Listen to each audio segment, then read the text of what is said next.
Pagput kilang mito tinublume, kuya gigipti kita, tapame ublume, ay takaptiut.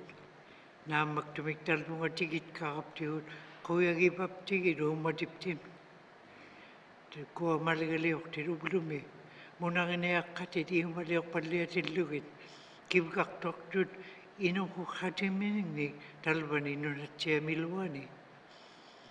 Himukainik tuni paglugin, ay tok paglugin. Kuya gigiptigit, ay tok pagkaptiut, inurduti kaptingnik. Tap kodlo, ang ilkaw mayot, humilakak. Na magtumig, inub kadyabatin, ublumi. Anang naitukot, awrap kaklugit, anyang naitukulo. We ask you, Heavenly Father, that you'll be in this house today.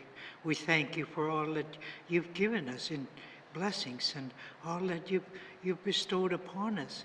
We ask that you'll be with these leaders within the NWT legislature, Lord, that you'll grant them the wisdom and the courage to make choices that'll enhance the lives of the people they represent. Heavenly Father, we thank you for all that you're able to do even before we ask. And we say the Lord's Prayer. Our Father, who art in heaven, hallowed be thy name. Thy kingdom come, thy will be done on earth as it is in heaven. We ask you to forgive those that trespass against us, as we forgive those that trespass against us. For thine is the kingdom, Lord, the power and the glory, forever and ever. Amen.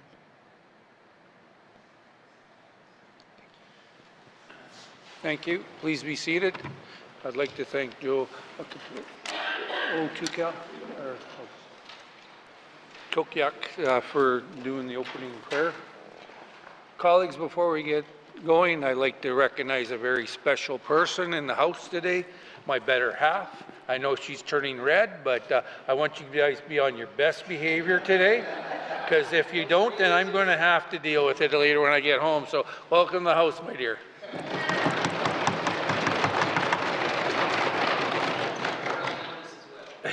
Yes. Minister statements. Mr. Premier. Mr. Speaker, homelessness is a complex issue that touches all aspects of society and all NWT communities. Every jurisdiction across the country is facing this issue, amplified in recent years by the pandemic, the rising cost of living, illicit drugs, and climate change-related emergencies. What causes people to lose their housing and the cascading effect on their lives and the communities where they live are varied. This is why Away Home, the Government of the Northwest Territories homelessness strategy, is a whole-of-government approach that requires partnership and collaboration with all stakeholders in order to be successful. To ensure we maintain this comprehensive and collaborative approach, implementation of this strategy is led by the Department of the Executive and Indigenous Affairs, under a newly formed Governance and Service Integration Division. In addition to Away Home, the new division will also be responsible for service integration efforts across the territory, anti-poverty and food security initiatives, as well as strengthening our relationship and support with non-governmental organization partners. This division will focus on increasing transitional and supportive housing options across the territory and beginning to close this specific gap in the housing continuum. We know that stable housing is foundational for people to address other challenges in their lives. We also know that moving from shelters straight into independent housing is often not possible and can create additional challenges for some people. By increasing transitional and supportive housing options, we can ensure people have access to on-site wraparound supports and person-centered services that are critical to helping people create the stability to be successful tenants and reach their own goals.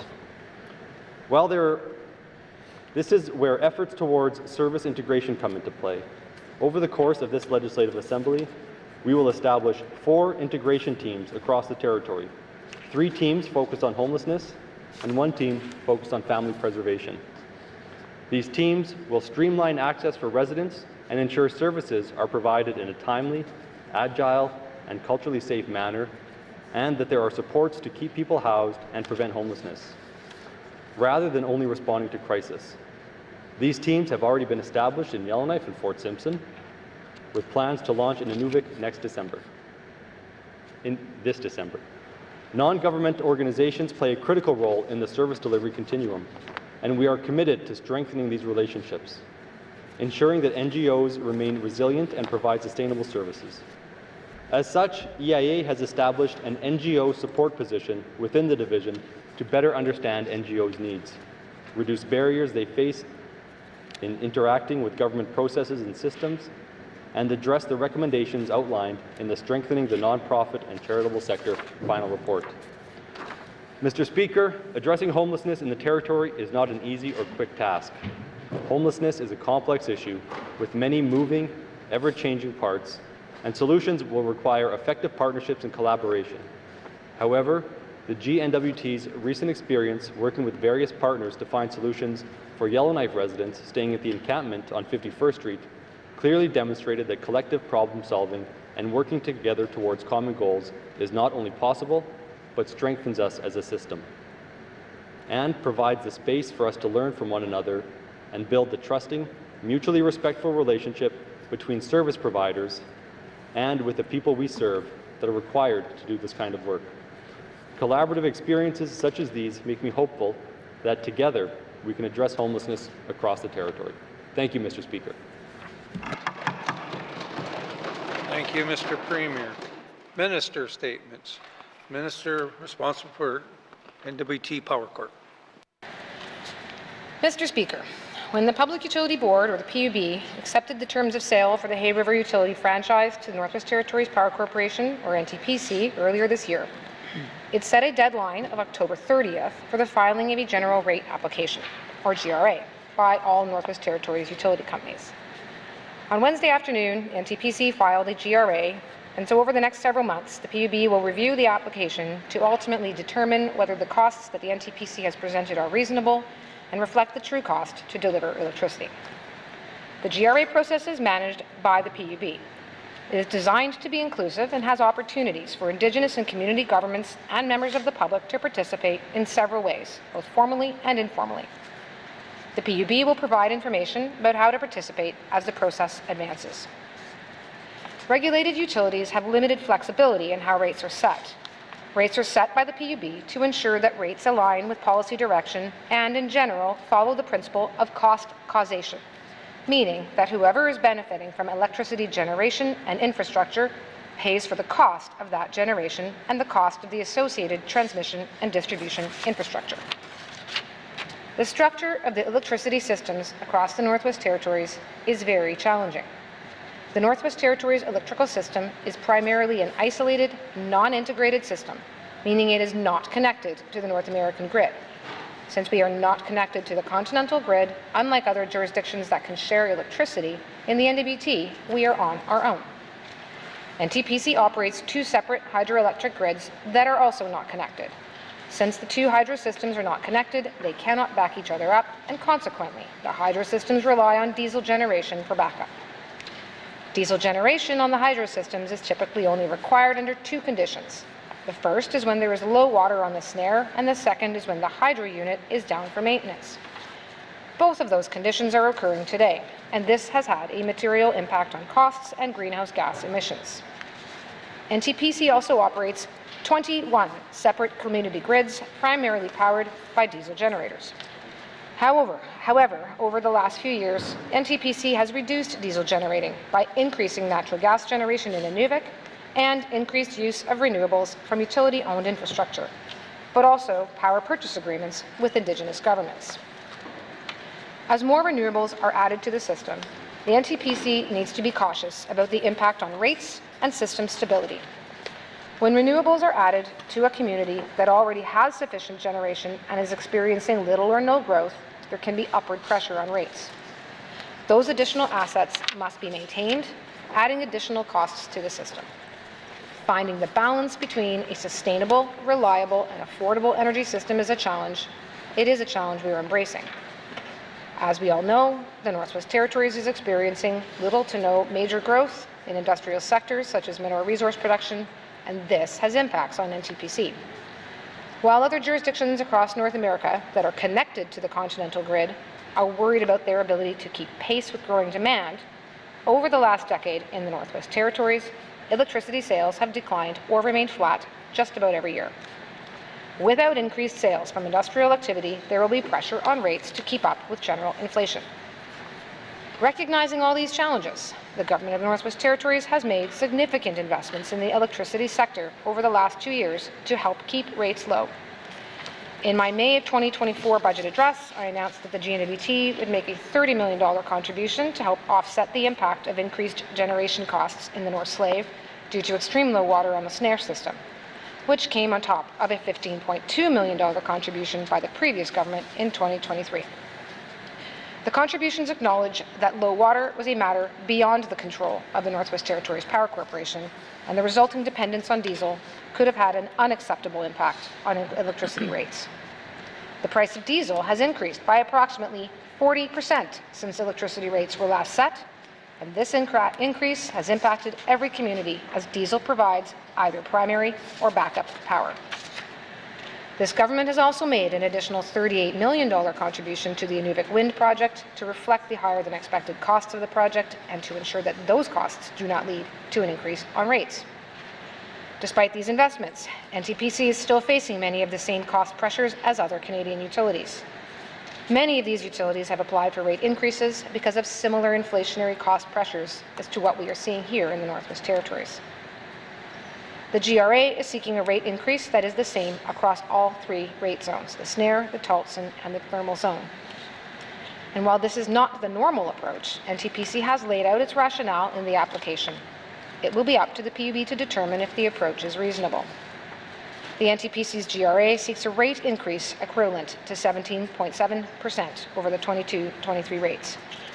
This is in addition to the 7.1 interim rate increase that was already approved by the PUB in July of 2024, resulting in an overall increase of 24.8%. NTPC is forecasting the rate increases will be phased in over the next year, but the timing and final rate increase will ultimately be determined by the PUB after the public rate review process is concluded.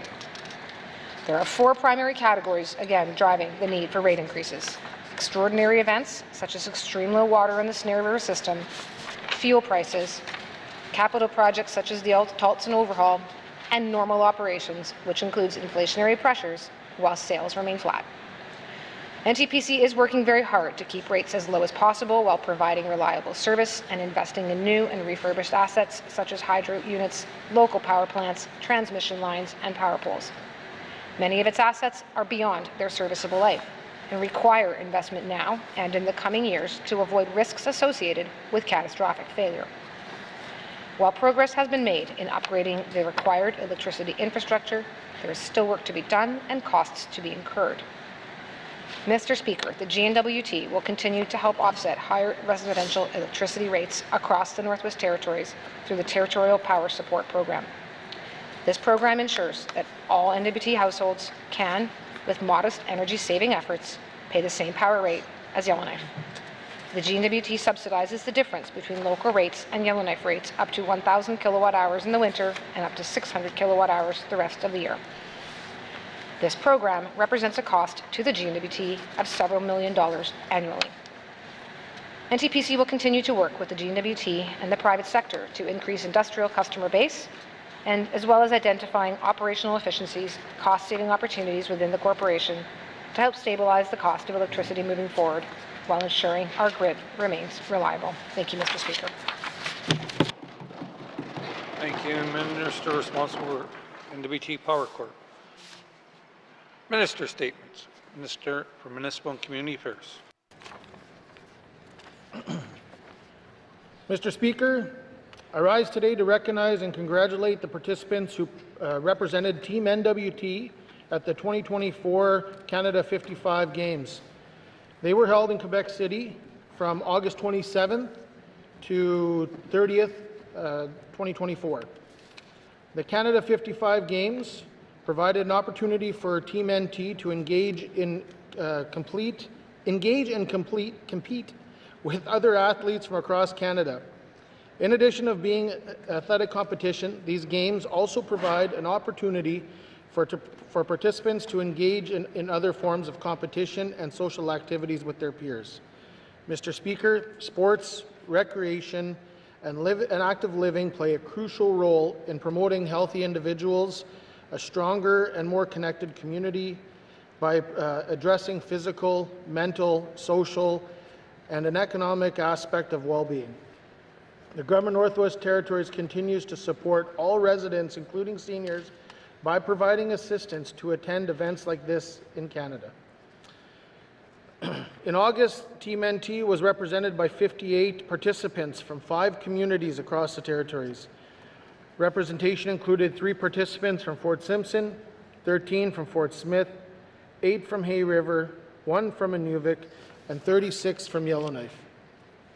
Team NT participants competed in various events, including ice hockey, pickleball, table tennis, Scrabble, swimming, curling, cribbage, bowling, bridge, tennis, golf, 8-ball, and track and field. In total, Team NT brought home 14 medals, including 5 gold, 4 silver, and 5 bronze.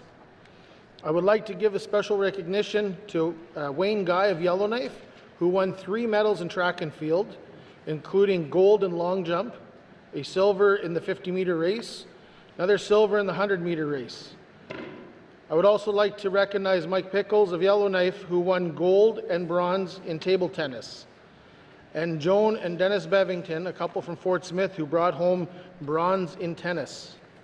Mr. Speaker, I would like to thank the various sports organizations who played such an important role in selecting and managing the teams who represented the territory.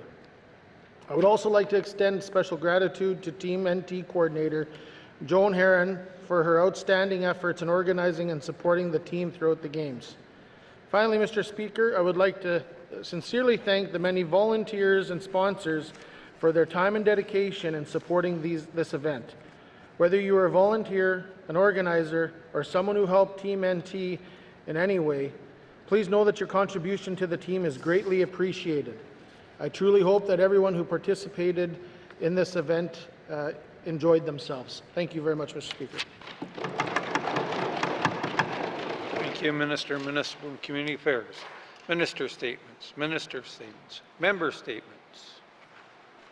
Member statements, Member from Great Slave. Thank you, Mr. Speaker, and thank you to the staff for fixing my microphone. Mr. Speaker, I'd like to speak today about an event here held in the Great Hall last night. Equal Voice NWT chapter had its first event, a meet and greet. Spearheaded by City of Yellowknife Mayor Rebecca Alty, over 50 women and non-binary folks and a few men, thank you to the member for Inuvik Boot Lake, gathered to meet and learn more about running for public office. Mr. Speaker, a diversity of backgrounds, genders, and experience is a strength in every elected leadership role. School boards, municipal councils, the House of Commons, and of course this House. I am grateful to the previous members for Yellowknife Centre and Range Lake, who as a part of the 18th Assembly's Special Committee on increasing the representation of women in the Legislative Assembly, decided to hold a series of workshops they called Women on the Ballot.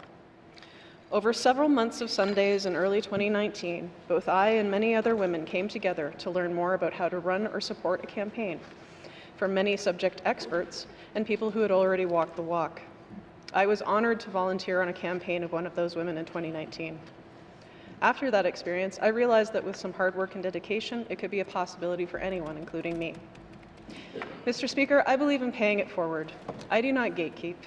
I want to make sure that folks of all underrepresented demographics have the tools and encouragement they need to run for office and assist those who they support. I'm thrilled by last night's turnout and keen interest from so many Northerners, including some as far away as from Ulahaktuk. It was lovely to see folks from the Gender Equity Unit of the GNWT attend as well. Hopefully we can increase networking opportunities as a result.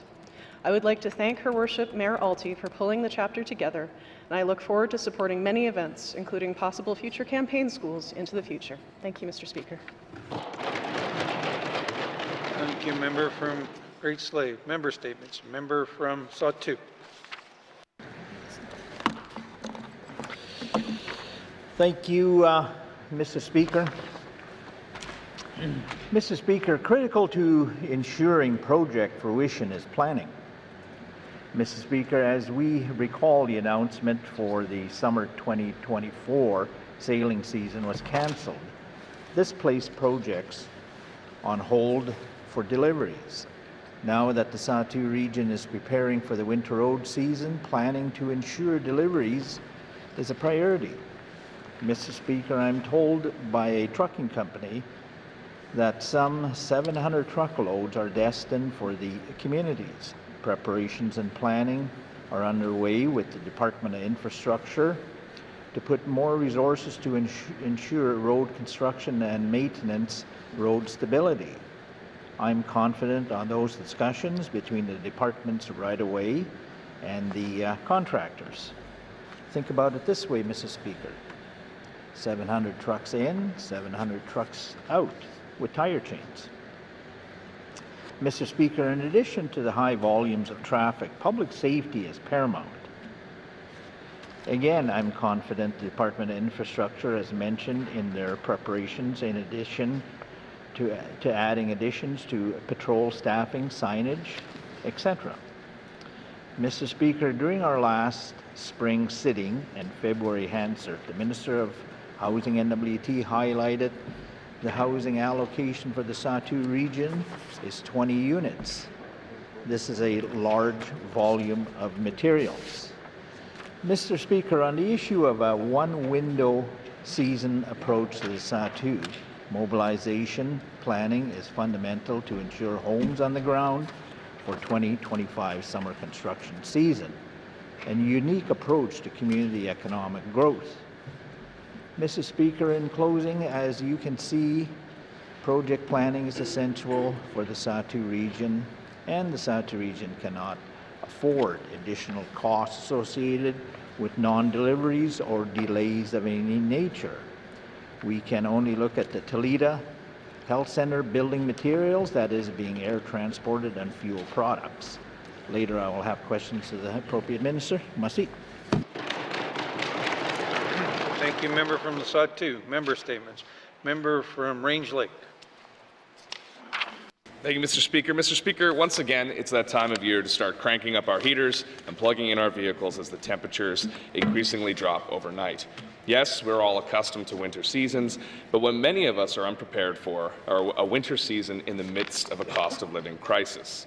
Keeping homes warm is increasingly becoming a struggle for far too many Northerners who can't afford the rising cost of heating fuel. And this can only get worse as economic opportunities dry up. An unsurprising consequence of this drop in the standard of living is the sad fact that our communities will see a rise in house fires. Just ask our firefighters what happens when more homeowners resort to leaving multiple space heaters running, open up their ovens, or tap into their neighbor's electricity. Even worse, couple these factors with our deepening housing crisis, where many housing units are over capacity, and the result is a recipe for disaster. Shame. This exponential increase in risk puts enormous pressure on fire departments across the north. But unfortunately, the Minister of Municipal and Community Affairs has been more interested in downloading the responsibility of services onto communities without ensuring that these communities have the resources to train and certify firefighters. The consequences are major gaps in training and qualifications for firefighters, exacerbated by the fact that without agreements with training institutions and certifying bodies, training firefighters is far more expensive. How can communities train the firefighters they need to protect their communities when it costs thousands of dollars to do so without the legislation, certifying bodies, or agreements in place? The Fire Prevention Act makes it clear that the Office of the Fire Marshal is responsible for programs relating to fire and paramedicine, including training. But it's not clear how much of these funds go directly into the delivery of training programs. This is unacceptable to our fire departments in every community of the Northwest Territories who regularly make clear they do not have the resources to train, equip, or ensure a minimum level of qualification for their first responders. Lutzel Cay, for example, has gone years without a fire truck, and when they had a severe fire, the truck pulled up and the water pressure on the hose failed. Mr. Speaker, I know the minister has experience with this file, and I know he cares about this, and I know he'll do the right thing when I put questions to him about properly funding our fire departments. Hear, hear. Thank you, member from Range Lake. Member statements. Member from Frame Lake. Thank you, Mr. Speaker. Mr. Speaker, on this Halloween day, I'm a little bit spooked. I'm scared of a big beast that's out of control and wreaking havoc across GNWT departments. Mr. Speaker, what I'm afraid of is major capital projects cost overruns. Like any NWT resident, I am concerned by the Auditor General report on Stanton Hospital published this week. Mr. Speaker, $1.2 billion is a lot of money in any case, but most importantly, it is a huge departure from what was originally estimated. Over the last few years, we have seen major cost overruns in many of our large-scale projects. The nonprofit Open NWT maintains a list of contracts awarded by the GNWT that end up costing more than 30% of their original estimated price. Mr. Speaker, there are more than 2,000 items on that list. The Inuvik Wind Turbine Project, which my colleague from Inuvik Boot Lake loves so much, that was supposed to cost around $40 million, ballooned to an estimated $70 million last year. And the Tulson Repair Project that was supposed to cost $70 million is now estimated at almost $100 million. Mr. Speaker, while these individual projects are all concerning in their own right, what concerns me most is the trend I am seeing that when we plan a major capital project, we do not seem to be able to accurately project what the cost is going to be. This fundamentally impacts our ability to make informed decisions.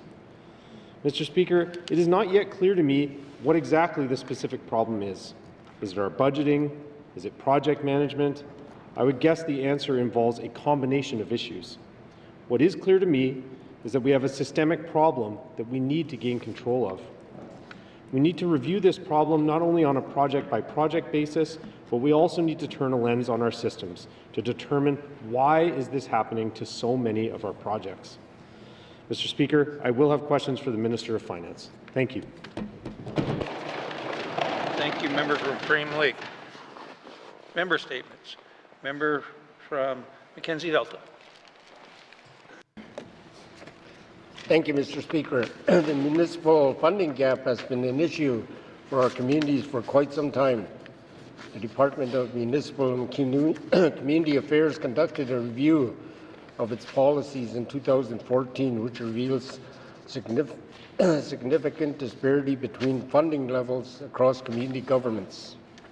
Mr. Speaker, 10 years later, they are now working to fix this. The department is rolling out a 3-year phase plan, and the changes in allocation are expected to be implemented in the next fiscal year. But I'm worried the government's plan will not work. By their own admission, our smallest communities will be most impacted and will receive less funding through this allocation. Small communities with populations of less than 500 people. Well, Mr. Speaker, nearly half of the communities in the territory are small communities with under 500 people. Earlier this week, the Minister of MACA said communities can charge fees to make up the shortfall in their funding. But I know residents who cannot afford service fees with the increasingly high cost of living in small communities. These small communities are most vulnerable and need all the help they can get. Mr. Speaker, taking money away from them and diverting it to larger centres is not the answer. Large municipalities have options when it comes to operating essential services that small communities like Tigachik and Aklavik do not have. I will have questions for the Minister of MACA at the appropriate time. Thank you, Mr. Speaker. Thank you, member from Mackenzie Delta. Member statements. Member from Inuvik Boot Lake. Thank you, Mr. Speaker. Mr. Speaker, yesterday I learned that the price of bottled beer in Inuvik went up by 28%. The price of canned coolers in Inuvik went up 20%, and liquor went up 6%, Mr. Speaker. This is a significant increase for those who are purchasing recreational alcohol from the liquor store or those who attend the bars and restaurants in Inuvik, the prices obviously will also go up there as well, Mr. Speaker. Mr. Speaker, where was the communication on this? I learned this from Facebook, and I learned it from constituents reaching out to me saying what's happening. It's concerning, Mr. Speaker, because it's only happening in Inuvik.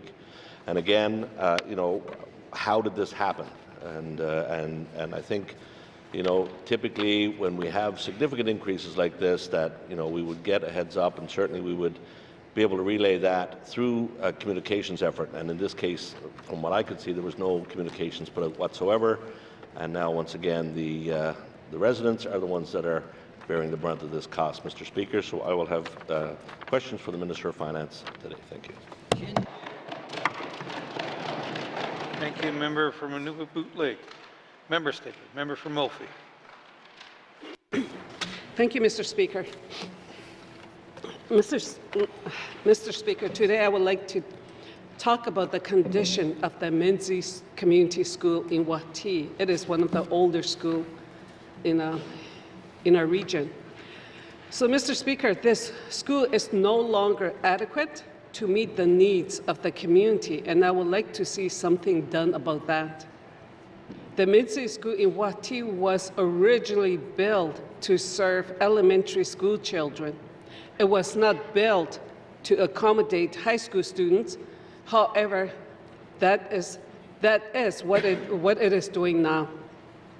So the school is even a home to Aurora College programming, which is taking up needed classroom space.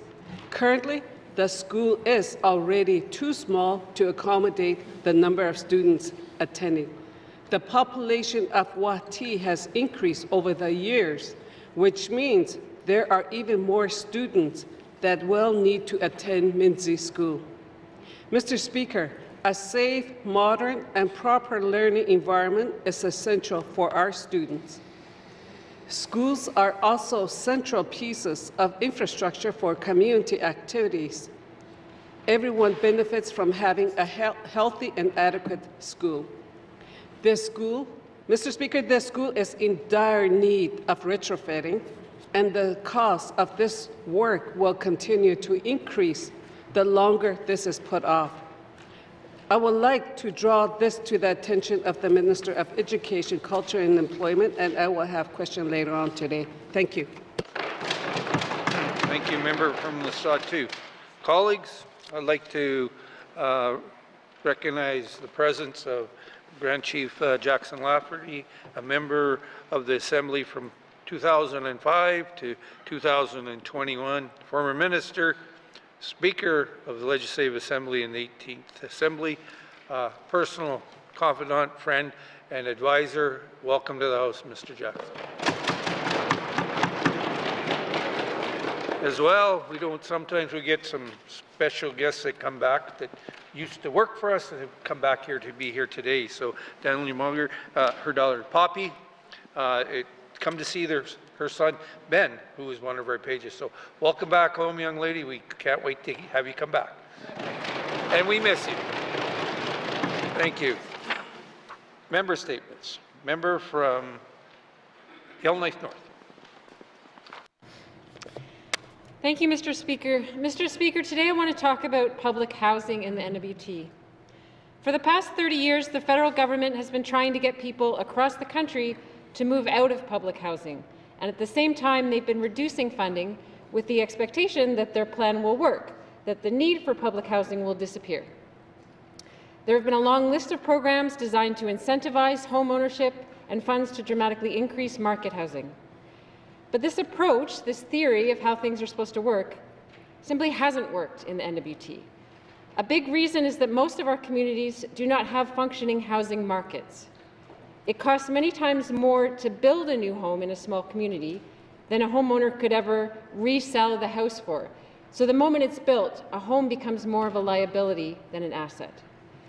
Another reality is that the median personal income of people in our small communities is significantly lower than the cost of just maintaining and living in a home, never mind the cost of acquiring that home in the first place.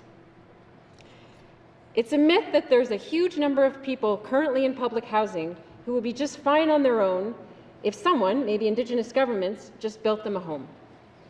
In a case study in one small community, about 40% of households could afford to maintain their own homes.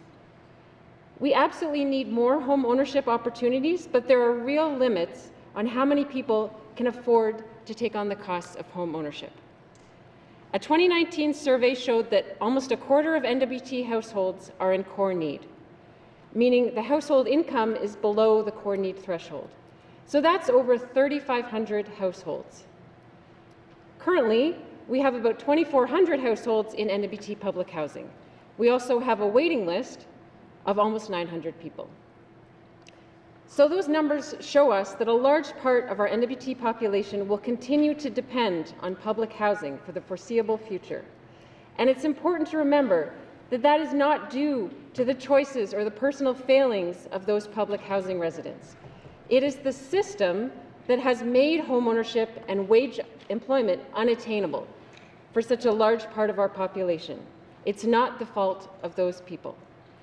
We cannot continue to deny that there's a need to increase the number of public housing units, and denying this reality is only costing us more money. Mr. Speaker, I ask for unanimous consent to just conclude my statement. Thank you. Thank you. Member from Yellowknife North. Member from Yellowknife North is seeking unanimous consent to conclude her statement. Seeing no nays, you may conclude your statement. Thank you, Mr. Speaker. So denying this reality is costing us more money as we scramble to deal with increasing homelessness, poor education, poor health, and low employment that are all rooted in poor housing. Thank you, Mr. Speaker. Thank you, member from Yellowknife North. Member statements. Member from Toonaday-Willety. Thank you, Mr. Speaker. Mr. Speaker, fixing up our housing crisis is the reason why I and many of my colleagues were elected to find solutions to accomplish. I have done some great work with the Minister of Housing and NWT already, such as our fund agreement for home inspections, and my constituents are very thankful. Unfortunately, there is just so much work remaining, especially regarding the systematic faults in the GNWT housing policies. The GNWT housing policies do not work for my communities, and the sprawling administration of our housing system is hard to navigate. This is why I've also been working with Housing and NWT Minister on a case-by-case basis, as well to help individual constituents when the policies fail. Sometimes we achieve a lot greater together, but now in a year into our term, we still have some specific problems to solve. Our biggest issue is eviction. Some of my constituents in public housing have some arrears that is regrettable. The Minister has made it very clear that a new process for arrears forgiveness is on the way next year. I was really pleased to hear this, but some of my constituents are still facing eviction before they can work their arrears out. It may be their duty to work out with the local health officials, but sometimes there's a lot of confusion and intervention needed to help fund them, so help them find the solution they need. For example, one of my constituents in Fort Resolution had their home assessed improperly. Due to some exceptional circumstances, I was told to work with the district authority, but the district authority sent us to the minister. After all the runaround, now they are being evicted because they did not solve the problem fast enough. Another constituent in Thutsake, she has had a perfectly good private home, besides from the fact that her sewage is backed up. We've been working on this since 2022. The previous minister made promises that remain undeliverable. Replacing her sewage tank and pipes will cost far more than what the Housing and NWT can provide her with further support caught up in the policy and regulations. We try to get her family into public housing, but that only results in more confusion. Now, years later, she has to bring 17 buckets of raw sewage out of her bathtub every day, living with a rotting smell in her home that caused her home and many health issues, and already resulting in headaches and sickness. Mr. Speaker, I seek unanimous consent to conclude my member statement. Thank you. Member from Toonaday-Willety. Member from Toonaday-Willety is seeking unanimous consent to conclude his statement. Seeing no nays, you may conclude your statement. Thank you, Mr. Speaker. Thank you, colleagues. There are just a few examples of where housing is still failing Indigenous families. This government should not be putting people on the streets or into other overcrowded homes when the Assembly is trying to do the opposite. We're struggling with housing crisis. There are a few vacancies even to set up families up through the Georgian principles. Mr. Speaker, I would have questions for the minister at the appropriate time. Thank you. Thank you, member from Trinidad-Willity. Member statements. Member from Yonley Centre. Mr. Spooker. And recognizing it's All Hallows Eve, from time to time, as you know, I attempt to bring a little levity to this House. Mr. Speaker, it's important that we help keep our job interesting and engaging, not to mention laugh at ourselves as we try to keep grounded. And so today, strictly in jest, I've elected to make my All Hallows Eve statement in the theme of Addams Family, or rather the Simpson Cabinet family. I do apologize in advance for the singing trauma I intend to inflict. It may be a trick, but it may be truly a treat. And of course, I welcome members to join in with me during the chorus or the snapping of the fingers. So, Mr. Spooker, shall we begin? Da-da-da-dun, da-da-da-dun. Our cabinet's kind of spooky, their policies are often ooky, their vision's quite mysterious, the Simpson Cabinet family. Da-da-da-dun. Da-da-da-dun. Most days I dread to see them. Their plans have members screaming. Their decision can be cryptic. The Simpson Cabinet family. Da-da-da-dun. Da-da-da-dun. The members are here a-working. We're not here to scare them. We're bringing solutions to them, to the Simpson Cabinet family. Da-da-da-dun. Da-da-da-dun. So the budgets leave us a-scratching, but beware of their distractions. The cabinet may be icky because they are the Simpson Cabinet family. Thank you, Mr. Speaker. Dun-dun-dun-dun. Thank you, member from Illinois Centre, bringing a little humor. I'll have to thank you very much. It was quite enjoyable. Member statements. Colleagues, a resident of Fort Simpson, David Berman, has a family heirloom being donated to the children of Little Cove Elementary School. David's mother, Carol Bergman, purchased a 1974 grand piano nearly 45 years ago. She always enjoyed playing the piano and recounting that her and her 4 sisters studied music from a very young age in Winnipeg, as her parents believed that creative arts were just as important as academics. As she matured and started a family of her own, she purchased a prized possession and began teaching piano. This gave her a chance to earn a little money while still looking after her 3 young children. On top of this, it helped her keep her grounded and surrounded with the beauty of music whenever she wanted. Dave and his brothers had very fond memories of waking up in the morning to their mother playing classical music. Carol played with several different assemblies and sympathies within Edmonton, but her real passion was teaching others to play. She spent over 20 years teaching young youth to play the piano, and she spent her life creating music and helping others learn the craft.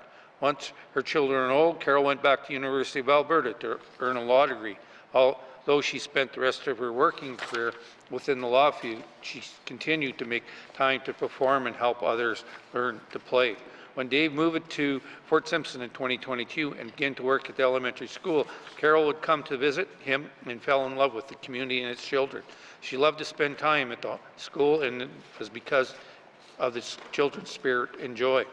Suddenly and very recently, Carol fell ill with cancer, and her plans to retire soon and move to Fort Simpson had to change.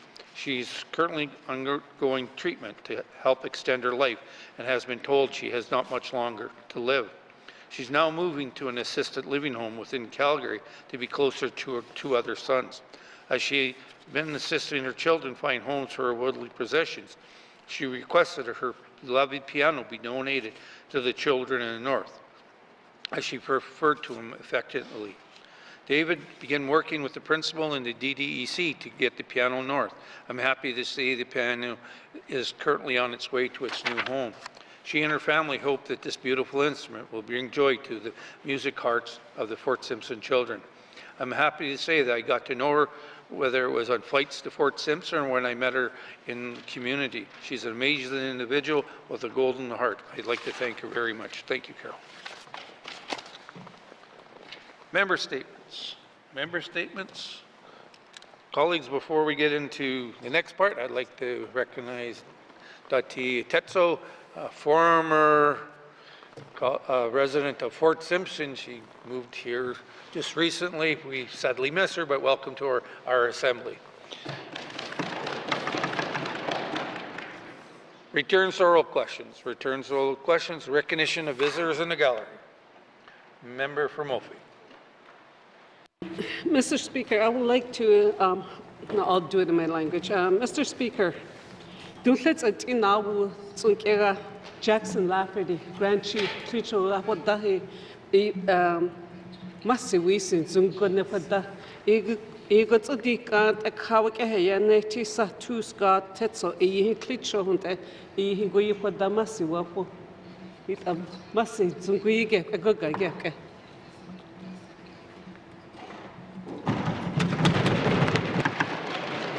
Recognition of visitors in the gallery.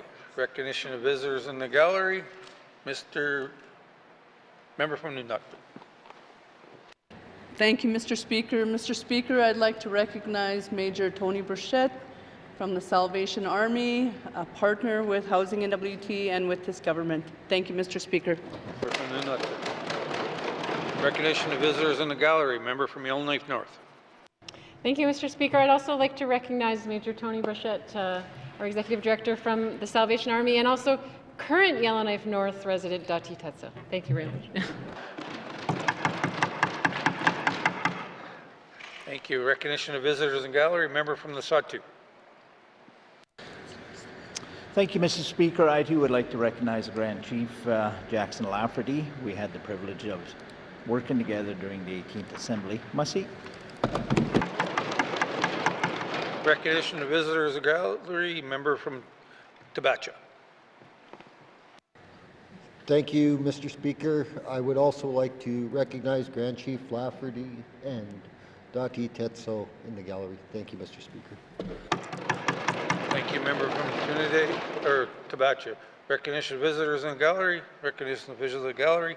Member from Hay River North.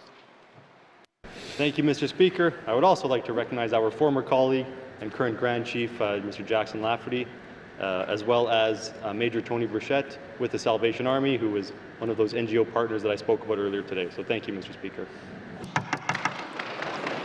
Thank you, member from Hay River North. Recognition of visitors in gallery. Recognition of visitors in the gallery. If we missed anyone in the gallery today, welcome to your chamber. I hope you are enjoying the proceedings. It's always nice to see people in the gallery. Recognition of visitors in gallery. Recognition of visitors in gallery. Acknowledgements. Acknowledgements. Oral questions. Member from Range Lake. Or sorry, member Yellowknife Center. Again, thank you, Mr. Speaker. So, Mr. Speaker, yesterday in my member statement I talked about autism, and we know that there are professionals, family members are leaving the North because of the lack of ability to either get diagnosed or services for autism, Mr. Speaker. So my questions will be targeted to the Minister of Health and Social Services. Now, the Canadian average says 2% of the population has autism, or I should say has been diagnosed, and if you use a standard deviation, that's 900 people in the Northwest Territories. My question is, does the Health Department know how many people in the NWT, region by region, are identified as having a diagnosis of autism? Thank you, Mr. Speaker. Thank you, member from Yellowknife Center. Minister of Health and Social Services. Thank you, Mr. Speaker. Mr. Speaker, I don't have that level of detail here today. Thank you, Mr. Speaker. Thank you, Minister of Health and Social Services. Member from Yellowknife Center. Mr. Speaker, does the Minister of Health and Social Services have an idea as to how many assessments are done on young people to, again, diagnose them as officially having autism? Thank you. Thank you, member from Yellowknife Center. Minister of Health and Social Services. Thank you, Mr. Speaker. Mr. Speaker, again, that level of detail, you know, if there are information at that level of detail, I can get the information from the member and get back to him on that. Thank you. Thank you, Minister of Health and Social Services. Member from Yellowknife Center. Thank you, Mr. Speaker. Does the Minister, I'll accept the Minister's offer, does the Minister know or is aware of what services are provided to people who have autism in the context of physio, speech, etc.? Does she know, she aware of the resources and what is available to those parents? Thank you. Minister of Health and Social Services.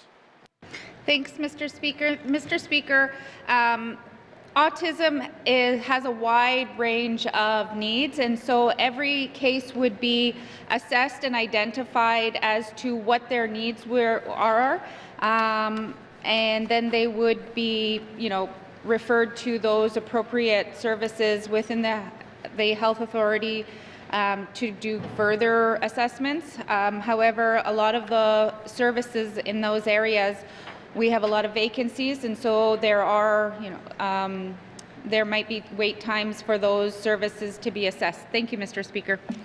Thank you, Minister of Health and Social Services. Final supplementary, member from Milne Centre. Thank you, Mr. Speaker. Properly assessing young people with, or diagnosing, I'll say it that way, my apologies. Properly assessing the diagnosis of autism is a very specialized field, and families have told me they struggle to get a diagnosis, and then therefore they do not get the supports and treatments, which early intervention would make the world a difference. Does the minister know what the average wait time is for diagnosis of autism using a specialist? Thank you. Thank you, member from Milne Centre. Minister of Health and Social Services. Thank you, Mr. Speaker. Mr. Speaker, again, I don't have that level of details here in the House, so I will have to get back to the member with that information. Thank you, Mr. Speaker. Thank you, Minister of Health and Social Services. Oral questions, member from Inuvik Boot Lake. Thank you, Mr. Speaker. Mr. Speaker, my member statement today, I talked about the increase in Inuvik, and I know when I get back next week, Mr. Speaker, as they say, I'm going to have some splaining to do. So I'd like the minister to explain why there was an increase in Inuvik and only Inuvik for the liquor increases. Thank you. Thank you, member from Inuvik Boot Lake. Minister of Finance. Thank you, Mr. Speaker. Mr. Speaker, we have recently concluded an agreement with the local contractor in Inuvik to extend the contract that we had there. And it's been extended only for the rest of this calendar year. I can say, Mr. Speaker, that the pricing system is fairly simple in a way. There's the landed cost of alcohol arriving in the Northwest Territories. There's an NTLCC markup, which has not changed. We have an administrative fee. NTLCC has not changed. And then there's whatever rate is applied through the commission from our various sales agents. So again, Mr. Speaker, I can't necessarily speak to hear what that choice might have been on that part of them, but there was recently an extension concluded with the local company in Inuvik. Thank you. Thank you, Minister of Finance. Member from Inuvik Boot Lake. Thank you, Mr. Speaker. So, Mr. Speaker, I assume that with the extension there was some increases, obviously. I know that the liquor in the liquor store is sold by volume and not by, and the prices are certainly set by the Liquor Commission, by this government. I guess my question is, does the minister, obviously if the contract's expired, when is the current RFP scheduled to close? Thank you, member from Inuvik Boot Lake. Minister of Finance. Thank you, Mr. Speaker. There is right now a request for proposals out where that closes on November the 8th, Mr. Speaker. There's also a separate procurement process in place looking to actually have a new lease for the space where we would be able to sell, or where a proponent would be able to sell alcohol in the Inuvik. The hope being that by splitting up the contract a little more brings on perhaps a bit of competition and an opportunity to try to keep some costs a little bit lower, understanding that it's getting more expensive to do just about everything in the north, so hopefully by doing it that way, we're hoping to get a little more competition going. Thank you. Minister of Finance. Member from Inuvik Boot Lake. Thank you, Mr. Speaker. Mr. Speaker, in typical situations like this, would we not have the RFP concluded and, of course, awarded prior to the existing contract being finalized? Thank you. Thank you, member from Inuvik Boot Lake. Minister of Finance. Thank you, Mr. Speaker. Yeah, Mr. Speaker, I've also been hearing from residents in Inuvik asking why alcohol prices, liquor prices are going up. Again, at this point, Mr. Speaker, the prices on our end haven't changed. Why there needed to be an extension, I've made that inquiry as well. It does seem that there was a delay, that the last contract was coming due. There was a delay in getting this one out, so there's now an extension in place, and so that there can be sales available for residents in Inuvik. And as I said, the new RFP is now out looking for a permanent proponent. Thank you. Minister of Finance. Final supplementary. Member from Nunavut Lake. Thank you, Mr. Speaker. Mr. Speaker, when the minister says the prices on our end haven't changed, we set the prices. So the contract states that the sale of liquor, sale of beer, sale of coolers, sale of liquor in the liquor store is based on the prices set by the Liquor Commission, by GNWT. So ipso facto, I guess, our prices must have changed. Now, whether they changed through a negotiation or not, but they would have had to have changed, Mr. Speaker. Has the price, previous to the end of this contract and now the price in the extension, has our price per litre changed, Mr. Speaker? Thank you. Member from Nunavut Lake. Minister of Finance. Thank you, Mr. Speaker. Mr. Speaker, the only element in that formula that I read out earlier that's changed is the commission that we're paying to the contractor in Inuvik. And that commission that we're paying to the contractor in Inuvik is the negotiations that would go on with any proponent. And that was when we had to extend or sought to extend the contract that they had previously. During that negotiation, the commission that they negotiated for themselves went up, and so the prices have gone up. Thank you. Thank you, Minister of Finance. Oral questions. Member from Range Lake. Thank you, Mr. Speaker. As I mentioned in my member statement, and in speaking with firefighters in Yellowknife, there is a huge cost to firefighter training in the Northwest Territories because we don't have agreements with certification bodies that exist in larger jurisdictions. Now, Nunavut a couple of years ago entered into one of these agreements. Their costs have gone from $700 a training session to $75. This is something our fire marshal can do. Can the minister commit to lowering the cost of fire training, or of training for firefighters in the Northwest Territories? Thank you. Member from Range Lake. Minister of Municipal and Community Affairs. Thank you, Mr. Speaker. I'm unaware of any costs for the training that they had in Nunavut. However, conveniently, I was actually just speaking to the department this morning regarding fire training and our ability to try to make some changes in it and training that will better serve the communities in the Northwest Territories. Larger centers, conveniently enough, I've been involved in the fire service for 30 years in the territories, and larger centers have the benefit of having resources for training and the ability to do more training. However, it comes down to a level of service throughout the communities, and we need to look at different ways of doing things for the communities. I've gone through 3 or 4 different cycles of training challenges and changes, and I think there's a time now to change and benefit the communities throughout the territories. Thank you. Thank you, Minister of Municipal and Community Affairs. Member from Range Lake. Thank you, Mr. Speaker. I knew this was the right minister to talk to, not only because it's his portfolio, but it's his passion. So after 30 years, I'm glad he's going to bring that energy to the role. Mr. Speaker, what fire service training is currently offered through the Office of the Fire Marshal? Thank you. Thank you, Member from Range Lake. Minister of Municipal and Community Affairs. Thank you, Mr. Speaker. Currently, right now, there isn't a whole bunch of offered training. However, what it is we do support regional centers to do training, and they invite other communities if they want. The Department of MACA reimburses the training that they provide. However, some of the smaller communities were offered defensive level training in a program that was done quite some time ago. The department is currently looking at a new way of offering this training to the community. So there is different standards based on the level of service of the community. So there is work to get the training out there for the communities. Thank you. Municipal and Community Affairs. Member from Range Lake. Thank you, Mr. Speaker. Does the minister know what the mandatory cost the mandatory certification for firefighters, how much it costs, and who covers that cost? Thank you. Member from Range Lake, Minister, Municipal and Community Affairs. Thank you, Mr. Speaker. Currently, right now, a lot of the communities can apply to MACA to get that cost covered. However, again, depending on the level of service, so for an example, the City of Yellowknife was raised, you'll have a base level of service of having a NFPA 1001, it's called, which is a base level training for career firefighters. In a small community, that would be really excessive for them. and that's a very expensive cost. So you'd probably end up with something like a defensive level. So depending on the community is what the cost is going to be. It's hard to actually put down an actual pinpointed value to take in the training. It's all depending on what they're taking in for the communities. Thank you, Mr. Speaker. Thank you, Minister of Municipal and Community Affairs. Final supplementary. Member from Rangeley. Thank you, Mr. Speaker. Mr. Speaker, will the minister work with, or make a commitment to follow up with the Yellowknife Fire Department and work with them to improve access and costs to training? They're the real experts in this area. They brought these concerns to me. They can speak to this far better than I can. So will the minister commit to working with our local fire chief here in the capital? Thank you. Thank you, Member from Rangeley. Minister of Municipal and Community Affairs. Thank you, Mr. Speaker.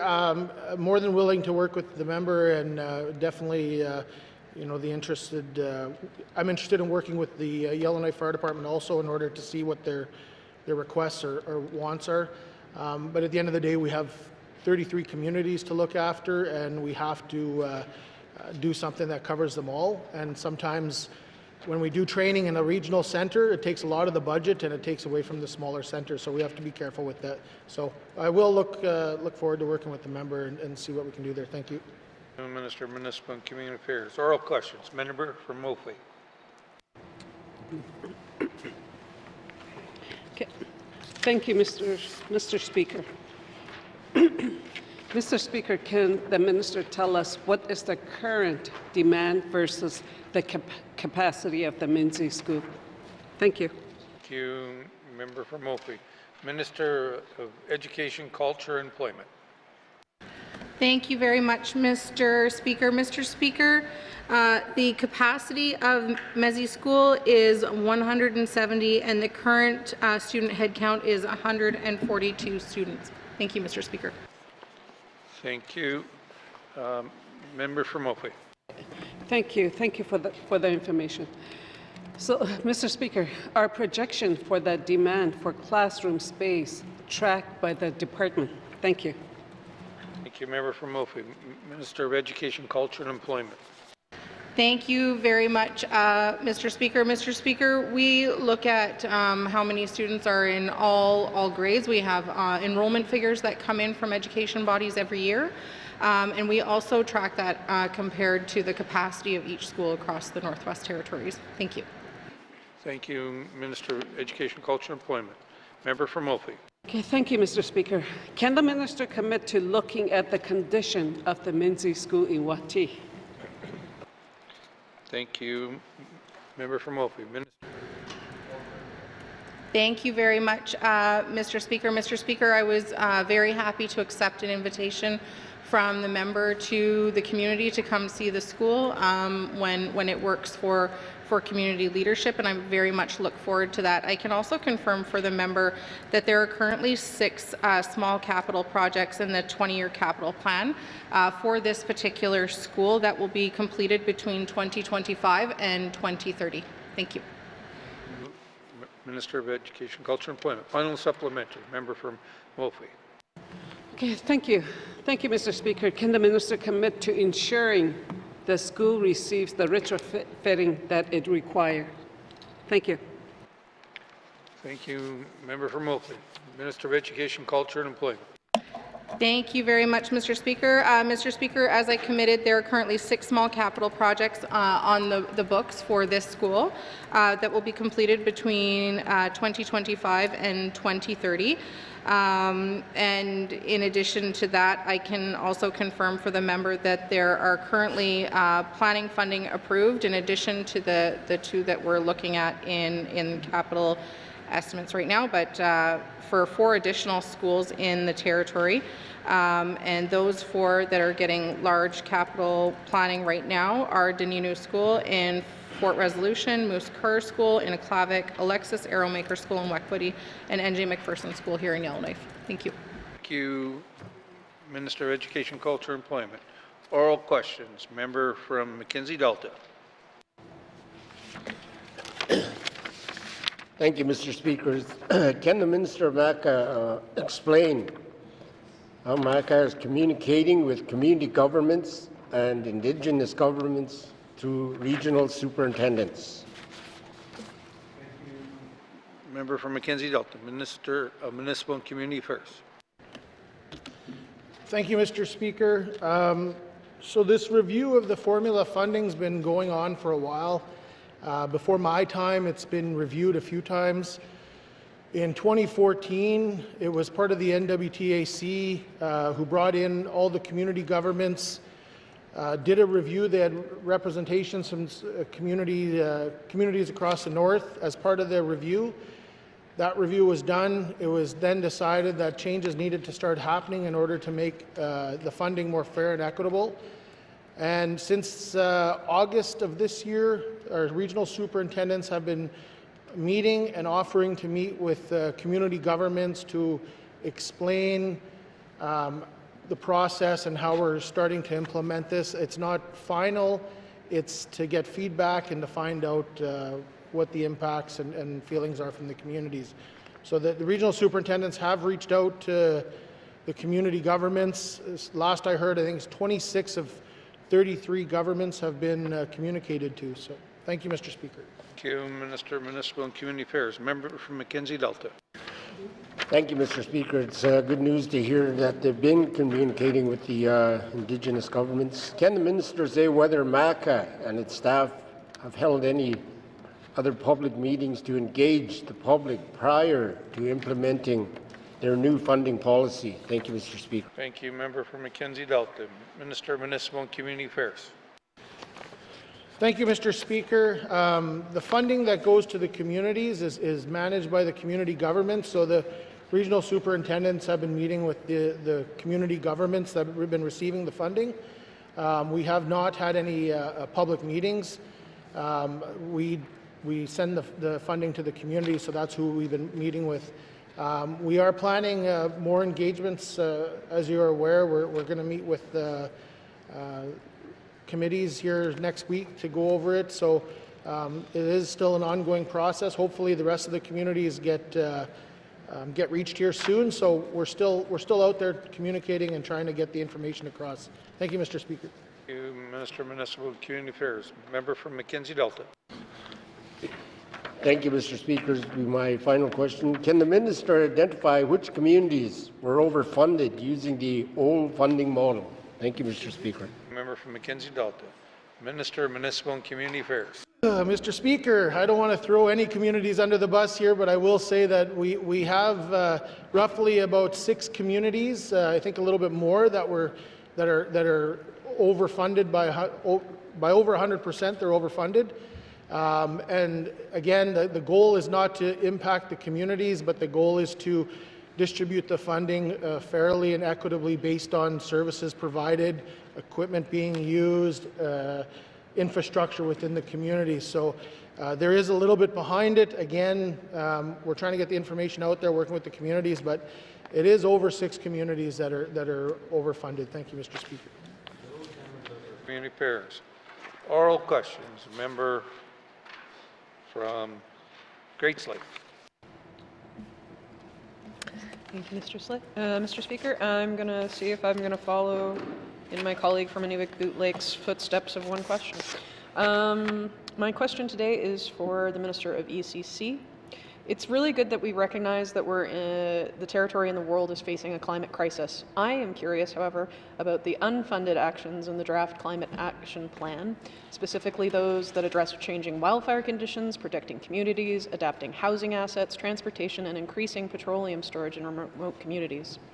Can the Minister explain what work is being done to secure funding for those crucial actions that will keep our residents safe and secure? Thank you, Mr. Speaker. Thank you, Member from Great Slave.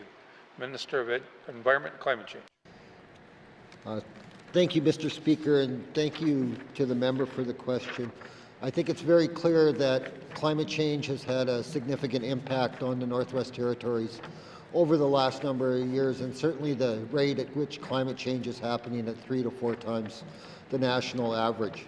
The Government of the Northwest Territories, Department of ECC is the lead on climate change action in the Northwest Territories, but we certainly can't do this alone, and I think the approach that we've taken as a government and are using a coordinated interdepartmental approach so that we're working with all of the departments in addressing these concerns is the one way that we're collaborating and working on finding funding solutions to address these issues.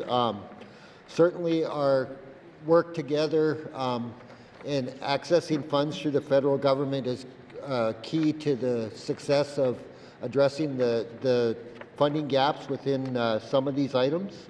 Some of these items also would fall more directly on the Minister of Infrastructure and have, certainly climate implications, but I do have a little bit of information I can happily share with the member.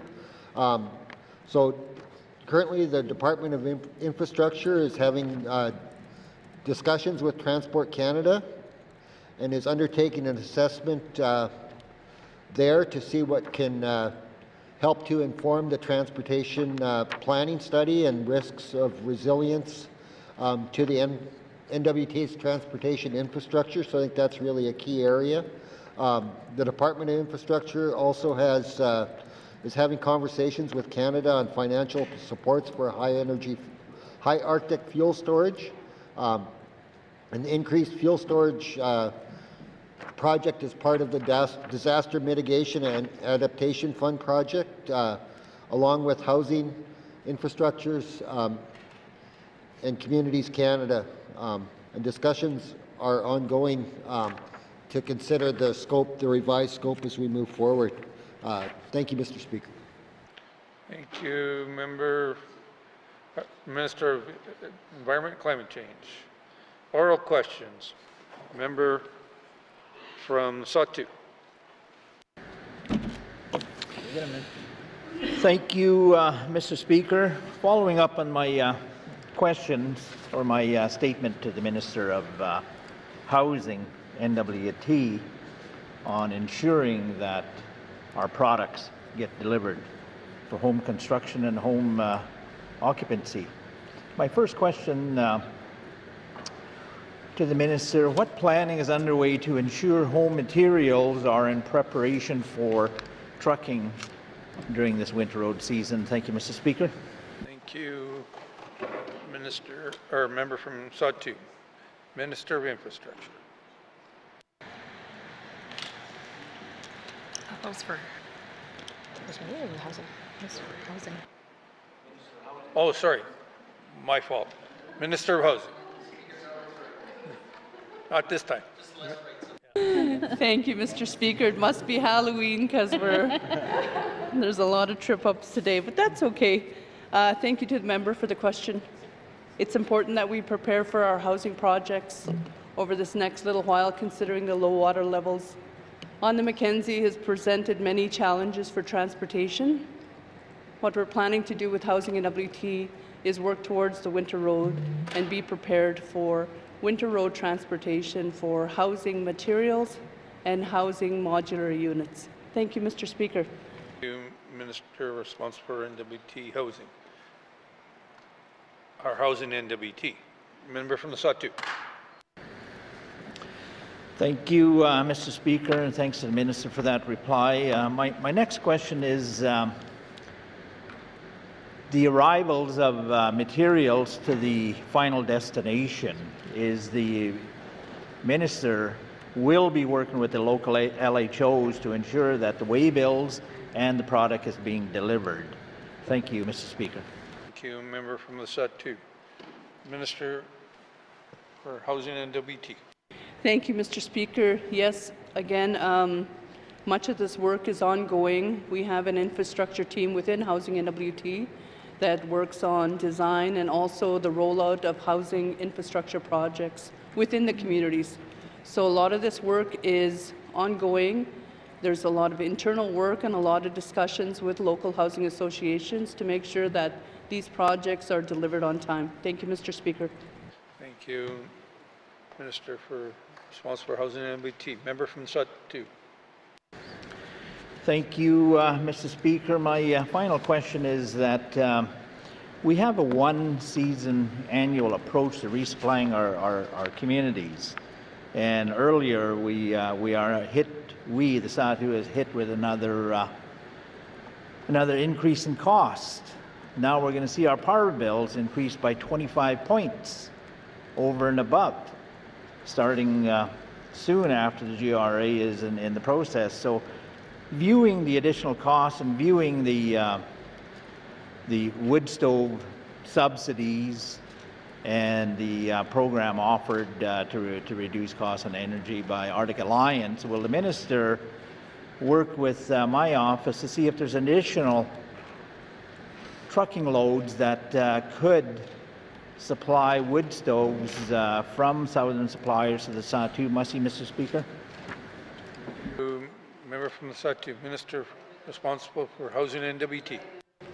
Thank you, Mr. Speaker. Something that Housing and NWT does internally is work with communities on the loads going into the communities. I can have this discussion with the MLA, also with Housing and NWT, to make sure that these loads going in are full loads and that we're utilizing all resources. Thank you, Mr. Speaker. Minister for Housing and NWT.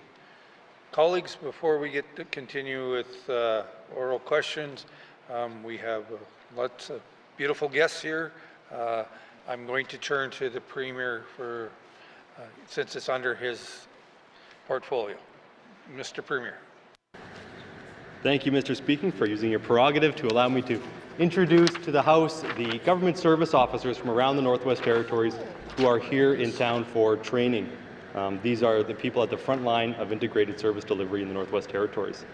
So we have with us today George Morin, Celine Proctor from Fort Good Hope, Patricia Vudrash from Tuktoyaktuk, Connie Villeneuve from Jean Marie River, Tina Apples from Gamity, Cassandra Paul Greenland from Aklavik, Elizabeth Romy from Wati, Irene Kodakin from Delaney, Sharon Pico from Hay River, Eddie McKay from Fort Resolution, Kimberly Stewart from Toledo, Anne Kushan Orlias from Colville Lake, Albert Rubin from Paulatuck, Elena Krutko from Fort Providence, Sarah Kalik from Ulahuktuk, and Chandel McLeod from Aklavik. Thank you, Mr. Speaker, and welcome.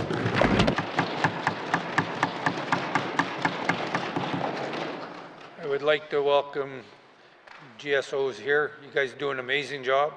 We're very fortunate. One of my former members, constituent, well, I guess you're still my constituent, Connie Villeneuve and her better half, or not her better half, Jonas Singles, for being here. I'm going to get in trouble now. But welcome, I thank you very much for the work you do. You guys are a great asset by the government, and you got a good leader there. So thank you very much for being here today. Oral questions. Member from Yellowknife North. Thank you, Mr. Speaker. My questions are for the Minister of Executive and Indigenous Affairs.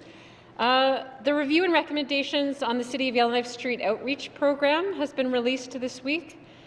And the review noted that the program is currently being operated on a month-to-month basis at an annual deficit of $50,000, while the homeless population in Yellowknife is growing.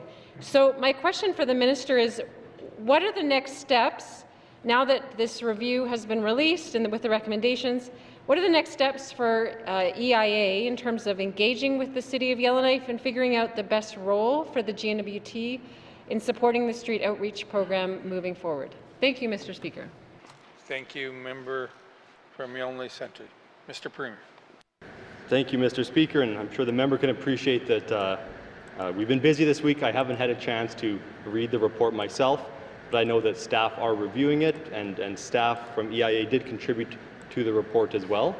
So after that review is done, I look forward to speaking with the department to figure out what the next steps are going forward, because as I've said many times in this House, the street outreach is a valuable service, and when I'm in Yellowknife, I stay downtown, and so I see their work on a regular basis, and I very much appreciate it. Thank you. Thank you, Premier. Member from Yellowknife North. Thank you, Mr. Speaker. Can the Premier or the Minister of Executive and Indigenous Affairs commit to meeting with the City of Yellowknife on a priority basis to go over the recommendations? Thank you, Mr. Speaker. Thank you. Member from Yellowknife North. Mr. Premier. Thank you, Mr. Speaker. I have to follow up to see what the plan is. We want to build good relationships and partnerships with the city and with the local NGOs, and so I'm sure at the staff level those conversations are happening, but I will ensure that those conversations do happen if that's not the case. Thank you. Mr. Premier. Oral questions, member from Yellowknife North. Thank you, Mr. Speaker. So one recommendation that came out of the review was to increase the kinds of outreach services that can be offered, because 90% of the clients, it turns out, are from communities outside Yellowknife, and there's a need to link people with supportive contacts, people and services from those other communities outside Yellowknife. Is this an area where EIA might be able to help coordinate and assist the street outreach program in making those connections to connect people with the people and resources back home? Thank you, Mr. Speaker. Thank you, member from Yellowknife North. Mr. Premier. Thank you, Mr. Speaker. And so EIA recently took over this file, and so the team is building capacity. I can't really commit the team to connect people in Yellowknife to services and people in the other 32 communities. That might be a bit much, but that being said, we will work with the population. We are working with the vulnerable population and the NGOs to see how we can best serve their needs and how we can do it in an integrated fashion. Thank you. Mr. Premier. Final supplementary, member from Yellowknife North. Thank you, Mr. Speaker. So finally, the review found that one of the groups most eager to help is actually the Yellowknife downtown business community. So does Executive and Indigenous Affairs plan to engage with Yellowknife downtown business owners to see what they might have to offer in terms of ideas and resources? Thank you, Mr. Speaker. North. Mr. Premier. Thank you, Mr. Speaker. The engagement has begun. I believe there's a meeting scheduled with the local business community for November 4th. Thank you. Thank you, Mr. Premier. Oral questions. Member from Frame Lake. Thank you, Mr. Speaker. Mr. Speaker, earlier I was speaking to the issues of cost overruns in our contracts, project management and budgeting. Mr. Speaker, does the minister agree that cost overruns are not simply an anecdotal problem, but are part of a wider systemic issue in our government? Thank you. Thank you, member from Frame Lake. Minister of Finance. Thank you, Mr. Speaker. Mr. Speaker, I've rather made a bit of an effort here since the start of the member statements to try to figure out the reference that was made. Mr. Speaker, the best I can discern, if we're going to actually speak about data, that this came from Open NWT's data source. It's a reference that goes back to 2004, listing 2,000 contracts that go back some 20 years. I will note the last 3 years have single digits in terms of the count of contracts that have had change orders, and which suggests that perhaps the situation is not as dire as it used to be, in fact. Moreover, Mr. Speaker, I can certainly speak to the matters that are at hand for this government, and arguably could speak to the last government, but I certainly can't speak to, again, what might have happened in years gone by. So, Mr. Speaker, it's not, in my view, helpful to speak about something that is anecdotal, nor necessarily systemic, because each individual project, I certainly can say that I've looked into when there's cost overruns. I've asked questions of individual departments when there's cost overruns. And at every instance, there's a number of very specific challenges that often arise. One of the biggest ones of late has been inflation, which has been a significant impact across this country in the last few years. Another one has been the price of gas, which has been a significant impact over the last few years, which impacts upon the supply chain. Last but not least, Mr. Speaker, is the impact of the labour market, which has had a significant impact over the last few years. Beyond that, individually, different contracts, different problems have arisen. Certainly have to speak to that. And moreover is simply the fact that the bigger the project, the more likely there is to be some cost overrun, but not all the time. Again, Mr. Speaker, until the wildfires hit, the Tultson overhaul was actually on track, on budget, and then the wildfires hit, and here we are. So, again, happy to speak individually, but not anecdotally. Thank you. Thank you, Minister of Finance. Oral question, member from Frame Lake. Thank you, Mr. Speaker, and thank you to the Minister for that answer. Mr. Speaker, I think that the minister is expressing some confidence, but I would suggest that we do, and I've heard that minister speak to, and I know that she's committed to continuous improvement. So, Mr. Speaker, are we reviewing our project management to look at how we can avoid excessive cost overruns? Are we implementing continuous improvement in our project management, learn from the mistakes that have been made in the past so that we can better manage our projects going forward and try and reduce the number of cost overruns? I do appreciate the minister noting that reductions have started, but let's keep going, Mr. Speaker. Thank you. Member from Frame Lake, Minister of Finance. Yes, Mr. Speaker. Yes, Mr. Speaker, committed to continuous improvement. And Mr. Speaker, I want to give a few examples quickly. I know it's question period and the clock's running down, but Mr. Speaker, Inuvik Wind has come up a few times. That is a project that's had a number of different problems arise over the course of it. I can say that the Northwest Territories Power Corporation intends to do a review of that, intends to do a lessons learned to ensure that even if we can explain each individual challenge, each and every one of them we should be looking at to try to ensure we avoid it on the next go-around. Similarly, Mr. Speaker, I can also say again, we are well aware that when the projects take longer from inception to completion, then you wind up in situations where the initial cost estimate simply doesn't match up the reality 5, 10, 7, 8 years later. Too many things can change. So the better we can do to improve our planning processes, the better we will do to ensure that the costs at the end match the budget at the beginning. And I can say that that is ongoing work. That is very much the work that the Department of Finance is committed to, Procurement Shared Services, and the Department of Infrastructure on each of these projects to do those look-backs. So that's the long answer. The short answer is yes. Thank you. Minister of Finance, member from Frame Lake. Thank you, Mr. Speaker. Mr. Speaker, similarly to project management, are we reviewing how we budget for capital projects and how we might better estimate final costs for these large-scale projects? Thank you. Member from Frame Lake, Minister of Finance. Thank you, Mr. Speaker. Mr. Speaker, one of the challenges of some projects is on when there's federal funding and moving too quickly. That has certainly been a concern. The other problem is not having enough planning time done. So, Mr. Speaker, something folks may have noticed in the last couple of weeks is that there often are planning dollars associated to projects rather than the big dollars associated to the announceable of the project. Mr. Speaker, it doesn't look very exciting in a budget, but it means that we're actually putting something out, taking the time to do design and planning, so that when we do come to the point of saying it's time to go get federal dollars, not going too soon, but going when we know what that project's actually going to cost. Because when you get the federal dollars, if a project runs over, they won't cover the extra. It comes down to us. So if we want to keep those 75-25, couldn't agree more. We must plan before we go chasing federal money and before we put our own dollars to it. So that has, you will see, as I said, is a bigger focus in the capital plan now than it was several years ago. And happy to say that we'll continue that focus. Thank you. Minister of Finance. Final supplementary, member from Frame Lake. Thank you, Mr. Speaker. Mr. Speaker, finally, has the minister considered establishing targets for improvement? So a certain percentage of projects not going over budget anymore. Have they thought about identifying kind of a plan for addressing this issue, setting targets to shoot for, and working to meet them to ensure that we are budgeting appropriately, managing projects well, ensuring that we are keeping projects within budget? Thank you, Mr. Speaker. Thank you, member from Frame Lake. Minister of Finance. Thank you, Mr. Speaker. Mr. Speaker, happy to take that as a suggestion to establish targets. I mean, really, the target is for no project to go significantly over budget, and there's an obligation on all of our project management teams across departments to work to that goal. But, Mr. Speaker, again, always looking for opportunities to continue to do better.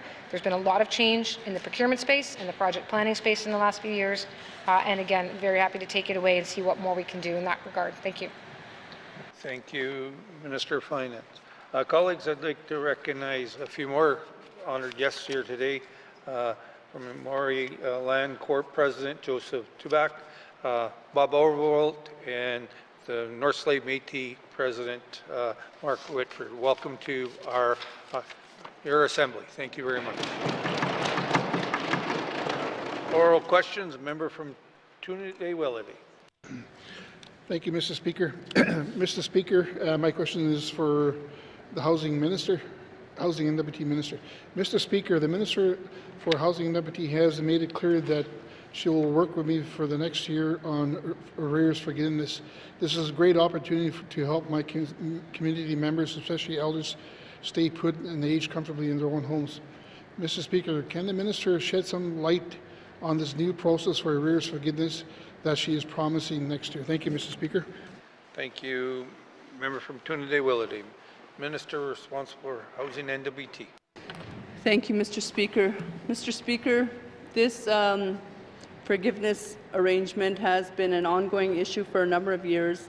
Housing NWT and this government forgives hundreds of thousands, if not millions of dollars in housing arrears over the last 20, 30 years. We have to work with the clients at this moment, and we're working with a housing forum, which includes Indigenous governments, to review our policies to make these policies workable for the people in the Northwest Territories. Right now, many of these policies are almost impossible for many to accomplish.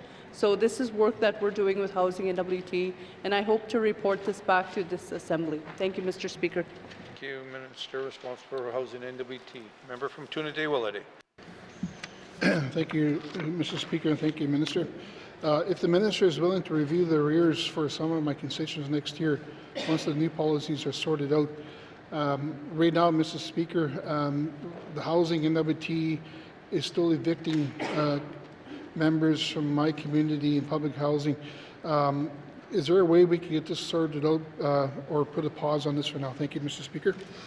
From Trinidad-Willity, Minister responsible for Housing and NWT. Thank you, Mr. Speaker.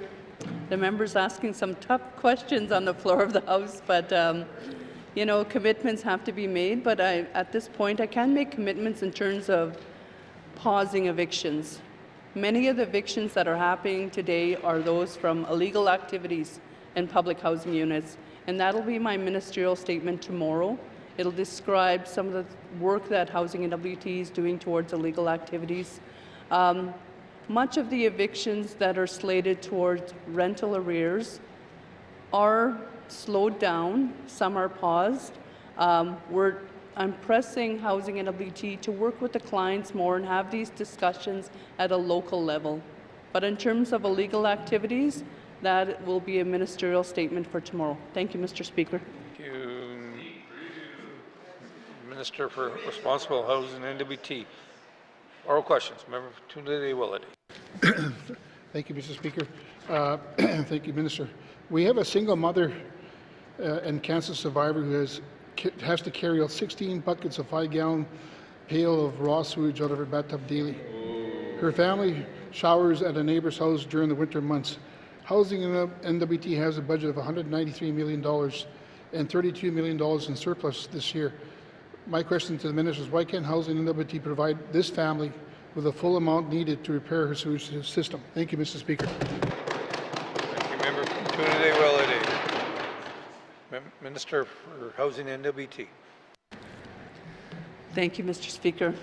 Again, another tough question. Thank you to the member for that. I appreciate it, Rick.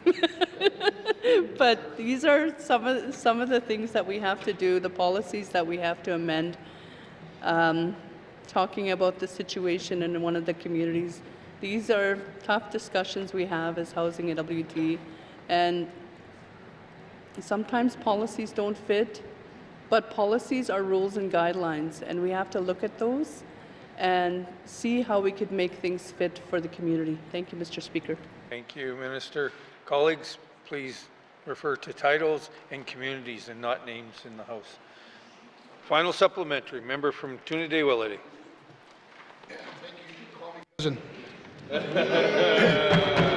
If the minister cannot make exception to policies, can she at least recognize that funding provided for senior home repair programs is totally inadequate and needs to keep up with the reality of these materials and their transportation to these small communities, exceptionally rise by year.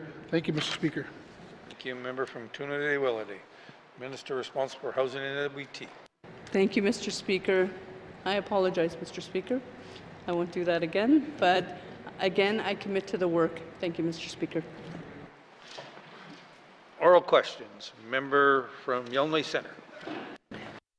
All right, Mr. Speaker. My questions will be to the Minister of Education regarding autism supports. Mr. Speaker, I'm aware of the inclusion program that they have within the program, an application-based program, but often I hear from working parents, Mr. Speaker, professionals, that they can no longer live here in a territory where they're struggling to take so much time off of work, whether it's after schools, lack of after-school programs, whether it's days off of school, short days, SIP days, you know, you name it. These families are reliant on the goodwill of their employers and their family. Mr. Speaker, what can the minister do to help support schools and families to provide further supports for families who deal with children with disabilities? Thank you. Illinois Senator, Minister of Education, Culture and Employment.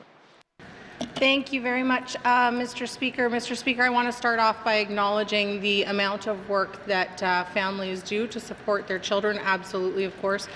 And children with disabilities, their parents are absolute champions and are their biggest champions for their kids as well. So I just want to acknowledge the amount of work that parents do day in, day out. A few of the things that have been done within the school system in order to increase supports are, for example, working with education bodies to provide training within the school system to education assistants. I've spoken multiple times on the floor of the House in regards to the partnership with Douglas College in order to ensure that we're providing additional tools to the support assistants in classrooms that the member spoke of earlier in this sitting. I do acknowledge that there is also a desire for additional supports, and one of the other things that I do is sit down with the NWTTA as well as education bodies to learn from them what kind of additional supports that families are looking for and how we might be able to work together to afford those to the kids that need them. Thank you. Minister of Education, Culture and Employment. Member from Illinois Centre. Thank you, Mr. Speaker. Working through the program offered under ECE, it's called Supporting Child Inclusion and Participation, Mr. Speaker. There are rare, and I mean exceptionally rare, program spaces for summer programs for young people who are dealing with disabilities, and today we're highlighting around autism, but I mean all disabilities deserve their fair recognition in the sense that we need to find ways to support them all, not one over the other. Mr. Speaker, 2-week slots are rarer than hen's teeth, Mr. Speaker. So if you're lucky to get one of those, it's only for 2 weeks out of the 8-week summer, Mr. Speaker. Is there any way to find a way to address that gap that these parents have to struggle with day after day? Thank you. Thank you. Member from Illinois Centre. Minister of Education, Culture and Employment. Thank you very much, Mr. Speaker. Mr. Speaker, absolutely the SKIP funding is one of the methods that the department supports families. Another funding amount that is used to support families is ECE does provide $362,000 annually to the NWT Disabilities Council to support families that do have children with complex needs. In addition, I know that even day home, people who want to open day homes and specifically serve children with complex needs have reached out to me as MLA and inquired about what types of supports they would receive from the department. And so the department works closely with people who want to pursue this as a career and open up day homes and day cares. And so we do have certainly subsidies, but the Department of Education does not operate and own the daycares and the day homes. Thank you. Thank you, Minister of Education, Culture and Employment. Member from Illinois Centre. Thank you, Mr. Speaker. One parent told me that they have to find a way to help fund the support worker to allow their child to be part of a summer program. So whether you're sending your child to a soccer camp or some other type of initiative like that, parents are paying out of their pocket. Is there any way the department can take this message back? The minister can take the message back to the department and say, maybe there's ways we can help support and fund summer jobs programs so we can help expand these opportunities to these families and desperately excitable and engaging young people who want to be part of something, Mr. Speaker. Can the minister go back and see if there's a way to expand opportunities? Thank you. Member from Illinois Centre. Minister of Education, Culture. Thank you very much, Mr. Speaker. Mr. Speaker, I am all ears when it comes to suggestions around solutions, so I appreciate the member's suggestion and will absolutely discuss with the department, and I appreciate that. Thank you. Minister of Education, Culture and Employment. Final supplementary. Member from Illinois Centre. Thank you, Mr. Speaker. Very quickly, I just want to stress parents, highly educated professionals, people who've invested their life in the Northwest Territories see better autism or disability support just across the border. It's called Southern Alberta. Mr. Speaker, would the minister be willing to meet with these parents if I organized a meeting to hear about their day-to-day struggle and ways to help encourage them to stay north and continue to be great partners in our communities? And not just Yellowknife, by the way, Mr. Speaker. I hear from my good colleague from the Great Riding on Montfouille about many parents there struggling as well, so I'm sure they're similar. Thank you. Thank you. Member from Yellowknife Centre, Minister of Education, Culture and Employment.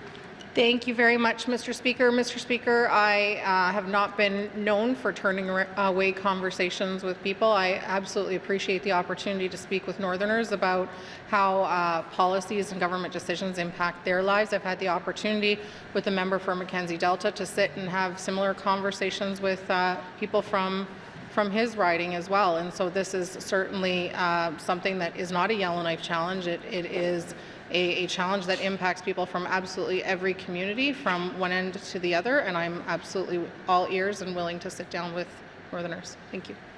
Minister of Education, Culture and Employment. Oral questions. Member from Great Slave. Thanks, Mr. Speaker, for the opportunity to get to a second round of questions around the climate change draft action plan. So the Minister for ECC spoke to the fact that some of the actions I'm interested in are from the Minister of Infrastructure, so I'll ask the Minister of Infrastructure now. Specifically, I'm interested in the unfunded action items that are talking about transportation planning studies, petroleum product storage capacity in our remote communities, and completing a climate assessment and planning study to optimize barging operations with MTS. These are all really crucial things. Can the minister please explain how we are seeking out funding on these crucial items right now? Thank you. Thank you. Member from Great Slave. Minister of Infrastructure. Thank you, Mr. Speaker. Mr. Speaker, with respect to transportation planning studies, we are in discussions with Transportation Canada. They are aware of the challenges of the North. We've raised a number of regulatory problems that continue to arise, which do impact costs and impact opportunity. So we are in contact with them. Again, I can't speak for where or when Transportation Canada might opt to move forward with us, but we have certainly thus far had a good relationship. I'm hopeful that they will see the need to better understand a region of the country that is unique and distinct from a lot of our southern colleagues. With respect, Mr. Speaker, to petroleum product storage, again, given the isolated nature of the energy grids and given the need to have ongoing fuel storage in these communities for basic electricity and basic heating, we're again speaking rather long-term to the federal government in this regard. There is some opportunity here, Mr. Speaker, ourselves, and it was actually in our own capital budget here, for doing some work in terms of understanding the metering and dispensing equipment in some of the small communities all around the Northwest Territories. This is really to look at the way that we're managing our fuel systems. It's not quite the same as storage, but I thought to highlight it here, Mr. Speaker, we need to get a handle on what we're doing to manage our storage capacity, and so that is an important item that is actually in this capital budget, should it get approved. And Mr. Speaker, with respect to longer term, we are looking to move money under the Disaster Mitigation and Adaptation Fund with infrastructure, Housing Infrastructure and Communities Canada, because again, if we can be preventing fuel storage issues by having better adaptation in these small communities, that could very well fall under that funding pot, and we're hopeful that they'll give us the permission to move the money around and allow those projects to continue. Last but not least, third item on the third question, Mr. Speaker, was with respect to marine transportation services. Mr. Speaker, I don't have a line on where the money might come from for work there. I can say that there's a lot happening at MTS right now to try to move themselves to a longer, more sustainable way of delivering their services, and that is, I expect, to come forward shortly as a result of the review that had been underway previously. Thank you. Thank you, Minister of Infrastructure. Oral questions. Oral questions. Member from Rangeley. Thank you, Mr. Speaker. Mr. Speaker, earlier today, the minister talked about a minister of responsible for the Power Corporation. Sorry, I don't remember who it was. Talked about the general rate increase of 24%. And she mentioned that part of this is because we're not connected to the grid, and due to our limited economic growth, we're squeezing the ratepayers in the Northwest Territories because there's no one else to charge, and because we're isolated, we're on our own. So I'd like to ask the minister, what is the plan to solve this structural problem? If we never connect to the grid, we're never going to solve this. This is an unsustainable power system, and it's breaking the backs of Northerners at a time when they can't afford to pay a penny more. So what is the minister, I would say Minister of Infrastructure's plan, or maybe Power Corporation, to solve this challenge and connect us to the grid? Thank you. Member from Rangeley, Minister of Infrastructure. Thank you, Mr. Speaker. Mr. Speaker, we need to increase the transmission connections across the Northwest Territories. We need to not have 20-some individual microgrids, not have 2 disconnected hydro systems north and south of the lake. So, Mr. Speaker, it is certainly our hope that, again, in this capital budget, we are hoping to get to a place where we can connect the communities of Kakiza and Fort Providence into the southern hydro grid, hoping to advance work with the Clecho government to see the Wati hydro project connected into the northern grid, and also hoping to see within this capital project advancement of the Tultson project, which would connect those 2 grids. Mr. Speaker, Tultson expansion also includes at Phase 3 looking to go south and to connect us into the grid, in the North American energy grid. Mr. Speaker, it is somewhere between $700,000 and $1.2 million per kilometre to construct transmission lines. So building our lines south, given the distance we would have to cover to connect, certainly wouldn't solve the problem by itself. If we can interconnect ourselves, we would be able to use surplus energy from the southern Tulsa system up to the north, and to have redundancy in the north so that communities can move power between them. And then last but not least, Mr. Speaker, fixing a lot of the power policy systems that we have, which would be in concert with the Public Utilities Board, so that we can do things like increase our independent power producers in small communities so that they can be selling back, improve net metering so that individual residents can be actually relying on solar but not taking from the grid in a way that it makes it dysfunctional.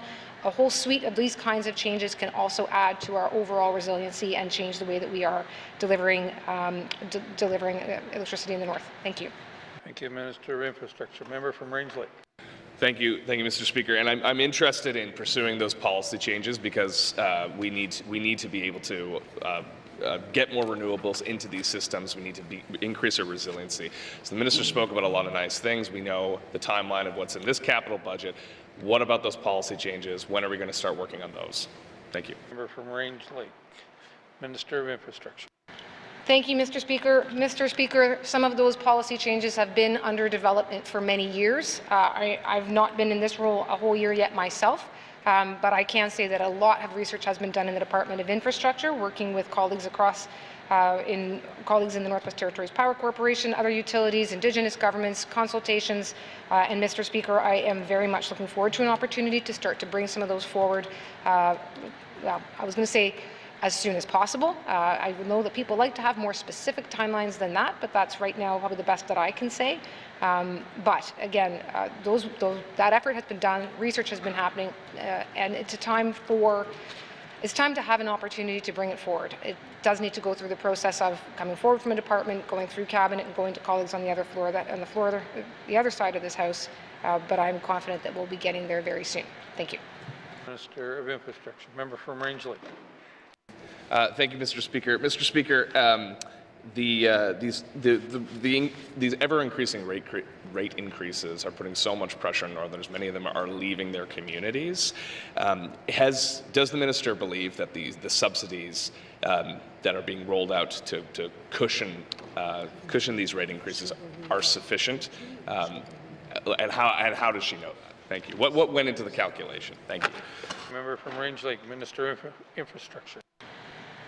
Mr. Speaker, the Territory is in a situation right now where every resident is, I would say, feeling the pinch of increased prices, and some much more than others, particularly in smaller communities and in more remote communities, communities that were already paying, well, the entire Northwest Territories is paying the highest electricity rates anywhere in Canada, which is a message that I have carried to anyone south of the border that will listen. And small communities are paying the highest rates anywhere of those. The SAW2 is paying, as I understand it, the highest rates of anywhere in the Northwest Territories. So that, again, as I've said, it's a message that I'm certainly trying to get to anyone who is listening down south, including our colleagues in Ottawa.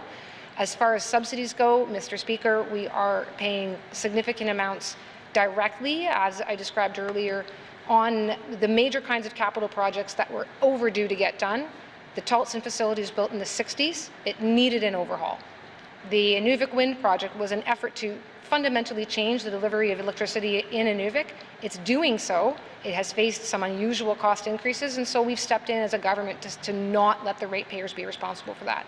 We're stepping in on the Tultson overhaul to not let the ratepayers be responsible for that. Again, owing to some unusual, and I'd say really tying back to the wildfires, some of the unusual things that occurred there. There's a territorial power support program, Mr. Speaker. It brings everyone down to Yellowknife's rate. Yellowknife's already paying the highest rates anywhere in Canada, Mr. Speaker, but it brings us at least down to the Yellowknife rates. Mr. Speaker, the federal government has done things, and I'm surprised no one's asked me about it. Federal government has done things of late to try to lower prices in other jurisdictions that don't have a borrowing limit. I'm under a borrowing limit, Mr. Speaker. I can't take the low interest loan from the federal government and put it to the Northwest Territories Power Corporation because we're under a borrowing rate. It is a challenging situation, Mr. Speaker, but we know that the residents can't face a 25% hike. People can't handle that. So the government will continue to find solutions through different support mechanisms, whether it's a direct contribution, whether it's a subsidy, and we're going to do those calculations. I need to give the Public Utility Board the time and the space to do their process. We're going to be watching closely, and we're well aware that residents can't handle 25%. Thank you. Thank you, Minister of Infrastructure. Final supplementary, member for Range Lake. Thank you, Mr. Speaker. Mr. Speaker, you know who's not under a borrowing limit? Private companies like ATCO and other private power producers that operate in southern jurisdictions who could be willing partners in helping solve these challenges. Why are we continuing to support a public corporation that's not lowering costs, that's not transitioning us to clean energy, and is only making things more expensive for Northerners? Have we considered privatization? Thank you. Thank you, member from Range Lake. Minister of Infrastructure. Thank you, Mr. Speaker. Mr. Speaker, if there's a private company out there that thinks they can make money selling power in the territories without a large industrial consumer, I am open to hearing about it. Right now, Naka Power obviously saw themselves chosen against in Hay River, and unfortunately that led to 10 years of litigation. But the decision by the PUB to allow that sale to go forward is what has now led to the filing of the GRA. So again, individual communities can make their choices about distribution agents. Naka Power is a private corporation. They draw a private rate. They make a profit, which is perfectly permitted for the private sector.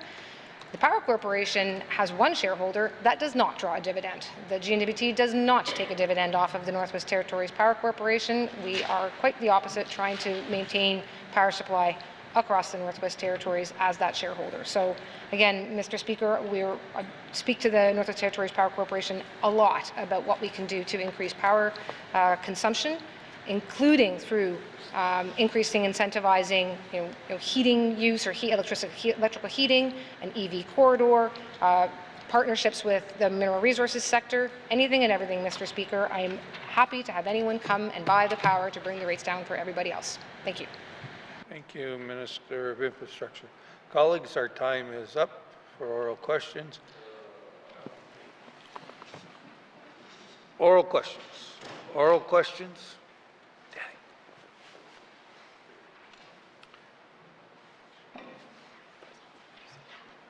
Written questions.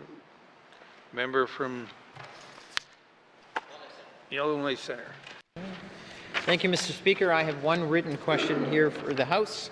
My question is for the Minister of Health and Social Services with respect to doctor and specialist positions, including their individual current staffing status in the Northwest Territories and Health and Social Services Authority. Furthermore, my detailed questions are targeting the specific position type and for guidance as an example, such as oncologist or general practitioner, where each of these positions are located either at Stanton or elsewhere. And lastly, the expectation is to fully understand the position staffing status, whether it is filled, vacant, or anticipated to be vacant, specific to a date. How long has it been vacant and why each position is vacant to the best of the department's ability? Can the minister provide in a table format the following information? Number one, all doctors and specialist positions, individuals within the NTHSSA, noting which are Northwest Territories based or locum. Number 2, specifically where each position is located based on their normal working location, which hospital, clinic, or otherwise. Number 3, each position's current staffing status, whether it is staffed, vacant, scheduled, or anticipated to be vacant. Number 4, if a position is vacant, how long has each position been vacant and why each position has not been filled? And 5, for all positions, whether each position is full-time, part-time, or otherwise. Thank you, Mr. Speaker. Thank you. Member from the Only Centre. Written questions? Written questions. Member from the Sawtooth. Thank you, Mr. Speaker. I'm seeking a request to go back to number 5 on the orders of the day, recognition of visitors in the gallery. My seat. Thank you.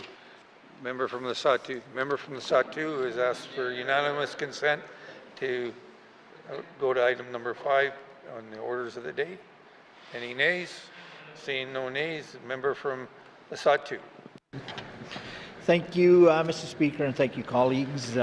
Today I want to recognize the newly elected young member for the president of the Yamoga Land Corporation in Fort Good Hope, Mr. Joseph Toback. My seat.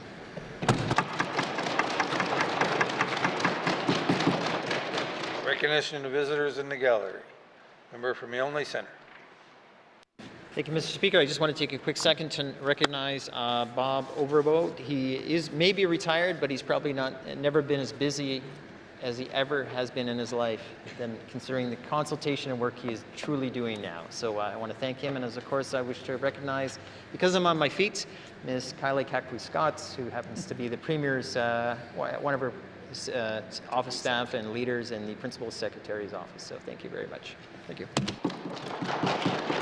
Recognition of visitors in the gallery. Member from Toonaday-Willety.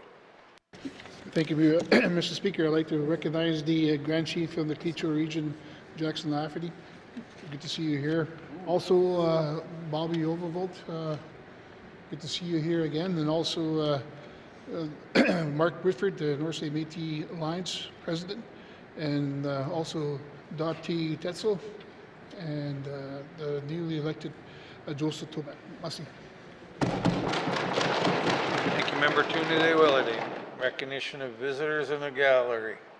Member from Ophi. Mr. Speaker, I would like to recognize Tina Apple from Gamity and Elizabeth Romy from Wati. And also, I would like to, earlier I said Satu Tetzel or Scott Tetzel. It is Dati Tetzel. So sorry about that. So I would like to. Thank you. Thank you, Member from Ophi. Recognition of visitors in the gallery. Member from the Sawtooth. Thank you again there, Mr. Speaker. I too want to recognize Mr. Bob Overvolt. Welcome to the Assembly, and Mark Whitford. My seat. Thank you. Recognition of visitors in the gallery. Recognition visitors to the gallery. I was a little bit nice again. I'm going to go to the Premier one more time. Thank you, Mr. Speaker. Thank you, Mr. Speaker. We're just so lucky to have so many dignitaries in the audience today. So, I'd also like to recognize Yamoga Land Corporation President Joseph Toback. He was, when I traveled to Fort Good Hope, he was the Deputy Chief at that time, as well as Bob Overvolt, who was at one time the Deputy Minister of the department. So I want to welcome him, and of course Mark Whitford, President of the North Slave Métis Alliance. Thank you very much, Mr. Speaker. Okay.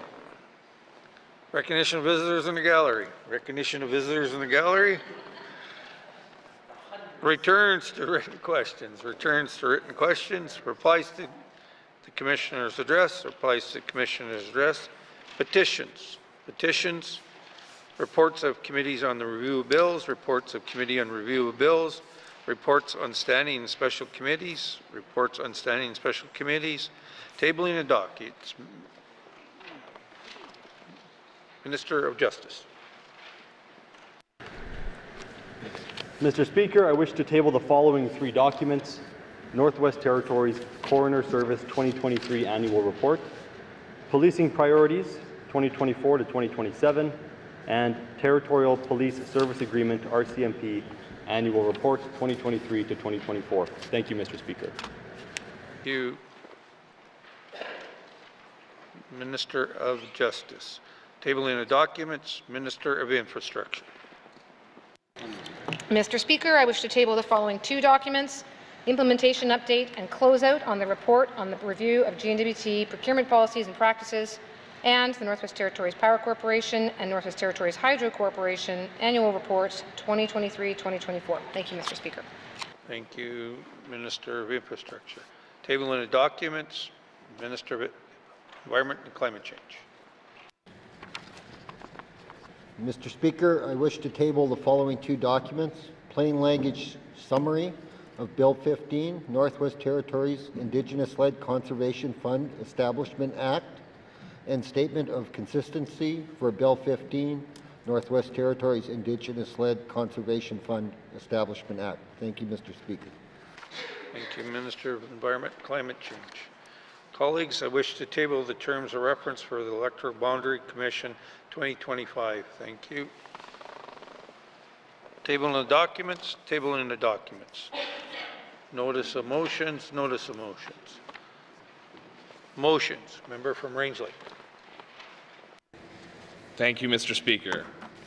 Whereas access to healthcare and addressing the effects of trauma is a priority for the 20th Legislative Assembly, and whereas the financial outlook of the Northwest Territories is dire, despite the efforts of the Government of the Northwest Territories through its fiscal strategy, and whereas sustained shortages of staff have reduced access to healthcare services in NWT communities and placed increased operational demands on full-time staff, leading to burnout, and whereas the Auditor General of Canada indicated an emphasis of matter in the 2022-23 public accounts concerning the financial performance of the Northwest Territories Health and Social Services Authority, and whereas the continued use of agency nurses in the healthcare system is financially unsustainable, and whereas the total consolidated debt of the Government of the Northwest Territories has reached $1.74 billion in breach of the fiscal responsibility policy, and whereas it is more important than ever for the government to improve the financial and operational sustainability of the Northwest Territories healthcare system, now therefore I move, seconded by the Honourable Member for Nuvik-Bootlake, that the House call on the Auditor General of Canada to conduct a performance audit of all aspects of the management of the Northwest Territories Health and Social Services Authority in its delivery of healthcare services, including medical travel and the recruitment and retention of nurses, doctors, and allied health professionals, and to prioritize this investigation. And furthermore, that the Speaker formally transmit this motion and the content of our proceedings in relation to this motion to the Office of the Auditor General of Canada for their consideration. Thank you, Mr. Speaker. Thank you, Member from Rains Lake. To the motion. Member from Rains Lake. Thank you, Mr. Speaker. Mr. Speaker, I think this motion speaks for itself, but I will add some facts to it. When the NTHSSA, the Health Authority, was first established in 2016, it inherited an accumulated deficit of $51 million. In 2020, that deficit had grown to $94 million. As of March 31st, 2024, this year, the accumulated deficit stands at $272.9 million. Mr. Speaker, from that escalation, from the amalgamation of the authorities to now, we are on an ever-increasing track of a financially unsustainable model of healthcare delivery in the Northwest Territories, to the point where our own public accounts are being noted as, or this area of spending and deficit are being noted as almost tanking the entire government's fiscal situation. We need to get to grips with this, and I don't think we know how. We have brought numerous independent third-party reports over the years. We have brought deficit reduction plans, strategies, working groups, committees. Your committees, Mr. Speaker, have looked at this over many years, and it's a persistent problem that is showing no improvements of slowing down. And not only that, if it wasn't just the value for money for healthcare, it's the quality of healthcare that Northerners are that Northerners have access to. And we see the issues with administering healthcare leading to programs or services shutting down. Perhaps most well known is the obstetrics and birthing services. I think the Inuvik Hospital struggles with this. The Yellowknife Hospital struggles with this. Agency nurses are being deployed because we can't retain the specialized nurses that can do this work, and no one knows why when we ask these questions. And I know there's a problem in Canada, but there's a bigger problem here, and we need to get to the bottom of it. And I think just as the Premier spoke to when he was telling the House and the public about the new healthcare sustainability unit, we need someone from outside of the authority to find the solutions to make things more sustainable. And this motion calls for our auditor, the Auditor General of Canada, to do the same thing. And I think I agree with the Premier, but I think it's even better to have someone completely outside of the GNWT to do this work. And rather than hire someone and use taxpayer dollars to get yet another review, let's get our auditor, who we don't pay for, but does exceptional work, high quality work, and can really give us some recommendations that we can put into practice and start to solve this crisis of healthcare. We know it's not getting any better. We know that there's lots of effort that this government's trying, that previous governments have tried. So the motion here is not to scold anyone, it's to bring that expert eyes of the Auditor General to bear to solve this problem. Because there are so many different, it's a multifaceted problem. And I think having that resource of the Auditor General with all their expertise is the right way to go here. And I look forward to the debate on today, and I look forward to continuing to work with our cabinet colleagues and members on this side of the House as well to solve this problem over the coming years of this government. But I think if we have this help from the Auditor General, it's going to be a lot easier. And where my mind goes is, first to the people of the Northwest Territories who need access to medical care, especially as things as our economy slows down, as costs continue to increase, as it gets hard, as climate change continues to create struggles, our health, and as people age, we're going to need more access to healthcare. We're going to need a stronger and more robust healthcare system to weather the storm of these challenges, and we know it's breaking. So we need to do this for the sake of our residents. We need to get a clear answers forward from an independent, unimpeachable source of expertise. And our workers need this too. I have many nurses, doctors, allied professionals who live in the Range Lake riding, and they've been talking to me since the election. And they're not happy with the direction that healthcare has taken over the years. They're not satisfied that we're doing enough as a government to solve the problem now. And we've brought a lot of advocacy to their plight and to try to help the quality of life of workers and make it more attractive, more meaningful for recruitment and retention in the healthcare system. But it's just not working. So if we have this, again, this help, this expertise that can tell us how we can make the system better, it's going to be a benefit to everyone in the Northwest Territories for generations to come. And this can be the government that finally sets healthcare on the right course for the Northwest Territories. And that's what I hope this motion will achieve. And I ask my colleagues to support it. Thank you very much, Mr. Speaker. Thank you, member from Range Lake. Motions to the motion, member from Frame Lake. Oh, sorry, Nuvik-Boot Lake. Lake. Thank you, Mr. Speaker. Mr. Speaker, as a seconder of this motion, I certainly echo the comments of my colleague from Range Lake. Mr. Speaker, I know the Minister is aware of this issue. I know this is a national issue. I know through briefings and dialogues we've had with the Minister that she is going to be looking at ways we can improve this system, and I certainly appreciate that, and I have every confidence in that. But, Mr. Speaker, this is a tool. It's a tool that we have in our toolbox that we can use. As the MLA from Frame Lake has said, it's a tool that comes to us without a cost attached to it and can help us create what we need, which is a roadmap.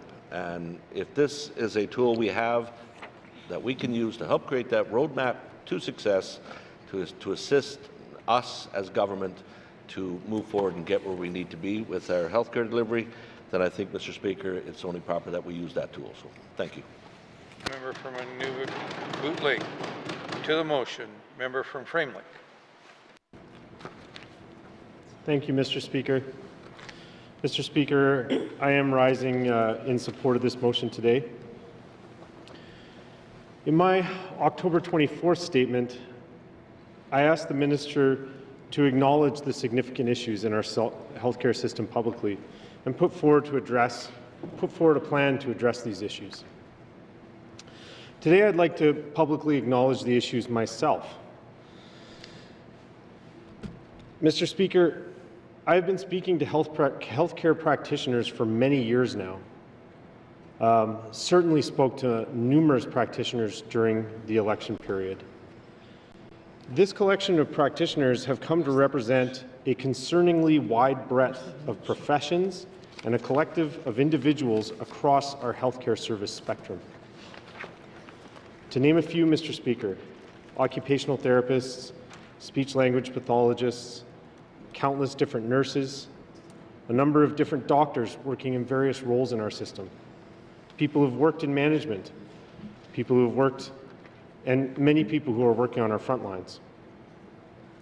All of these are people whose opinions and perspectives I deeply respect and have listened to with significant concern because they have come to me in desperation and told me that they are on the verge of leaving or have already left their positions in our healthcare system because of significant issues with how the system is being managed. In particular, the overwhelming message I have heard from practitioners is that they feel their voices are not being heard by decision makers. I'm going to share one or two of these voices in the House today in their own words. Both of these are people who have left our system to work elsewhere. I quote, "I remember when the unfolding of the new hospital was happening, and we would have meetings about the changes, and they would tell us that our feedback wasn't welcome because the decisions had already been made. Our supervisor asked once, 'So what do you guys think?' And everyone was silent, staring at them. So I said, 'Does it actually matter? Will telling you what we think impact this change in any way?' And this person couldn't answer, and everyone got up and left the meeting. It was such an angry and uncomfortable place to work because people have no control of their environment or their role." Mr. Speaker, the next voice is from a doctor I met with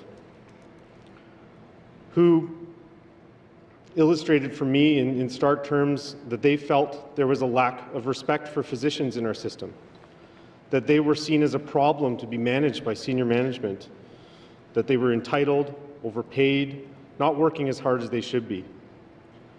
This person was concerned that over time we're going to hollow out the core of our local physicians and replace them with only locums.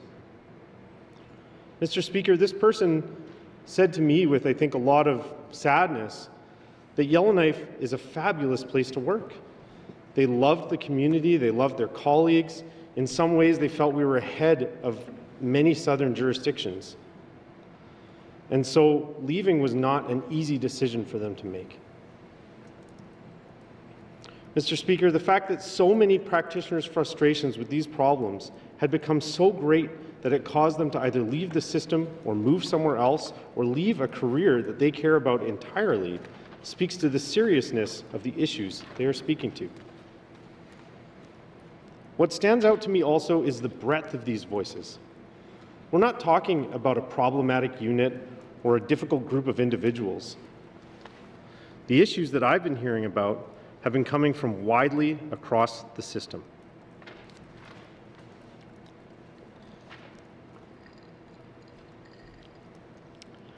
The thing I've found so perplexing when considering these issues is how fundamentally simple the problem seems. We clearly need to look at how we're managing the system and ensure we are doing a better job of including practitioner voices fundamentally in decision-making and work to do whatever we can to improve employee morale in our system. Perhaps this is a simple statement to make, but it seems that implementing this change effectively has proved to be a significant challenge in our system. So I am of the opinion that we need outside help to achieve it. There are experts in this kind of organizational change, and I think we need to employ this kind of expertise to help us understand how we can make changes to our management systems to address these issues that so many practitioners are asking for. I believe this work will need to go beyond superficial efforts like an occasional town hall meeting or meetings from time to time to talk about how things are going. I think it will involve fundamental changes to how decisions are being made in the system. It may require structural changes within the system to ensure sustainability of the shift. It will necessarily be a significant change to the workplace culture in our healthcare system. Making this shift and assessing these systemic issues, in my opinion, needs to be a key focus of an audit of the system, if not the main focus. Mr. Speaker, there is a lot of reason for hope. I studied making changes such as those I'm speaking to in school and would encourage people to take heart in knowing that making these kind of significant workplace cultural shifts is something that a large number of people have expertise in. It is the focus of their careers, and these kinds of change management and organizational management experts can help us make this change. This is something which absolutely can be done. It has been done in thousands of organizations, and it can be done in hours. I also think there is comfort to be found in knowing that, as I said the other day in my statement on system sustainability, leadership and organizational management theory tells us that the best way to be effective in our decision-making is to consider the perspectives of individuals throughout the organization. So I think making the cultural shift I've been speaking to will open us up to a huge wealth of information as to how we can begin solving the various problems we have in this system. I know that wealth of knowledge exists because I've spoken to so many of these people myself, and I've heard their ideas firsthand. This is an incredibly well-educated, high-capacity, and passionate workforce, Mr. Speaker.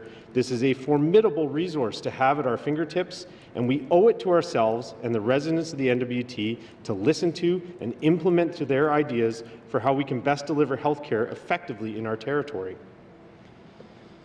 Mr. Speaker, I appreciate the member for Yellowknife, member for Range Lake, and the member for Inuvik Boot Lake for bringing this motion forward. I think that, as I've illustrated in my comments today, we have heard from a plethora of voices in our system that changes are needed. They are calling on us desperately to take action. I think this is one of the actions that we can take. Thank you, Mr. Speaker. Thank you, member from Frame Lake. To the motion, member from Yellowknife Centre. Thank you, Mr. Speaker. Mr. Speaker, yes, I too want to acknowledge the champion of healthcare we have here, my good colleague from the Range Lake riding. I know that I share his passion, and that was kind of why what started with the town hall meeting we had this summer, which is to hear the voices of the everyday family, the everyday person struggling with healthcare challenges. And I reiterate what I said before a few days ago, not at length, but I want to point out that the building was busting at the seams. We were probably borderline on the fire marshal's load capacity of the building. No one counted, by the way, just to make sure. But the truth be told is we'd never seen such a turnout in Yellowknife at any type of meeting like this. It was amazing, and they were respectful, and they were helpful, and they were telling their stories, their journeys, Mr. Speaker. But Mr. Speaker, the challenge, of course, is that what's next? And even people ask me, you know, and my good colleague, Mr. Tester, what's next? We tell you these stories, we tell you these concerns and pains. We need something to change. You know, people would describe it, the proverbial, the train is coming off the track. Is it too late? I don't think it's too late. As a matter of fact, I think we couldn't have a better opportunity than now, because we're in that point, like, we have to collectively start pulling together. So as they say, with tragedy sometimes comes this great opportunity, and here it is. We could turn this around. Now again, another example of in the sense of description is, I mean, when things have gotten this way, it wasn't overnight. You know, no one's suggesting chaos and disorder. But what we're suggesting is the fact that it's true, as my other colleague had mentioned, you know, doctors and nurses will tell us they are getting tired of providing advice, skills, professionals who have decades of knowledge on how to do things better could make the very difference. So what is a performance audit, Mr. Speaker? To be crystal clear, both to the minister, the government, and certainly the media, it's not a witch hunt. It's not in any form. And it shouldn't be contrived or construed in any way it is. It's simply asking, are we getting value for money? Is there a better way to do this? Are we doing the things that we should be doing? Can we do them better? That's what it's about. It's about trying to find a path through these challenges. It will be overwhelming, but the Auditor General Office is free. They have the talent, the skills, the abilities. They have the vision to pull it all together on a song sheet and start focusing on a direction so we can all be singing on the same sheet, working towards a better outcome, Mr. Speaker. Mr. Speaker, we need to show our teams of professionals, be it administrators, be it support workers at the hospital, be doctors, nurse practitioners, everyone, that we care so much. We're going to go through the system and make sure. The great thing about the Auditor General's Office, Mr. Speaker, is they're unfettered. We'll point them in direction and say, we want you to find the best way of what's happening here. They don't show up with a pre-written decision on how and then say, this is how we're going to get there. In other words, they won't determine the outcome till they see where it takes them. And to them, out of very few people, not a lot of people have that skill. And the fact that it's outside, it will be them. Now, I remember, I'm getting old, so now I'm starting to say, I remember. But I remember we used to have a great hospital administrator, Dennis Cleaver. He was great. He could bring the best of people, whether it was doctors, admin, he knew them, they knew him, and he really understood. That's why I was trying to raise the other day. And to be frank, changing the head of the system, it doesn't do anything. We have to get into the morale, into the functions, into the systems. That's why we need, as I said, a Jane Philpott type who understands the DNA of how everything comes together like a great conductor. And they'll say things like, well, I see that's working and they're doing their best, but it's actually not working to an outcome that actually is effective. And hence, that's the type of conversation only these types of experts can have.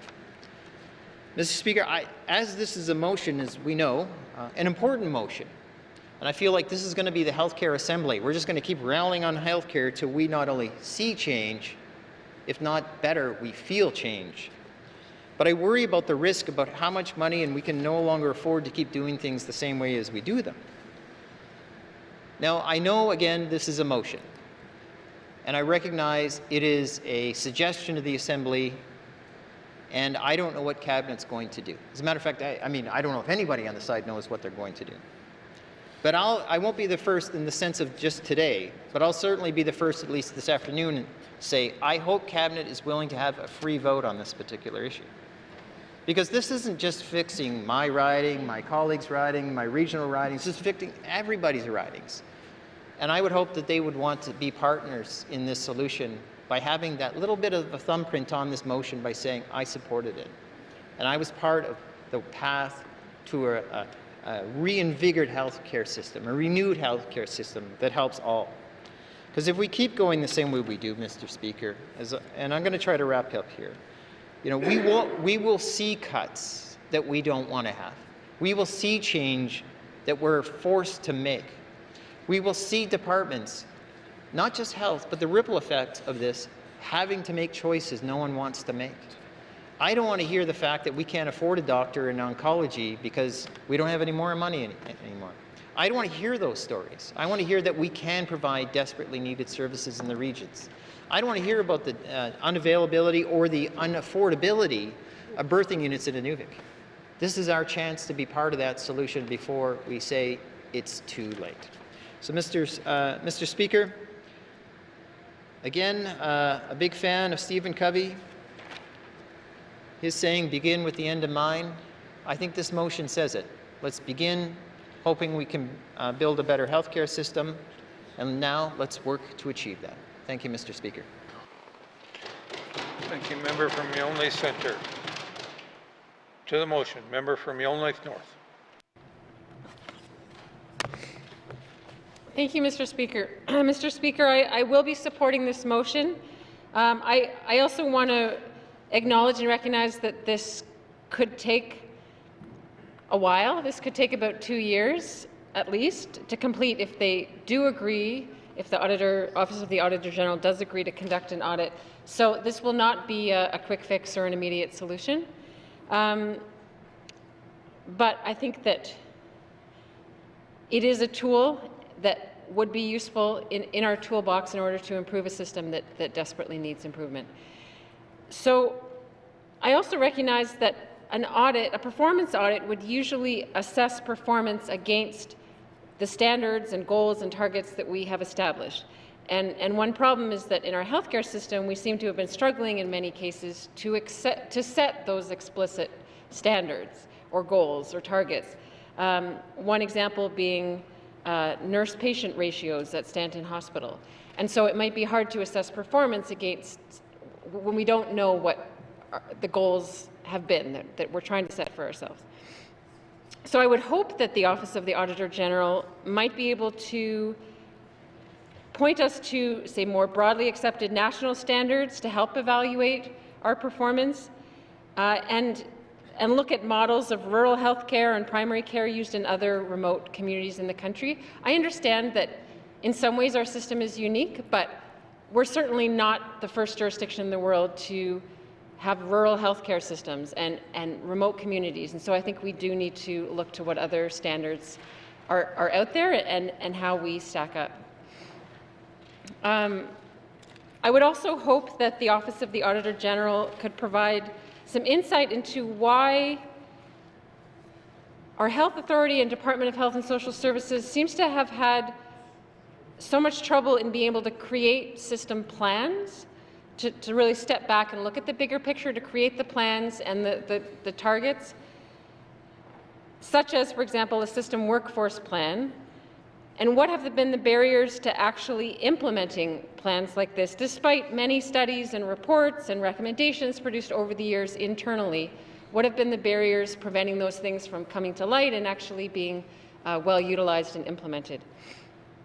With regard to staff retention, one thing I would certainly appreciate is a review of our policies around how and when frontline healthcare employees can take their annual leave.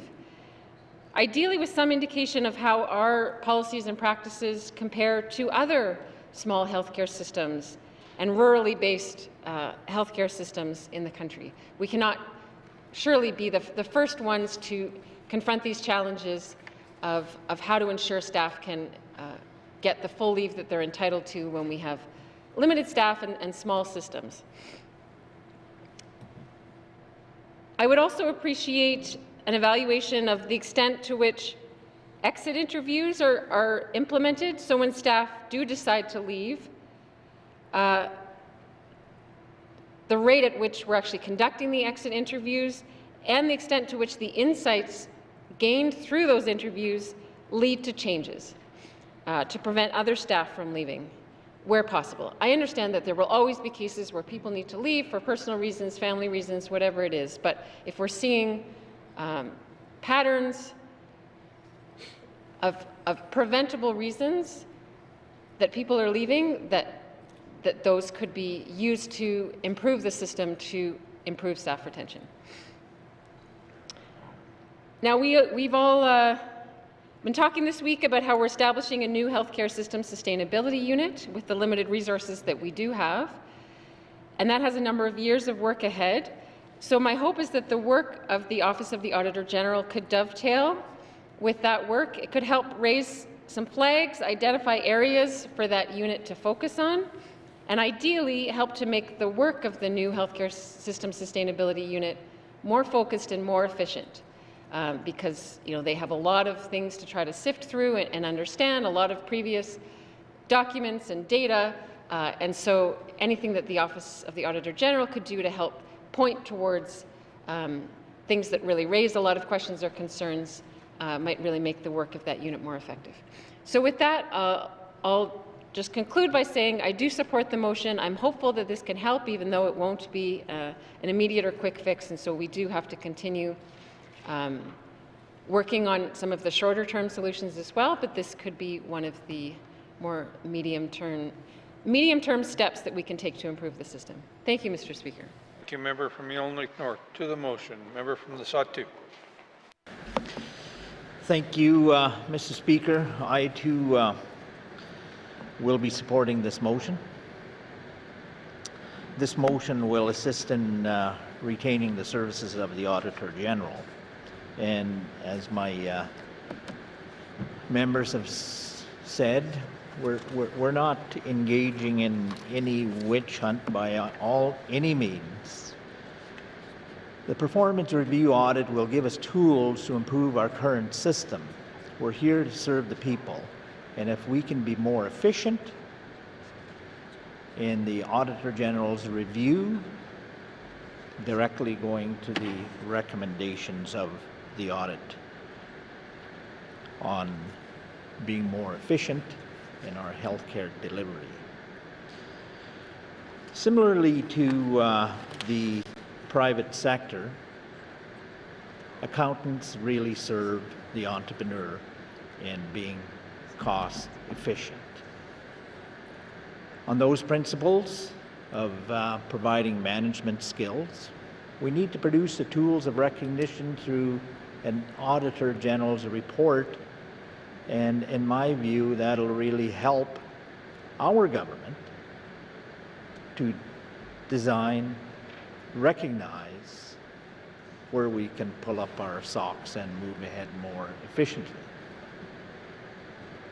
Many of our small communities there, Mr. Speaker, depend solely on health care, but limited facilities. That dependency is really on the system that we have now.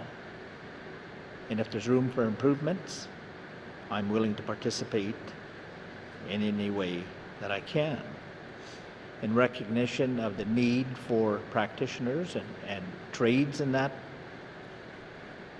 system of health delivery, we can say to the previous statement I made the other day on working with the Department of ECC to promote education. We have beneficiaries in the SATU that specialize in nursing and health deliveries. So if we can promote the recruitment and the noble trades position of healthcare delivery, that was my purpose of initiating that discussion through the statement I made. We need more trades. And in this case, in this motion, will help us recognize that. It also will recognize our weaknesses, and I hope that we, as a government, will all stand together to help do a review of efficiencies, and more notably, look at the recommendations from the report that's going to be produced. Must Mr. Speaker. Thank you, member from the SATU. To the motion, member from Moulfie. Thank you, Mr. Speaker. Mr. Speaker, I support this motion as well. The healthcare system in the NWT, especially in small communities, needs major improvements. Mr. Speaker, we want, living in the small communities, we want Cadillac services. We've been living with the Ford Focus services for a long time, and in the process, our people are not getting the treatment they deserve. Some of our people are getting more sicker or misdiagnosed, and we heard so many stories about medical travel too as well, and the problem that it has on our vulnerables and those living with challenges, we heard of their experience. So we need to improve our services, especially in small communities, because we don't even have a medical doctor. Some patients, they wait long to see a medical doctor. In Klitschko region, we're very fortunate because we have a physician that goes to our community, to our other Klitschko communities. But other communities, they don't have that advantage. So I do support, and I feel for a lot of people living in the small communities that do get missed. A lot of misdiagnosis. We heard from other people about Some people that have to pay their own way to Yellowknife to get the Cadillac services, which in small communities, we lack that. And by the time they get here, for many, it's too late. So for that reason, I do support this motion, and I do support and encourage for more young Indigenous to get into the healthcare field. And I hope that, I know that will help with the recruitment and retention. Our people will stay in our community to deal with our problems, with our issues. And language or culture is not going to be a barrier. If we bring in outside people, there's going to be challenges for them. So I think we need to start focus on training, educating our young people and promoting them, to take nurses and all the other professional fields. Thank you. Member from Mophie. To the motion, member from Trinidad-Willety. Thank you, Mr. Speaker. Mr. Speaker, I rise to also give support to this motion. The performance audit of the management of the Government of Northwest Territories Health and Social Services Authority, the last number of years in the 19th Assembly, there were a lot of issues brought forward in regards to the health system. We could, and my colleagues talked about it a little bit there as well. Got to remind also that when we have a mace here, we talk about the Crown, and we have a treaty, and part of the treaty we have the medicine chest. And the people in our small communities, the treaty expect the healthcare to be a priority for them. Over the years, I've been bringing issues here to the House on almost every issue you could think of, including medical travel and how it's funded. And to me, that's also another big issue. My colleagues spoke passionately about the health system and retentions of the nurses and doctors. And I think this is long overdue. I think it's needed. We should also learn from like what happened to me in my community. And for now, Mr. Speaker, I just want to keep it short and sweet. That this motion is something that I'm glad to hear and see, and that was brought forward by my colleagues, because it hits home when a lot of our members get misdiagnosed, they get sent home, to the point some of my colleagues, my constituents had babies in the bathtub because they were sent home. And there's no need for that. So this year we'll look at ways as to how we can improve the system, and I look forward to the recommendations. So, Mr. Speaker, I do support this motion. Thank you. Thank you, member from Trinidad-Willety. To the motion, member from Mackenzie Delta. Thank you, Mr. Speaker.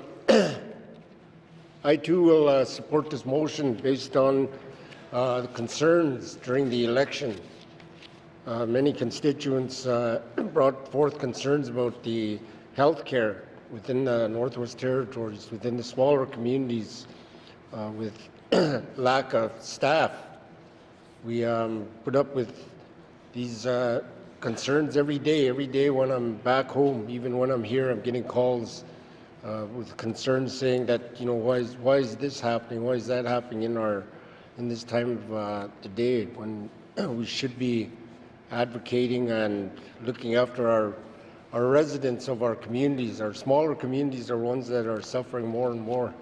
Traveling, we have elders that are traveling to bigger centers, and where they don't know the system and are left alone. We have patients who have medical conditions that can't travel alone, but they too are told that they're denied. And we just need some improvements in the healthcare system for not just my community, but for the whole Northwest Territories. So just to let you know that I will be supporting this motion. Thank you, Mr. Speaker. Thank you, member from Mackenzie Delta. To the motion, member from Great Slave. Thank you, Mr. Speaker. I too will be supporting this motion. for reasons very well outlined by everyone else. It's really troubling to me that probably 2/3 to 3/4 of the requests and feedback I get back in my office every day are about health-related issues, are about staff who feel completely at the end of their rope. And it's very telling to me that people within the government feel scared to have this feedback to an MLA. I really would encourage Cabinet to support this motion if at all possible. However, they usually abstain. But it's really a good tool to have in our toolbox, as other people have said. It's good to have an external lens on this issue. I also recognize it will take a long time to get results, but I think those results will be exacting, so I will be supporting this motion. Thank you, Mr. Speaker. Thank you, member from Great Slave. To the motion, member from Hay River North.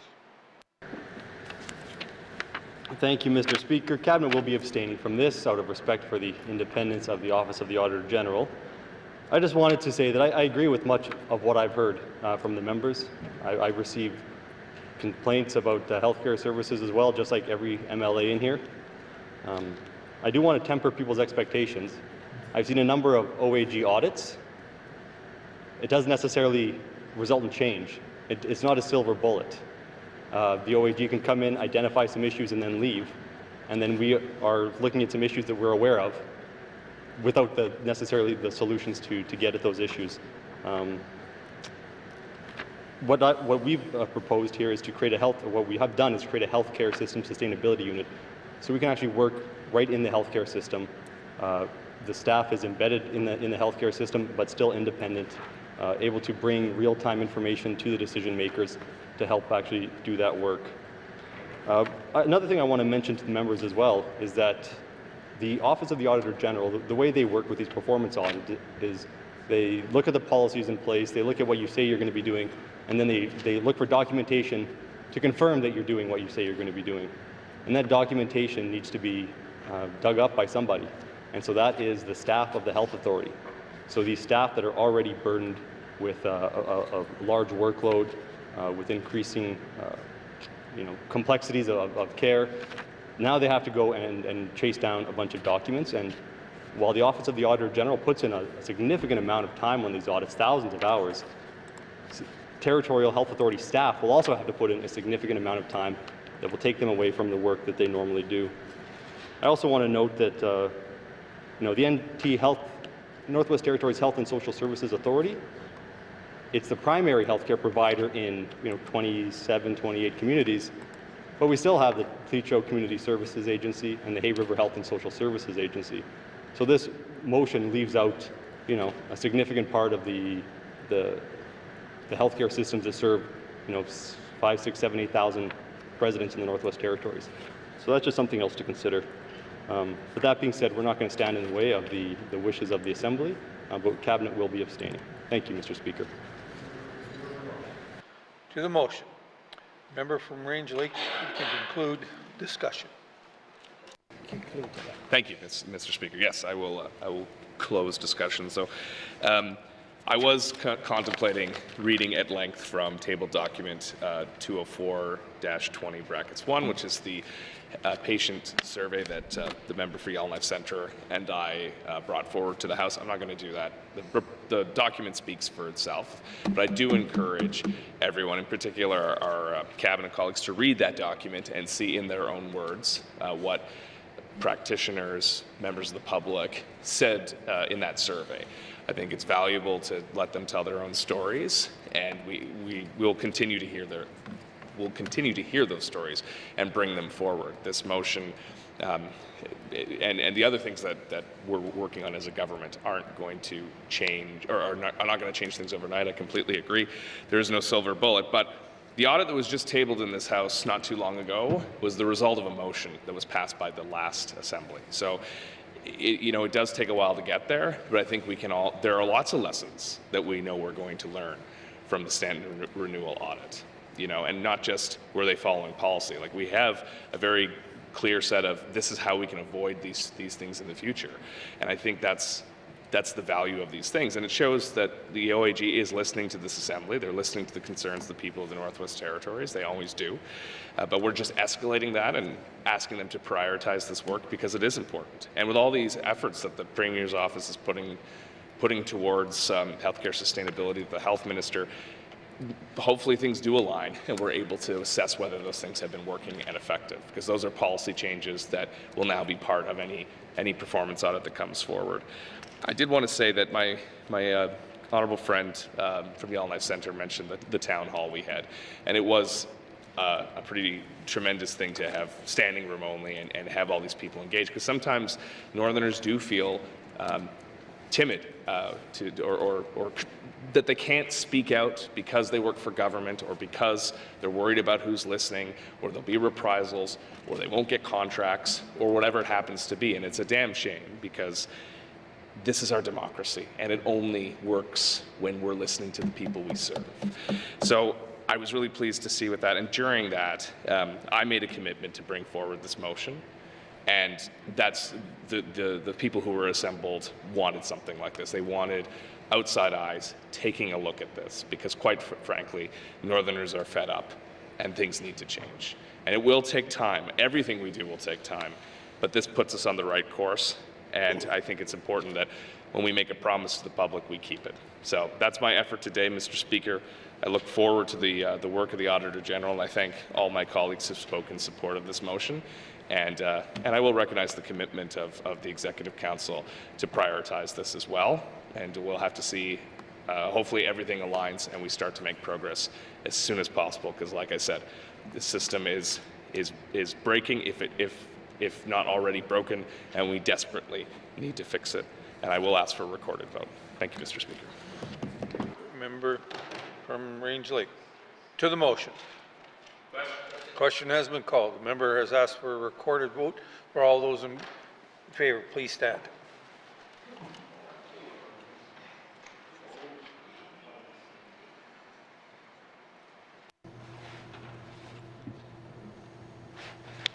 The member for Range Lake, the member for Inuvik Boot Lake, the member for Montfouille, the member for Frame Lake, the member for Great Slave, the member for Mackenzie Delta, the member for Yellowknife North, the member for Tuniday Willowday, the member for Satu, the member for Yellowknife Centre.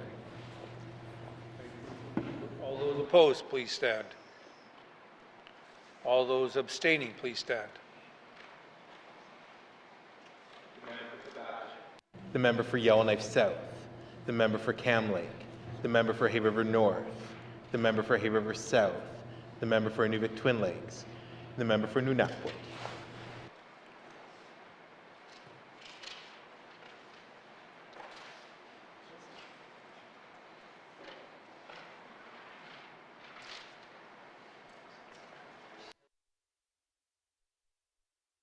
Thank you. Colleagues, all those in favor, 10. Opposed, 0. Abstention, 7. Motion has carried. Motions. Colleagues, realizing that we've been almost 3 hours, we need to give our translators a break. We will have a brief recess. Thank you.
Thank you, colleagues.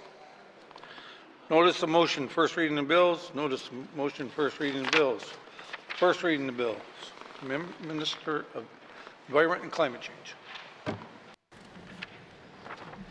Mr. Speaker, I wish to present to the House Bill 15, Northwest Territories Indigenous-led Conservation Fund Establishment Act, to be read for the first time. Thank you, Mr. Speaker. Thank you, Minister. Pursuant to Rule 8(2)(3), Bill 15 is deemed to have first reading and is ready for second reading. First reading of bills, second reading of bills. Minister of Environment and Climate Change. Mr. Speaker, I seek consent to proceed with second reading of Bill 15, Northwest Territories Indigenous-led Conservation Fund Establishment Act. Thank you, Mr. Speaker. Thank you. The Minister is asking consent to bring forward Bill 15 to the second reading. All those in favor? Huh? Sorry. There we go. Well, those guys wanted to say nay up there. Seeing no nays, you may proceed. Mr. Speaker, I move, seconded by the honourable member from Hay River North, that Bill 15, Northwest Territories Indigenous-led Conservation Fund Establishment Act, be read for the second time. The proposed Northwest Territories Indigenous-led Conservation Fund Establishment Act establishes a non-profit body corporate called the Our Land for the Future Trust. Our Land for the Future Trust will manage the initial $375 million fund and any future contributions in accordance with the Our Land for the Future agreement. The fund will be used to support Indigenous-led conservation, stewardship, and related economic diversification activities in the Northwest Territories, including the establishment and management of Indigenous protected and conserved areas. Thank you, Mr. Speaker. Thank you, Minister. The motion is ordered to the principle of the bill. Question has been called. All those in favor? Yay. Opposed? Abstention? Motion passed.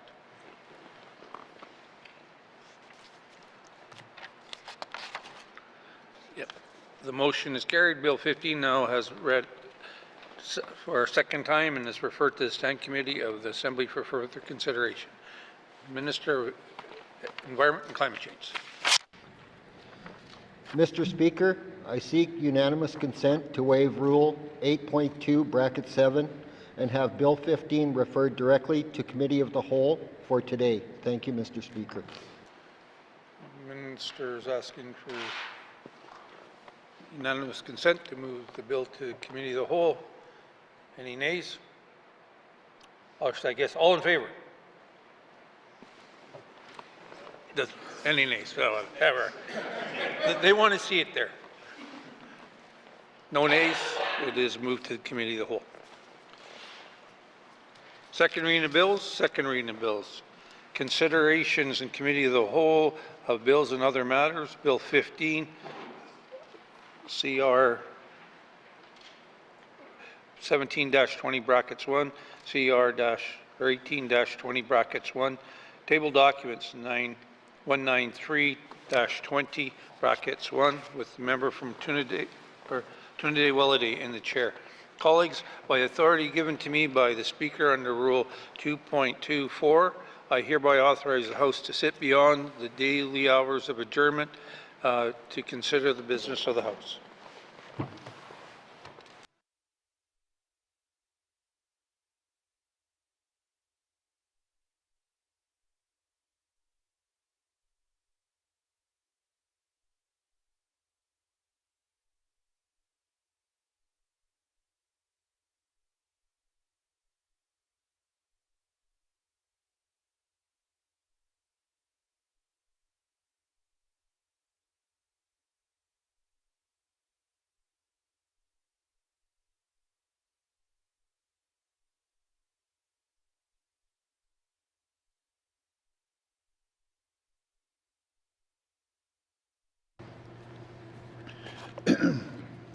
Calling the committee to order. I now call the committee to the whole. Sorry, I'll now call the committee of the whole to order. I'm going to go to the Premier. Mr. Chair, we wish to deal with table document 193-20 brackets 1, 2025 to 2026 capital estimates to conclude consideration of all departments, and Bill 15. Thank you, Mr. Chair. Thank you. Does the committee agree? Thank you.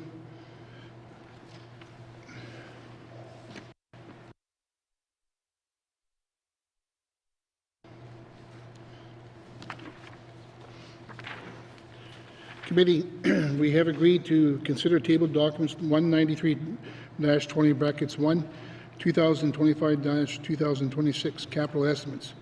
Does the Minister of Finance have any remarks? Thank you, Mr. Chair. Mr. Chair, I do have some closing remarks with respect to the consideration of the capital estimates.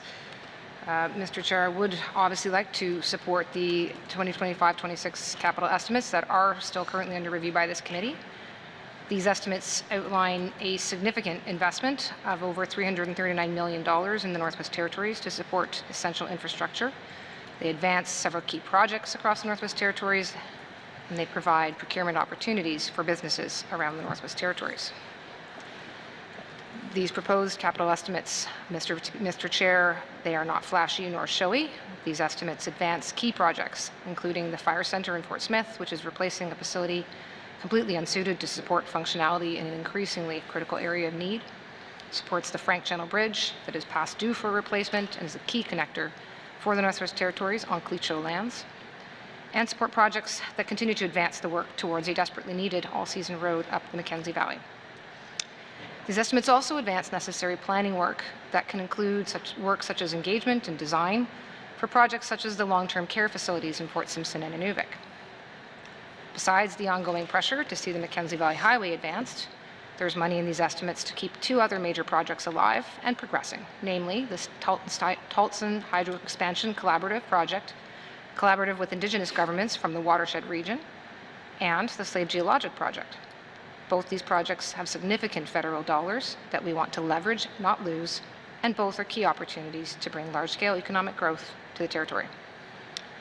That said, Mr. Chair, this is consensus government, and passing of any budget through the House is an opportunity for discussion and negotiation as a legislative assembly as a whole. At the start of this session, MLA colleagues made it very clear that they were dissatisfied with the status of ongoing work, direction of policies, and pace of change in health and social services, the health authorities, and the housing authority, or the housing NWT. We've benefited as a collective from many conversations over the past 2 weeks.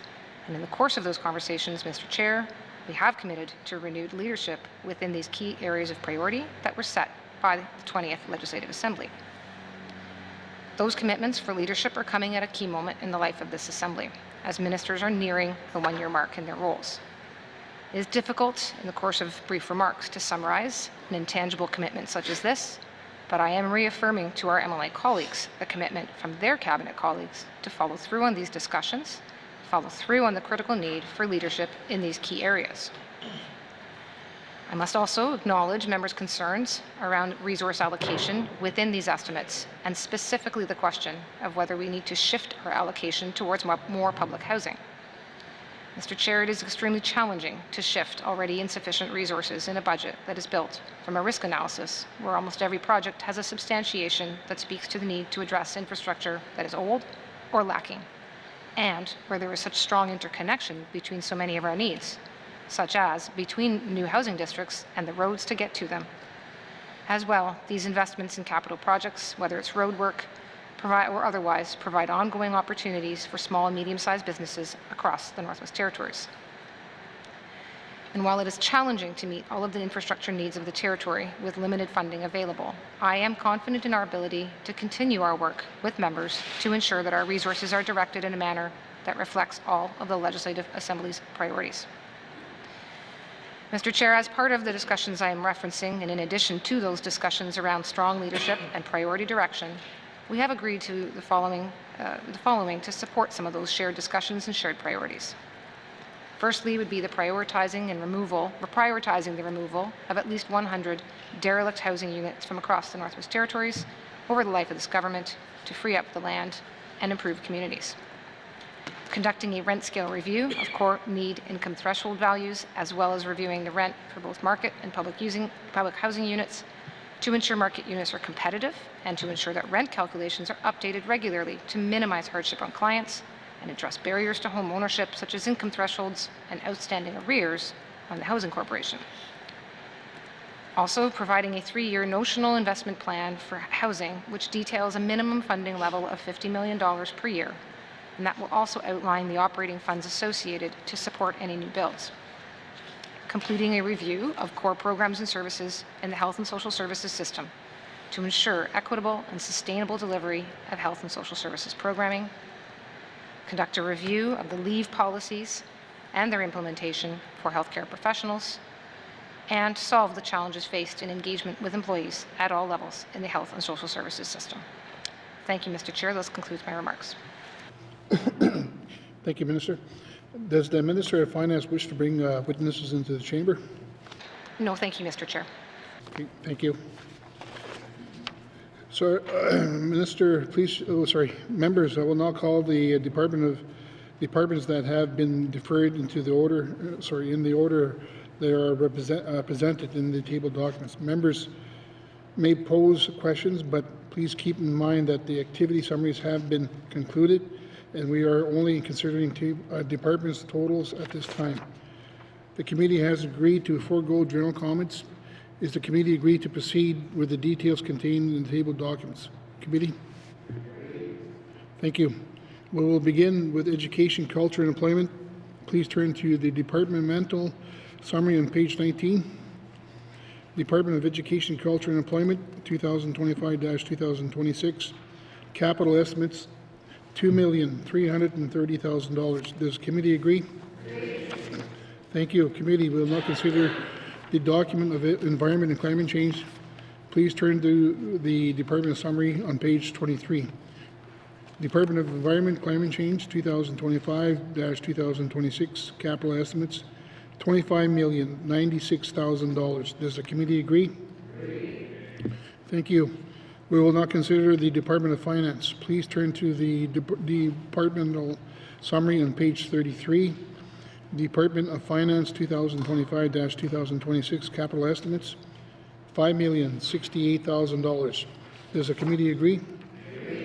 Thank you. Committee, we will now consider the Department of Health and Social Services.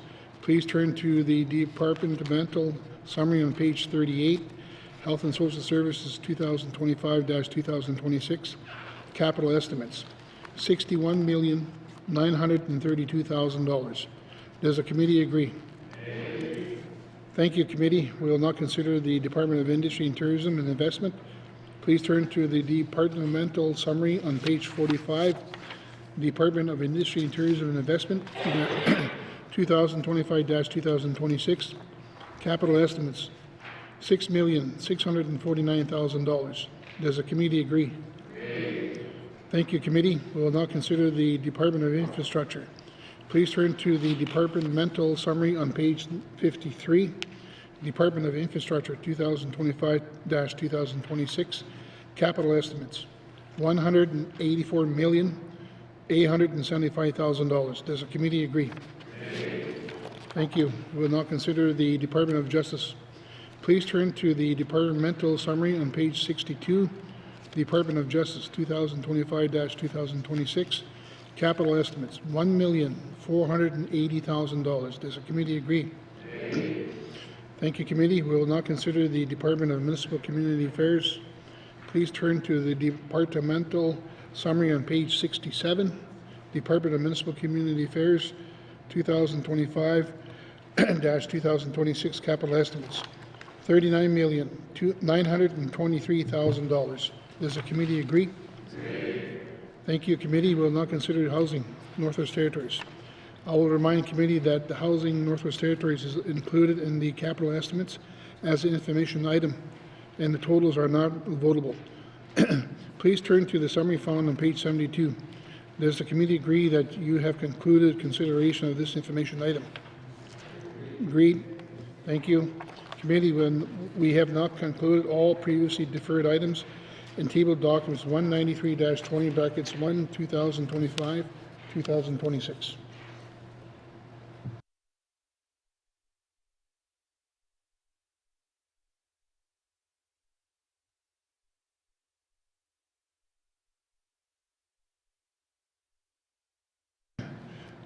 Committee, we have concluded all previously deferred items on table documents 193-20 brackets 1, 2025-2026 capital estimates.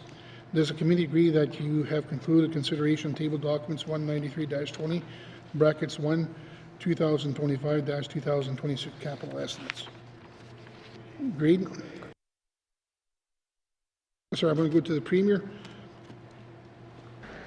Mr. Chair, I move that consideration of tabled document 193-20 brackets 1, capital estimates 2025-2026 be now concluded, and that table document 193-20 brackets 1 be reported and recommended as ready for further consideration in formal session through the form of an appropriation bill. Thank you, Mr. Chair. Yeah, thank you. The motion is ordered. To the motion. Question has been called. All those in favor? Oh, sorry. I'm going to go to the member from Rangeley. Thank you, Mr. Chair. I know we're in a rush to get to another very important piece of this committee's work, but we do need to.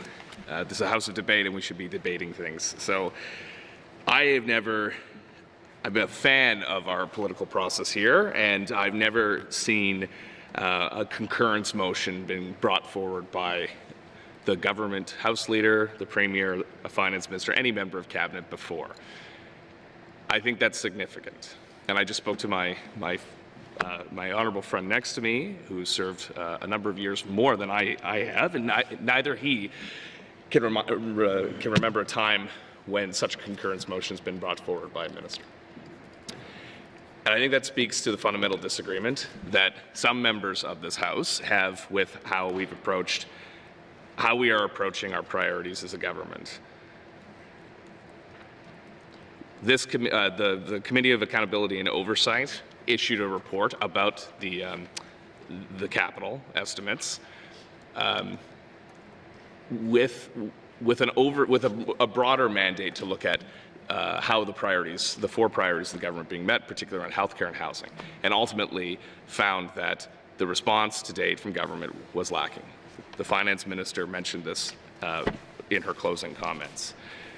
What we have been offered in response to those concerns, commitment to remove derelict units, reviewing rent scales that haven't been looked at in 10 years, a 3-year notional housing plan worth $150 million, and I should note notional means costed but unfunded. So it's just a plan that could show what could happen if it was funded. I don't think that's what we meant as a committee when we said prioritize healthcare. We wanted houses built. You look to our sister territory in Nunavut, a third of their capital budget is being spent on housing. And I'm sure people will say, well, they budget differently. But the point is, people in Nunavut understand that their government is prioritizing housing. They're building 350 homes. We are building 150 homes. Or doors, I should say.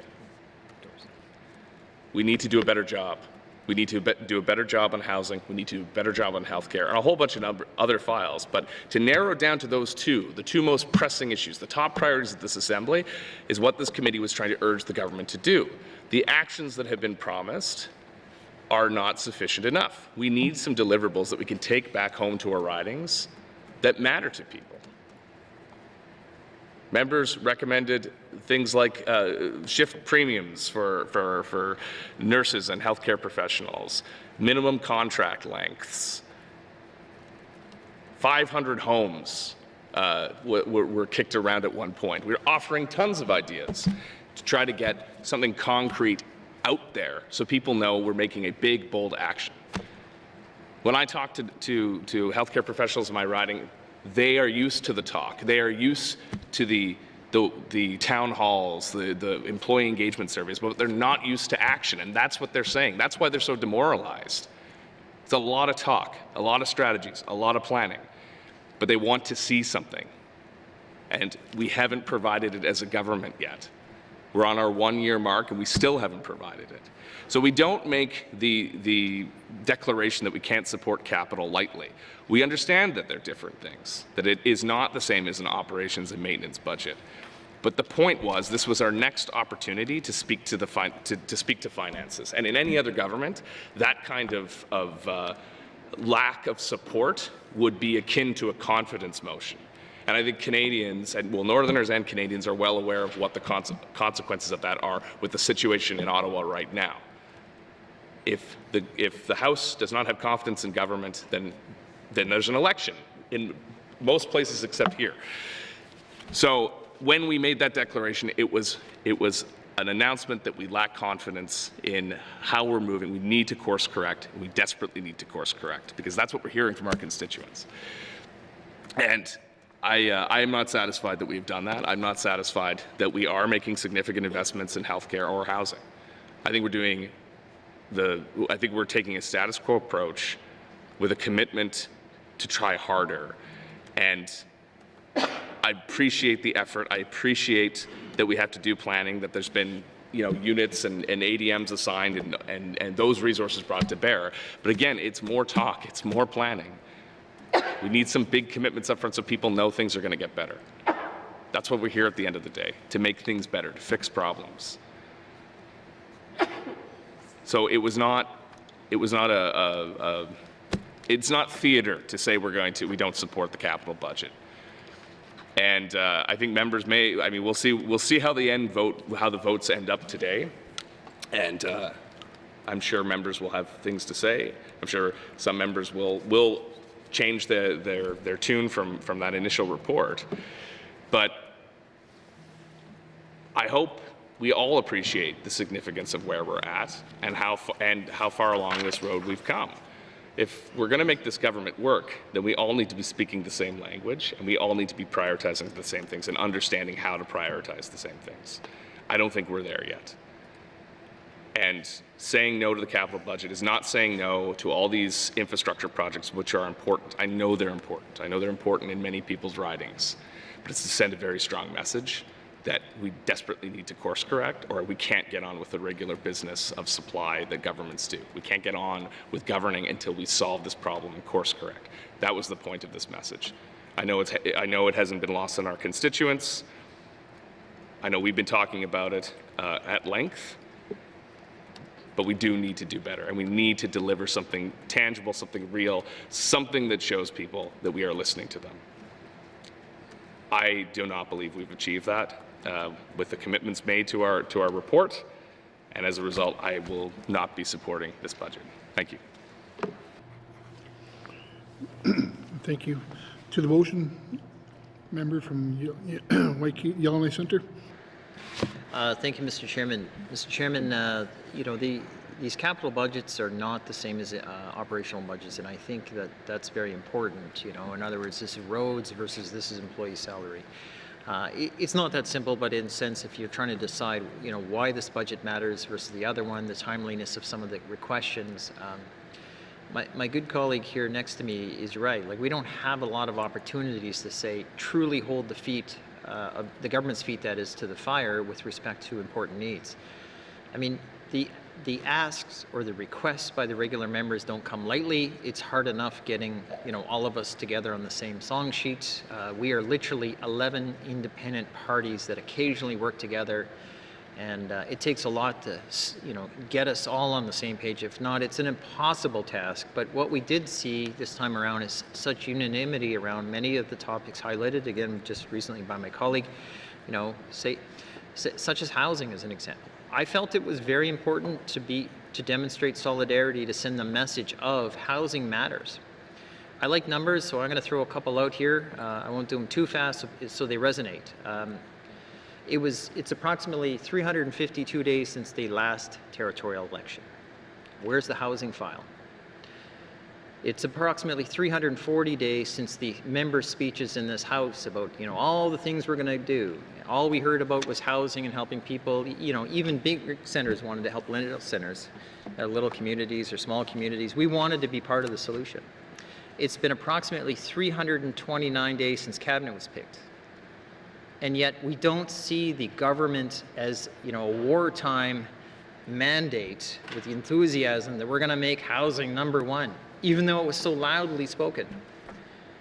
You know, it's without a number here in the sense of, you know, it's just over 300 days since we met with the territorial leaders at the Tree of Peace. What was the number one issue everybody talked about? Housing. I feel like saying, can I get an amen from the congregation here? It's true, though. It's true. You know, and I get the interim budget was, in theory, keep the lights on. You know, I get it, and I supported that, and I think that's a reality.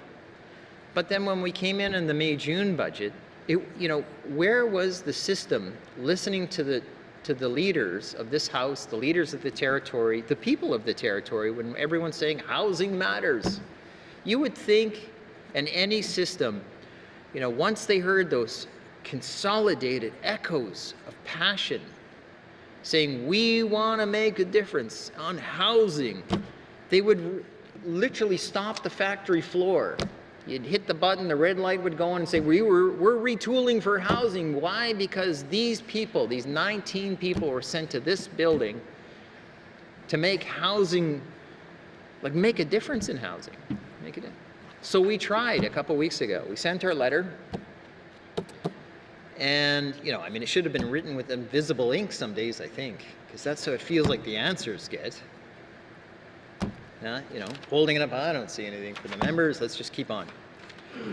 And then there's the fracturing. Well, you know, there's the implied, whether it's direct or indirect, or the pressure, oh my God, what's going to happen if we don't support the budget as given? And what happens if we don't support it as given in the timing? So in other words, if you don't support this, well, who knows what's going to happen? Can't tell you. Beware of, well, just beware. Mr. Chairman, it's approximately 1,039 days left in this mandate before the next election. And some days I think, man, I wish it'd come sooner. Because, you know, I really thought, I believed in holding the line because housing mattered. Now, I generally mean this commitment, which is, you know, I felt very strongly about saying, let's just put 500 houses in the communities. Let's do it, you know, that's somewhere between, you know, 12, 13, or even as high as 15, depending where it is. Why, as a Yellowknife MLA, would you say, let's focus in on that first? And I'll be frank about it, because it's important. And the reason it's important is because people are coming from the regions and the communities because of the housing suitability and accessibility. It's just not there in some of those places. They, you know, or they get a government house and a modular that rolls into town, the government heats it for 2 years and everybody's staring at it. Boy, that's at a sore thumb. Nothing, you know, the equating, getting results for people is what hopefully we all ran for.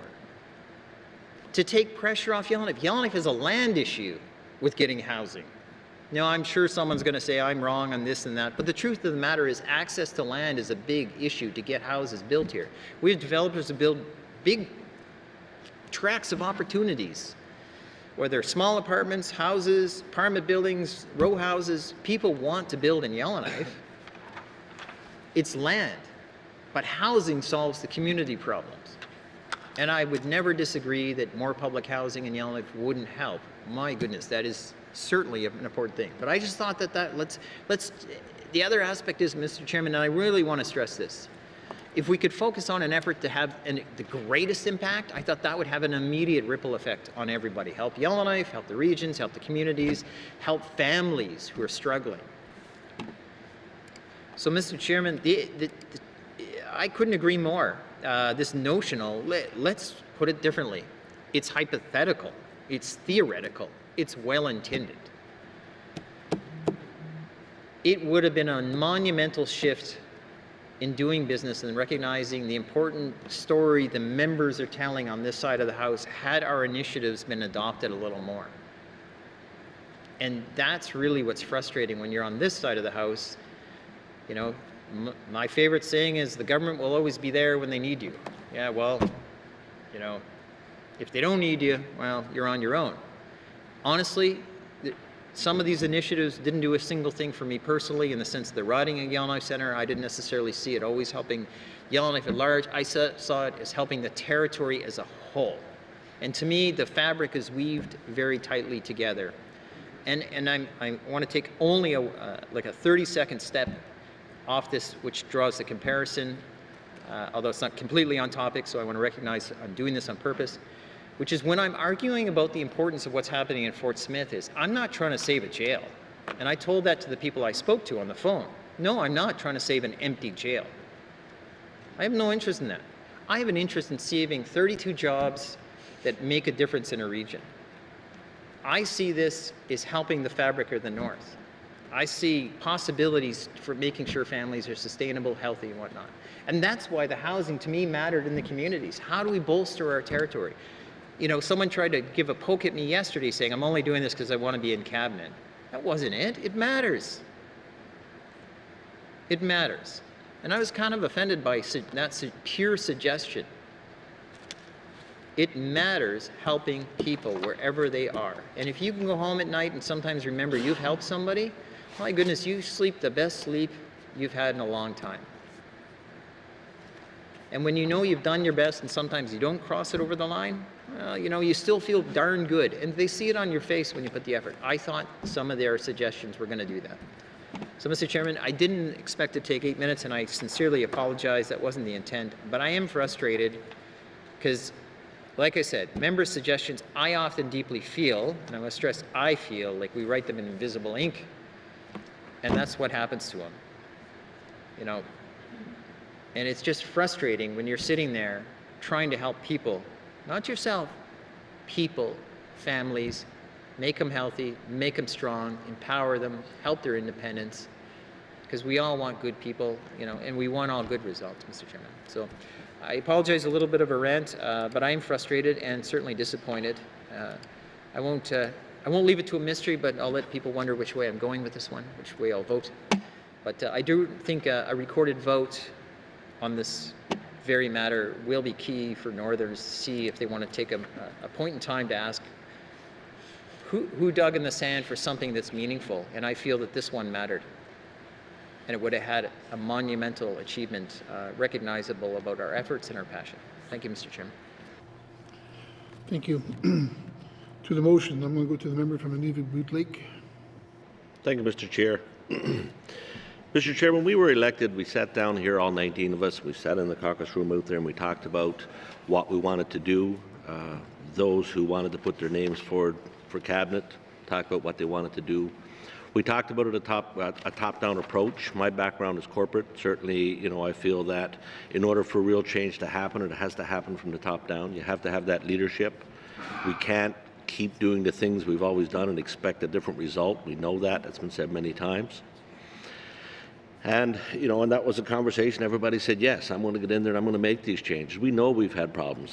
The last government had problems. And, you know, they left some problems that we've had to deal with.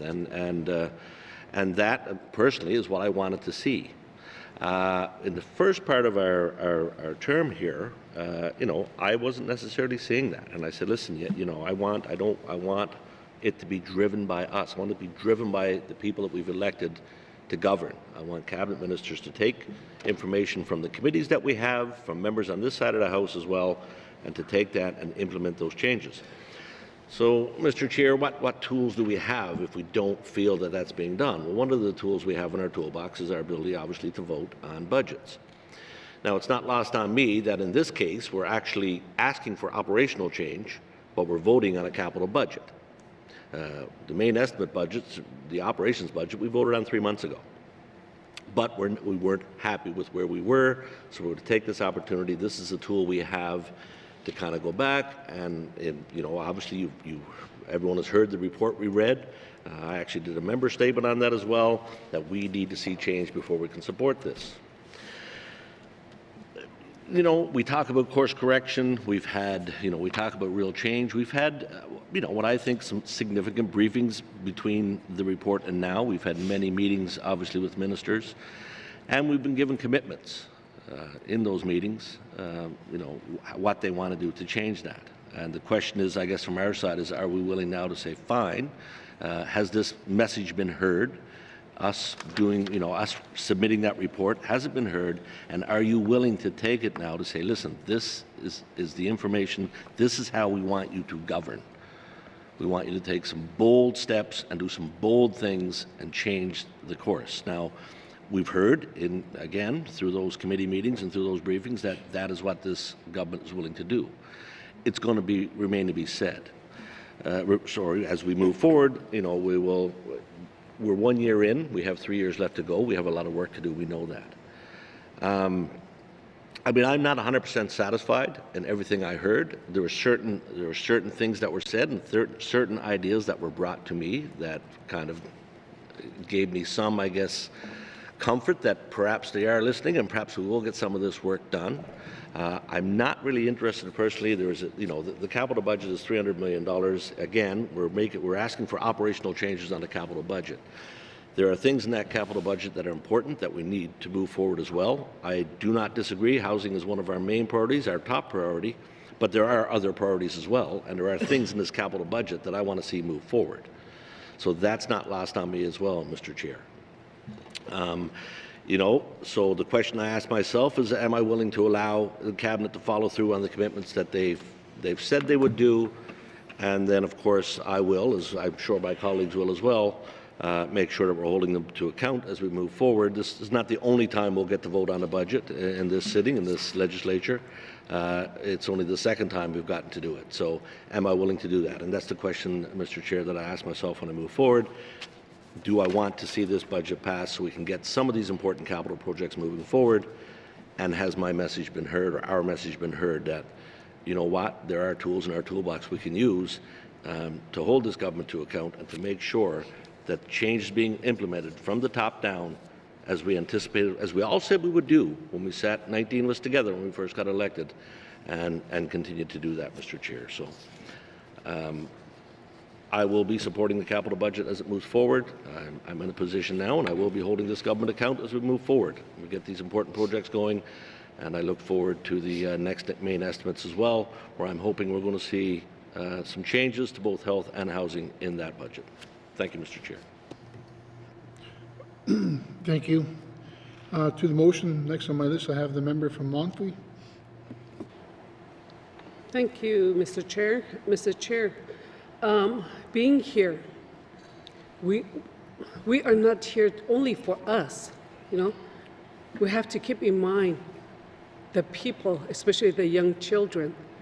We are here for the future generations. We have every decisions that we make here, we have to keep the future generation in mind.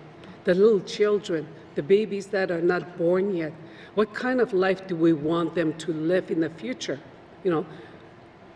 I know we want something bigger, better for them.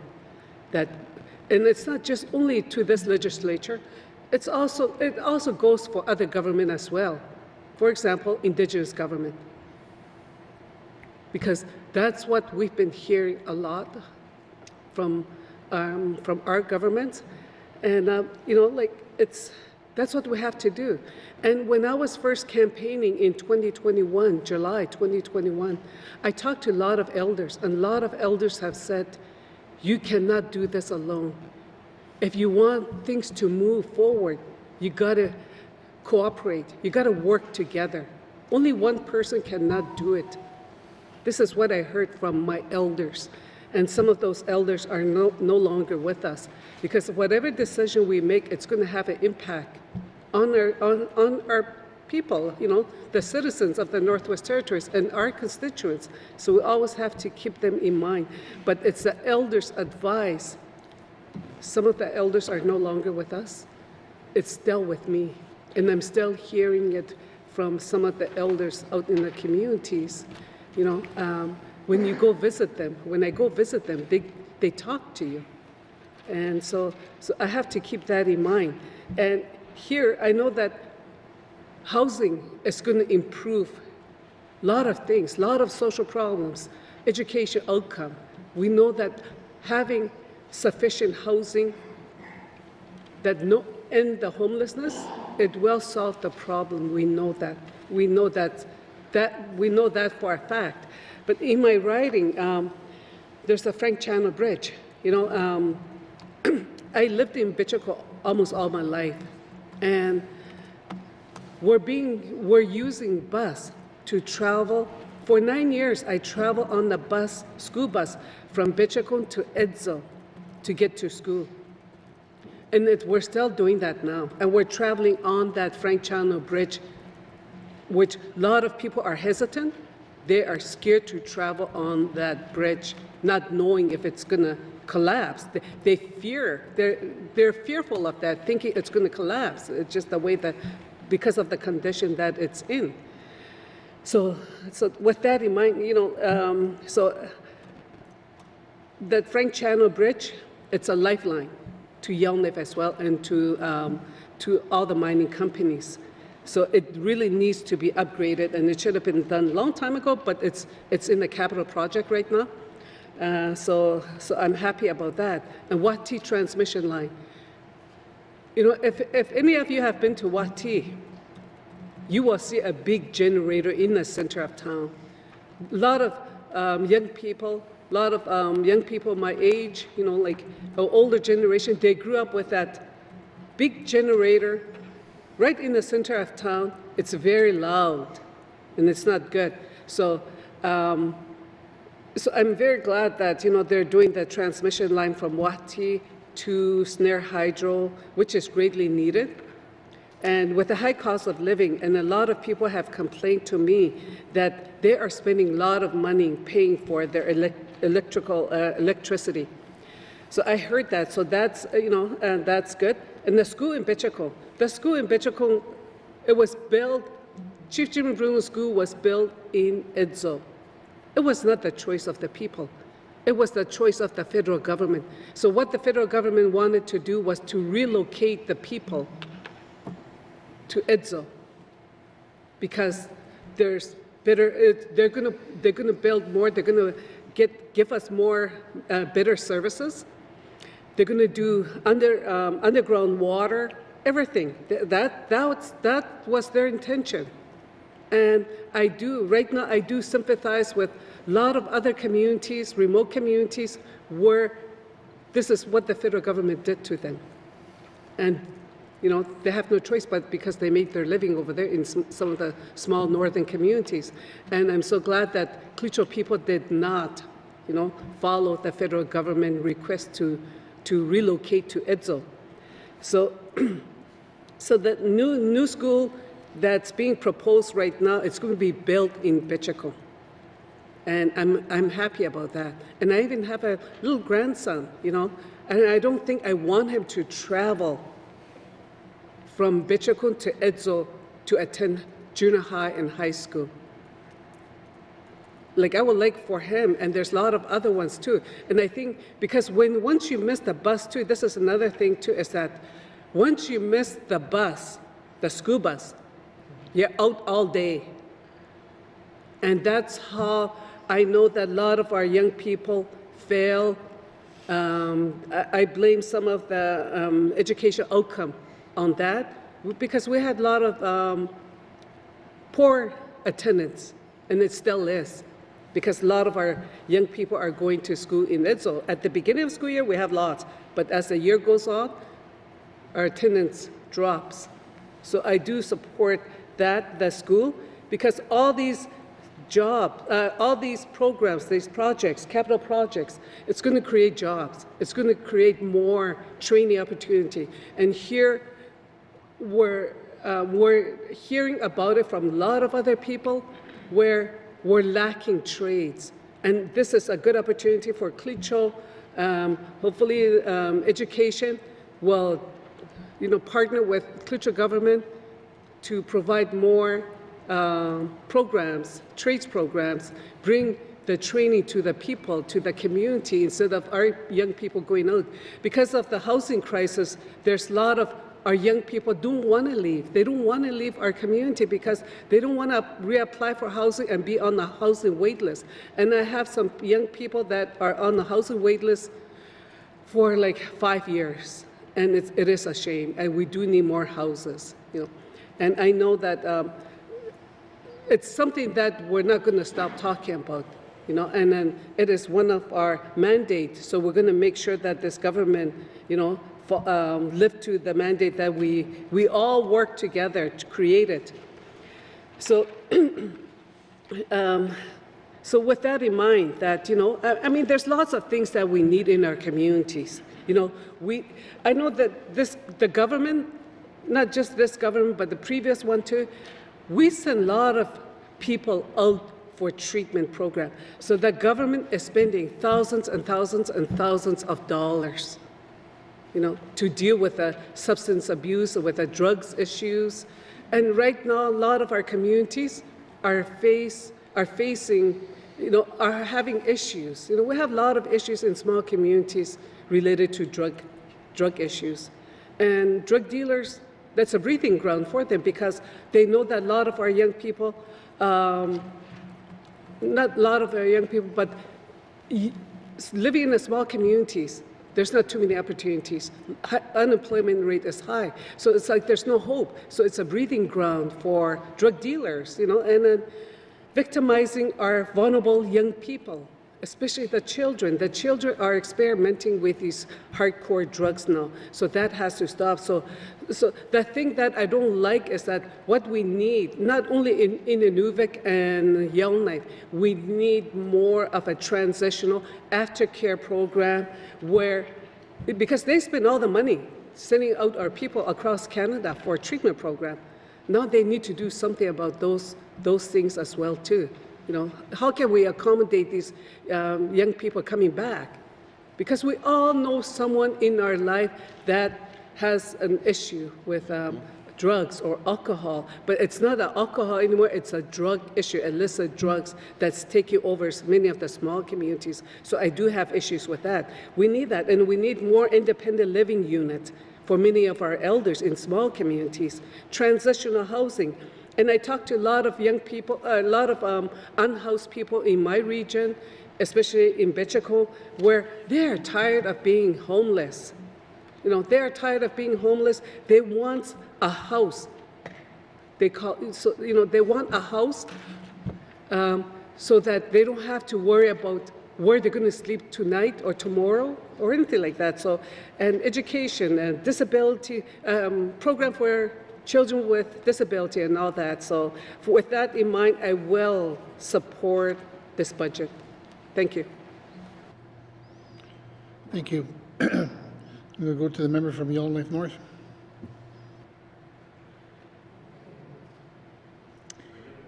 Thank you, Mr. Chair. Mr. Chair, as we all know, the Committee of Regular Members brought forward a letter at the start of this session explaining our concerns about the healthcare crisis and the housing crisis, stating that we need to see significant steps to improve both before we can support the capital budget. So on healthcare, we are still in a crisis, but I also understand that the path forward requires more operational changes than capital-related changes. There are steps being taken, such as the establishment of the Healthcare System Sustainability Unit, which we certainly need to continue to monitor closely to ensure we actually gain some momentum in addressing these urgent problems.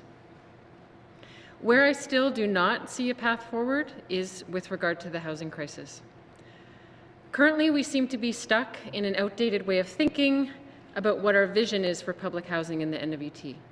As I mentioned in my member statement earlier today, the philosophy, certainly of the federal government for decades, has been that the government just needs to get out of public housing, just kind of ease our way out, and then the market will solve all of our housing problems. But this completely ignores the realities in small, non-market communities. All the evidence we have of where our communities' economies are at and incomes in these small non-market communities, all this evidence leads us to the conclusion that a significant portion of our population will continue to depend on public housing to meet their basic shelter needs. And so our public housing stock needs to be larger than it currently is to allow our population to meet their basic shelter needs. As we know, basic shelter is the most foundational aspect of any of the priorities we've set in this Assembly. Without basic shelter, people cannot pursue their education, they cannot stay healthy, they cannot keep a job, and we cannot grow our economy.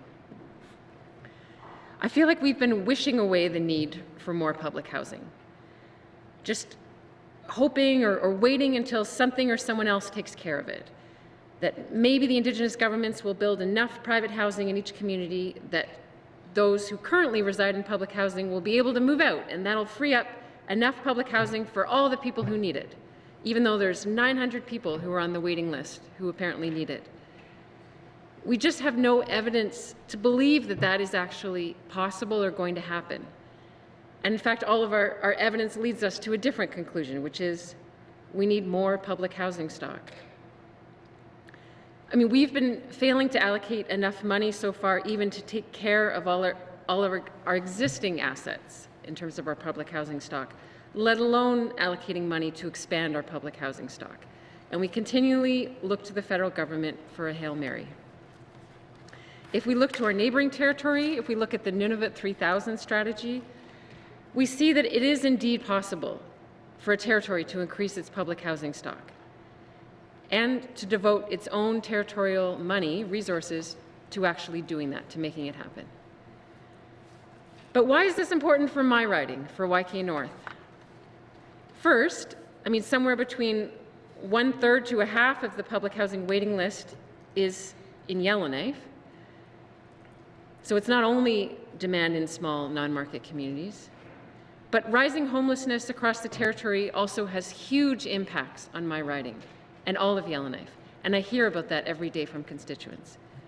Most of the people who have ended up homeless on the streets of Yellowknife are not originally from here. The latest survey from the review of street outreach found that 90% of the people who are using the street outreach services who are on the streets of Yellowknife are not from Yellowknife. They've ended up here. Why? A lot of that reason is because of lack of adequate housing in their home communities.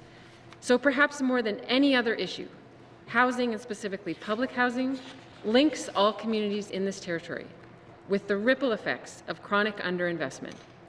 And it costs all communities, including Yellowknife. So for these reasons, I feel I have no choice today but to vote against the capital budget. And I don't take that vote lightly. I understand that the ideal way to achieve these kinds of policy changes I'm talking about is not to vote against a capital budget. But the status quo way of doing things doesn't seem to be accomplishing those policy changes either. I want to be clear that I have full confidence in the Finance Minister. I have full confidence in the Premier and in members of Cabinet.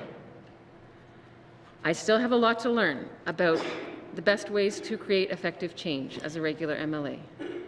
But I also think there needs to be a lot of adjustments to our status quo way of doing things, way of working in this building for us to successfully achieve our priorities. I don't want to suggest that we just open the floodgates to endless spending, and I know many people fear that if we start spending more on public housing, it will be a black hole of spending that will never be enough. I am by nature, I would say, a fiscal conservative.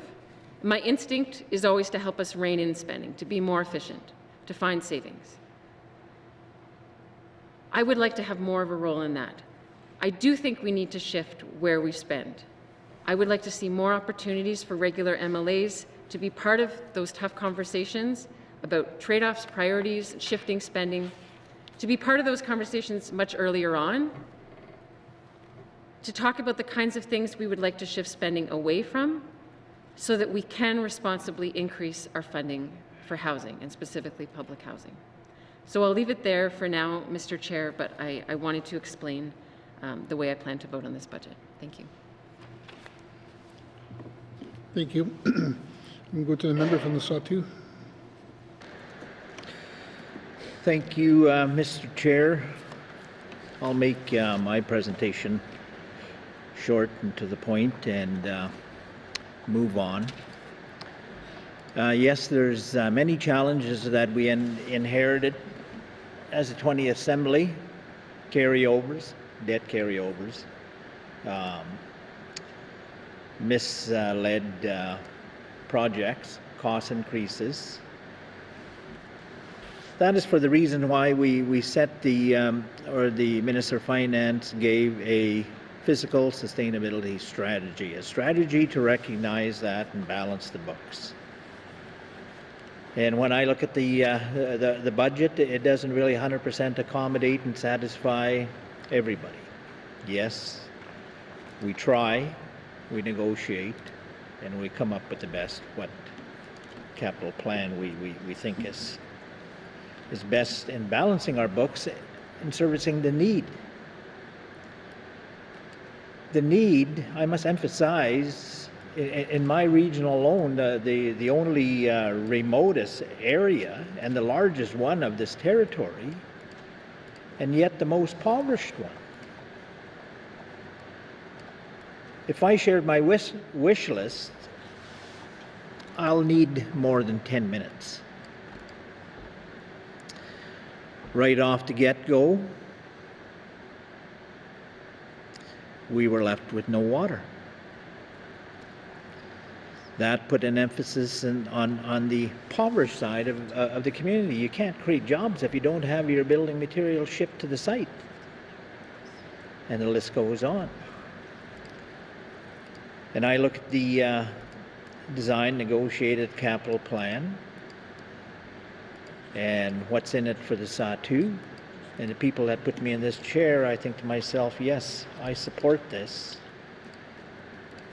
But I also look at the future years to try to accommodate the need and the balanced physical position. So in short there, Mr. Chair, I will be supporting this capital plan. Masi. Thank you. I'll go to the member from Mackenzie Delta. Thank you, Mr. Chair. In order to be productive in our society today, we have to be healthy. In order to be healthy, we have to have homes. And right now, I don't feel that this government is reaching out to the people of the Northwest Territories, saying that we are going to prioritize what you wanted. During our elections, I've heard numerous times, every house I went to, they showed me the condition of their houses. Some people were walking around because they didn't have houses, and that's what they wanted. They have children that's walking with them. They're going to a friend's house, parents. These are just Band-Aid solutions. The Indigenous government stated that their main priority was housing. I go back to my community of Fort McPherson and I hear that on a daily basis, that housing is a priority. It should be pouring money into it, and when you look at what was proposed, it was an insult. In order for our students to be productive, they gotta have a good night's sleep, they have to stay warm, and the education system is failing them. I hear that continuously from staff members that work at the schools. That these students are uneducated, they can't read at the level they're supposed to be reading. I feel, I feel sorry for those teachers because they're trying, but yet there's another group of students who's illiterate that's in their grade that's going to come up next year, and the cycle continues until they're pushed to another door, and that door is income support, where they're given everything. They're giving the opportunity not to work. They're giving the opportunity not to go to school and further their education and be productive residents of their communities.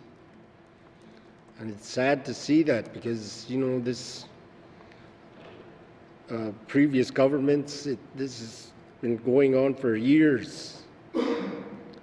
I've witnessed people that are adults now that have children that are going to school. And they're in the same situation. They're sending their children to school because they know they'll have free time. That's what these staff members are saying. They're just sending their children to school because they know they'll have a good 7 hours of not, being away. But the ones that are suffering is the students themselves. They're not given the opportunity to get a good education. That education system is not working at all. The income, I've always stated, you know, continuously, the income assistance needs a review.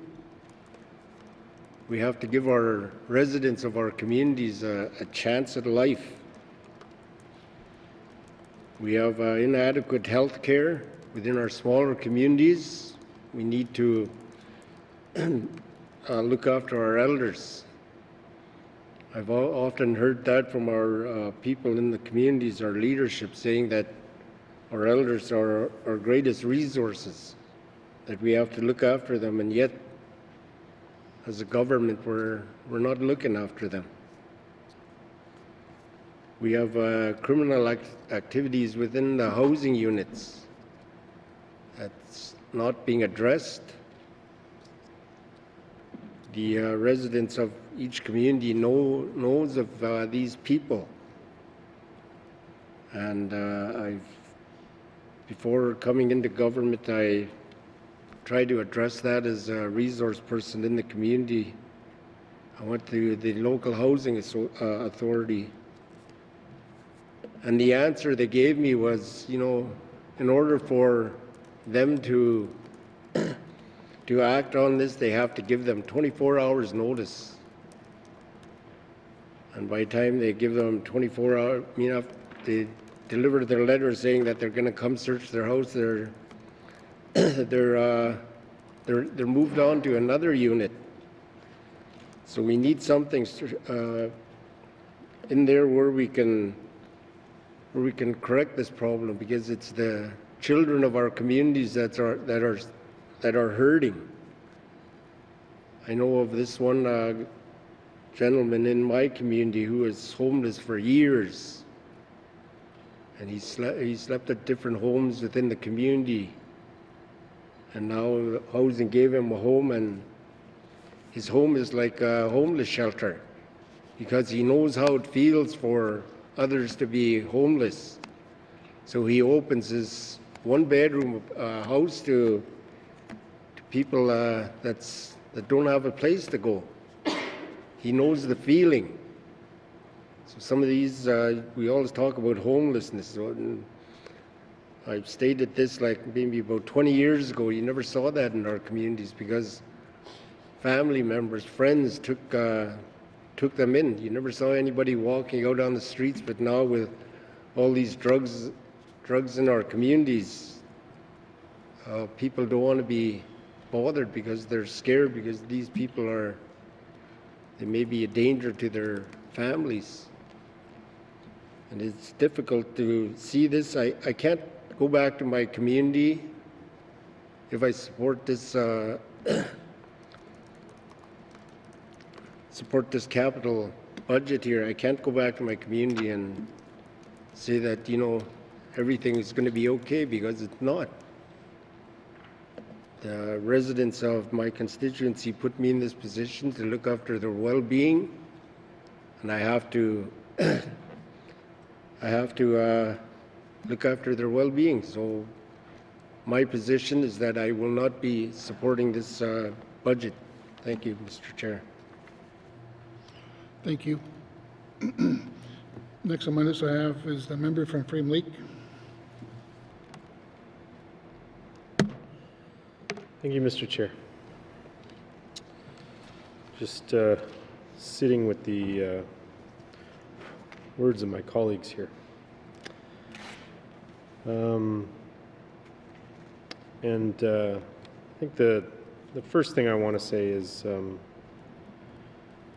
you know, just an expression of how much I respect and value the positions of my colleagues, and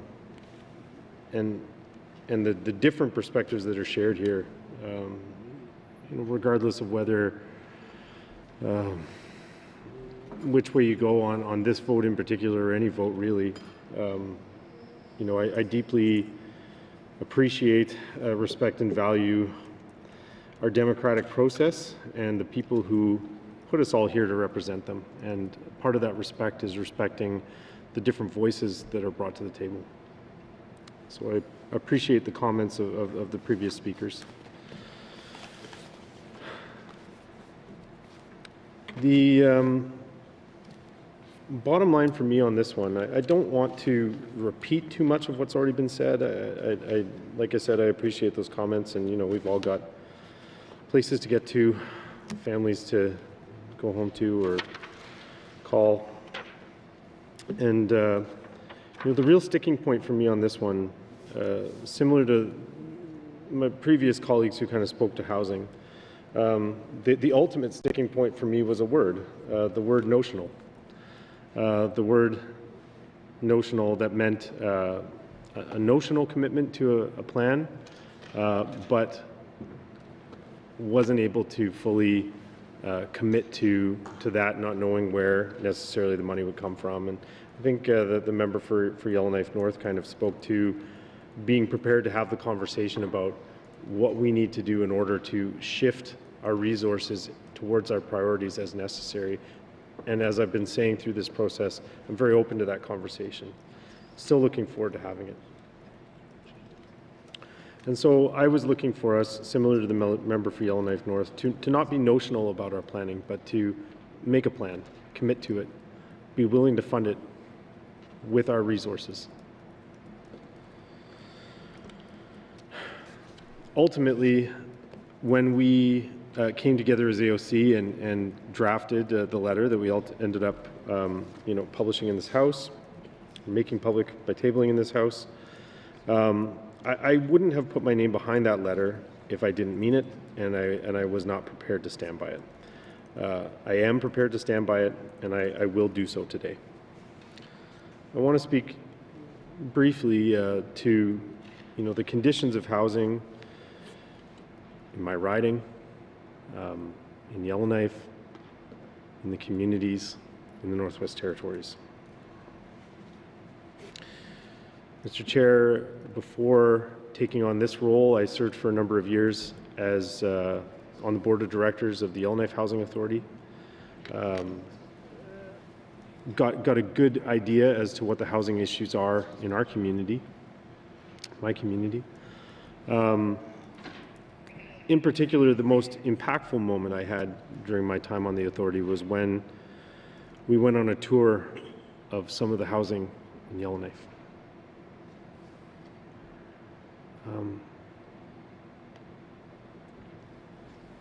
Some of the structures were fairly new, were exciting to look at, and I was happy about what is being brought forward for residents. But some of the places where people are living in Yellowknife, the conditions are appalling. They're I don't know if I can quite find words for it, but the best way I can illustrate what I felt when touring through those buildings was no child raised in a building like this is being set up to succeed.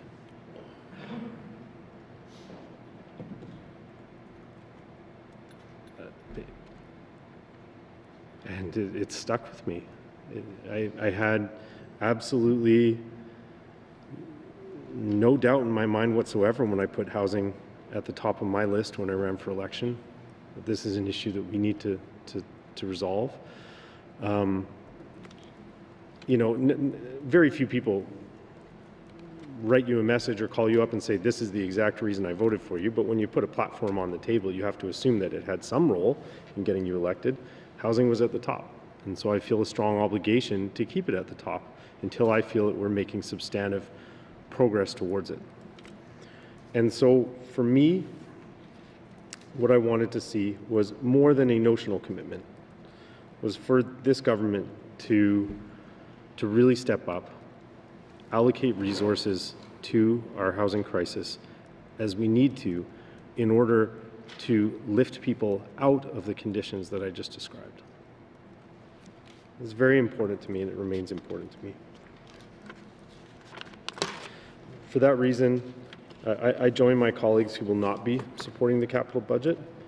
And I appreciated the comments from the member for Nuvik-Boot Lake. He was kind of mentioning, we're taking a very somewhat operational perspective on the budget through capital budget negotiations, but as the member for Range Lake noted, this is the tool that we have. And so I was prepared to use that tool to put pressure on the government. And I want to be clear, like some previous members have been clear also, that I very much appreciate the position, the very difficult position that the finance minister's in. Appreciate and respect that perspective.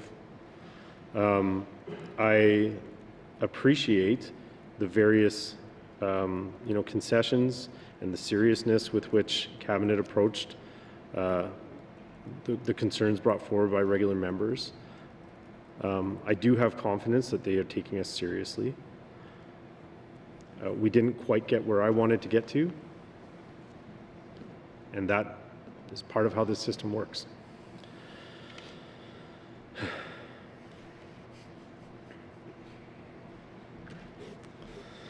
Something that I wanted to, I always like to kind of come back to this because it's a bit of a passion of mine, but something I did kind of want to note is something that I noted to the clerk the other day during one of our chats, that sometimes things can be really difficult in here. This is not an easy job. It's certainly a job that involves a lot of pressure. It's a job that pits very strong perspectives against one another between people who I care about, people whose perspectives I respect greatly.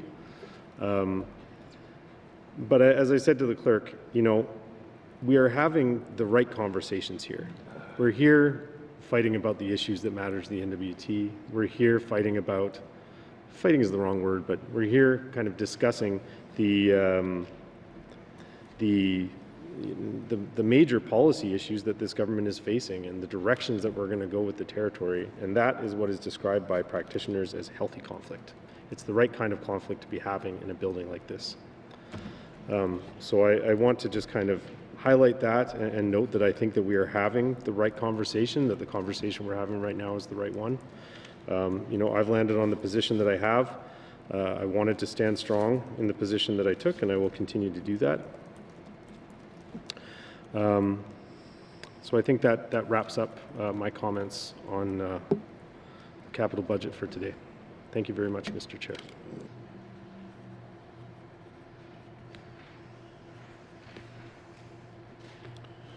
Thank you. I'm going to maybe take a moment here and I'll swap out with a member from Satu to fill in his chair.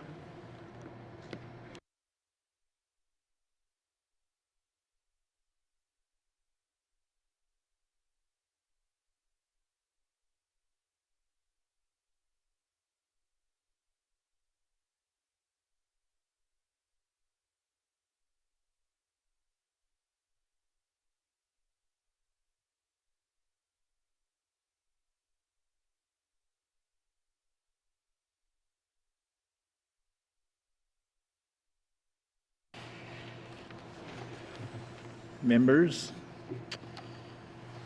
we will have the next member from Great Slave.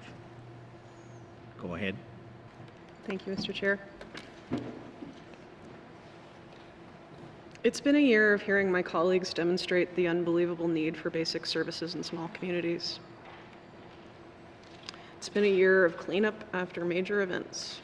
It's been a year of heartache and hurt. And so many of us are still raw bundles of nerves trying to find some peace. I've been told that 15 to 20 years ago, working here was a bit of a party. The diamond companies were swinging, the trips to Ottawa were fun, ribbon cutting happened, and it sounds like there were a lot more laughs. And that's no longer the case. Fast forward to now, and the honeymoon of the 20th Assembly is long gone. Urgent emergencies still exist. Climate change is hammering us in different ways year after year. My colleague from the Satu has detailed his constituents' need to see resources flow while it's still possible in the winter season for capital projects, as they clearly can't get it moving in the summer by barge due to low water levels. Every day in this building, I hear the frustration of members that we can't adequately help residents with their most basic needs, most notably in housing and healthcare. We are scrambling to help, and many days feels like we're stuck on a leaky boat with a tiny cup to bail out water. I agree with my colleague from Frame Lake who spoke earlier today to the fact that systems of how we budget, plan, and make good decisions in the GNWT need to change and adapt to this new reality we find ourselves in. Members have asked for real change and investments in housing and healthcare. We set out on that path after setting our priorities just a little over 9 months ago. Unfortunately, moving at the speed of government, that's the blink of an eye. And that is also a frustration for anyone who has ever been in government and for those who haven't. To make meaningful systemic change takes time, effort, and likely tears. I want to speak to Notional. Notional is something I hoped that Cabinet would drop from their offer, and they haven't. The reality of funding for housing means it can't be anything but notional. Nunavut 3000 started out as notional, and they worked from there. So I still have high hopes. Those high hopes might end like a lead balloon, and that's on Cabinet to pull out. I have a personal touchstone in writing by the writer Paul Ford that I return to again and again. Quote, "There is this set of heavy lenses mounted on a steel base. Each lens is 8 feet across. Looking through them, the world is blurry. Turning these lenses is exhausting. It wears out the muscles, it takes all your energy, an inch a day each, and maybe you have 3 whole revolutions to go on before you end up in focus. It'll take 100 years to get a clear picture of the world. I'll be dead by then, but in the meantime, some focus is better than none." End quote. I have heard focus and visions in conversations with Cabinet. I have faith in both of the ministers in housing and healthcare holding those portfolios. They have shared some confidential information with members that have a bold vision in the near term, and it's not my place to speak to that detail. But I have confidence that those heavy lenses are being turned in earnest. I'm happy to say that I have good relationships with these ministers, and they're doing the best they can, as quick as they can, with the tools they have, while also trying to build new tools at the same time. That's the sticking point, it seems, what is possible today and what can be accomplished quickly. To that, I'd say for real and lasting and crucially meaningful and impactful change, that takes longer than 9 months. In this instance, and for the urgency of the issues facing the SAW2, and for what I see as mainly a pared-back capital budget, I will be supporting it. Thank you.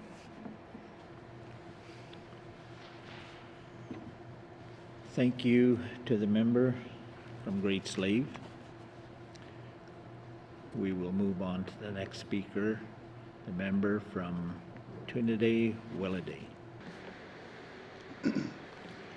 Yeah, thank you, Mr. Speaker. I came in as the MLA for Trinidad-Willowday in the 19th Assembly and re-elected in the 20th Assembly. When I came to this job, I came with good experience. What I brought to the table is as a tradesman in the carpentry. I built a lot of homes throughout the north, worked for PCL, Clark Builders.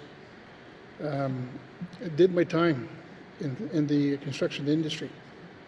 Worked in construction management. And before even Nunavut was here, I worked all over the whole Northwest Territories.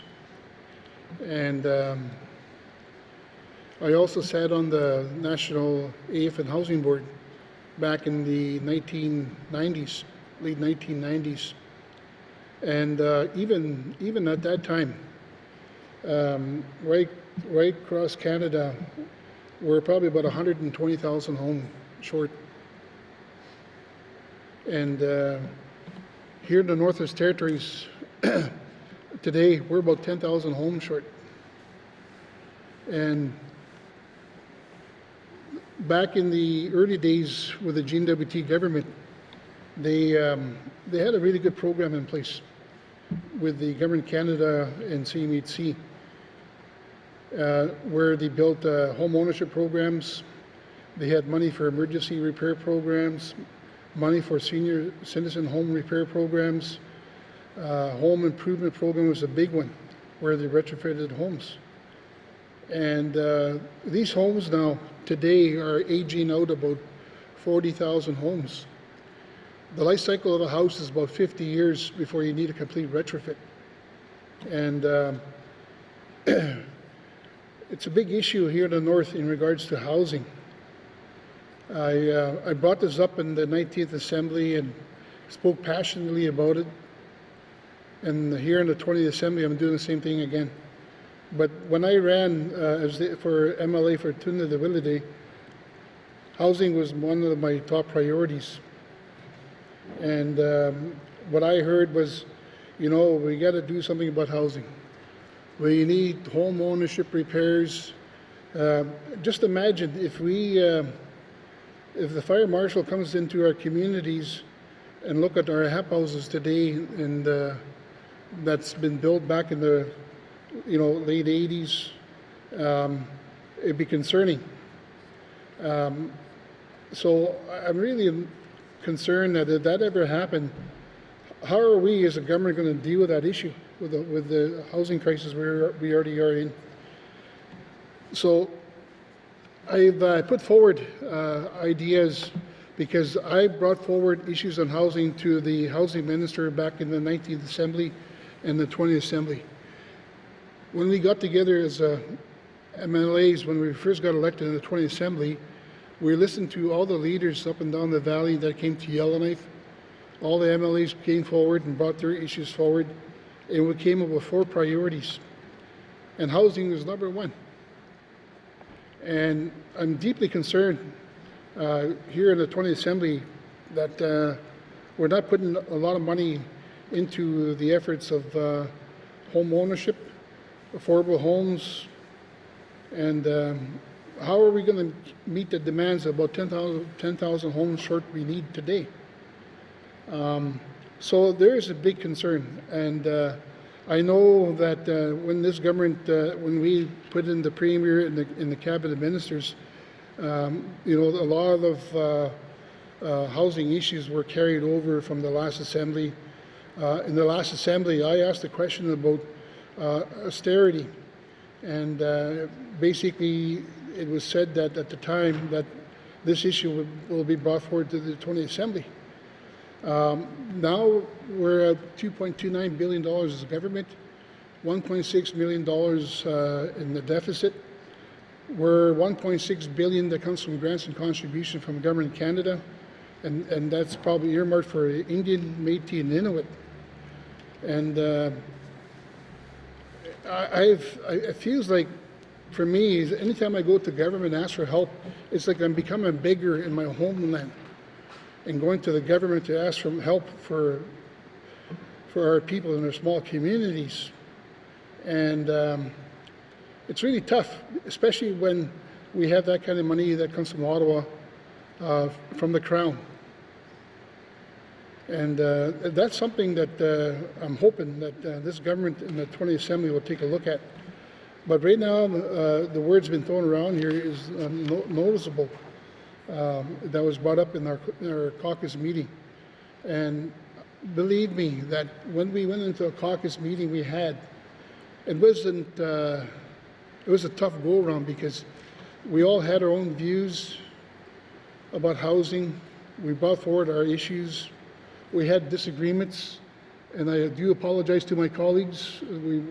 Sometimes we step on each other's toes, but at the outcome, at the end, is that I think what we want to bring forward what we're hearing from our people in the community. And the cabinet is, you got a Premier here, we have a good cabinet. We just got to figure a way as to how we all go work together. And, at the end of the day, we're all in the same ship here. But somehow, I don't want to lose sight of what the vision here of the Northeast is going to be in the 20th Assembly, is that housing is number 1. We have to figure a way going forward that we could look at new ways to deliver housing, home ownership repairs, etc. I put forward an initiative because I already knew that every time I went to go see the minister, I knock on the door, they said they got no money or they got policies that says I can't help you. So I put forward an idea that I wanted to do home ownership inspections in my writing and I figure what the houses, what state they're in, and figure out what it costs to bring up that unit to code. And do that for all 4 communities. And then work with the GNWT government, because I'm tired of trying to say, okay, well, it's all on you, but no, I got to figure a way how we could work together. And I'm really happy that this cabinet had approved the monies to put aside to do this work. But I think that it will go a long way if we continue to build that relationship. Because at the end of the day, is that if a lot of these houses get written off or they burn down or something happens and the fire marshal steps in and shut these units down, we're going to be in big trouble. So I think it's a great idea that we continue to build that relationship. And even if this motion here today is defeated, we have to figure a way that it's going to continue to be in the main estimates so that we don't lose sight of that. Because, you know, at the end of the day, the people in the small communities throughout the Northwest Territories really need help. And we are elected to be here for them and trying to look for solutions. So, Mr. Chairman, you know, this has been a very sensitive subject for me for a very long time. As you know, our treaties are there. Our treaty rights are recognized in the Canadian Constitution. We have UNDRIP. You know, we have a lot of treaty right issues here that needs to be talked about. But I'm hoping maybe through the Council of Leaders, we really need to take a look as to how we're going to talk about constitutional reform. Because sooner or later, all our claims are going to get done. We're going to be in a better position to start looking at self-government and manage some of these affairs that we can look at. And I'm hoping that through the Jim Burke report, I will table probably the next session and continue to build on that. So, Mr. Chairman, at this time, I'm in favor of voting against the budget on this one here because it doesn't go far enough. And I'm doing this on behalf of my people. We are in a housing crisis, and the top priority of this government is just not meeting it right now. And I'm hoping that we'll continue to work together to make sure that we resolve this issue and look for new ways to provide better homes for the residents of the Northwest Territories. With that, Mr. Chairman, thank you very much. Thank you to the member from Trinidad-Wellade. We will pause for a minute.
Thank you.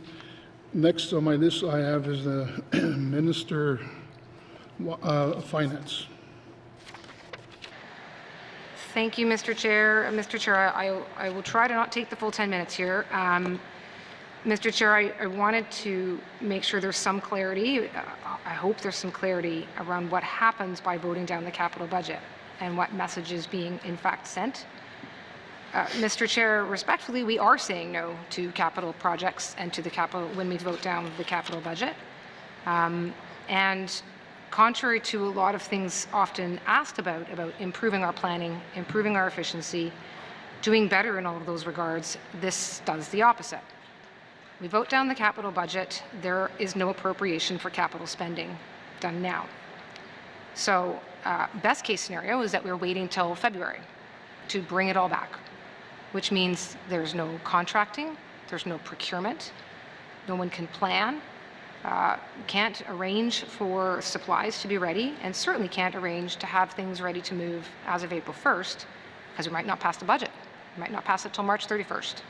That is exactly why several jurisdictions, particularly jurisdictions that are challenged with supplies and remoteness, do split their capital budgets to a fall sitting from the fiscal operating budget that happens in the winter sitting.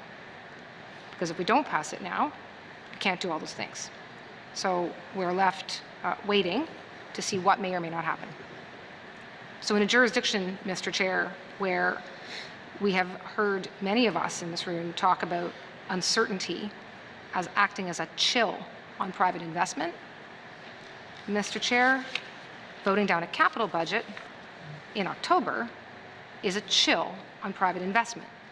We are deciding not to support the private sector in the Northwest Territory on small capital projects, on large capital projects, on projects on which they depend. So this puts projects at risk, not all of them. Not all of them, Mr. Chair. Some might kick around and some might wait till April, but it certainly undermines planning. It certainly does stop the procurement. It doesn't promote private sector, and it tells everyone that we're prepared to sacrifice every single other project in here for other principled positions. And Mr. Chair, I know that I have certainly been in this room now for many years. I've had an MLA colleague on the other side in the last government vote against the capital budget every single time on principle, every time. So that's fair. I don't want to at all be seen to be suggesting that that's not an appropriate stand to take at some times, but let's be clear about what we are voting down, if that's the choice that we're making. Mr. Chair, on that note, again, I want to make sure that I want to be fair. Cabinet sometimes is one of the hardest things of being on cabinet. We have constituents, we have residents, we hear from people. The challenges are not lost on us, and the idea that they are is unfair. But the conversations that we have as a group of 19 members, in my view, respectfully, go far more and far beyond the idea that we're just not listening or trying hard enough, that the public servants, senior members, right down to the front lines, don't care and aren't trying hard enough, and that somehow, by voting down the budget, that changes that. All right.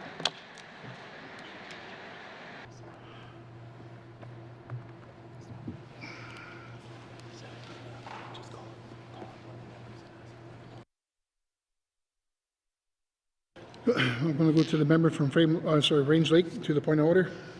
Thank you, Mr. Speaker. Mr. Speaker, under Rule 3.3 brackets 2 or 3.2 brackets 3, Minister is alleging that members during this debate have attacked the integrity of the public service in handling issues, and I did not recall anyone saying that. Thank you.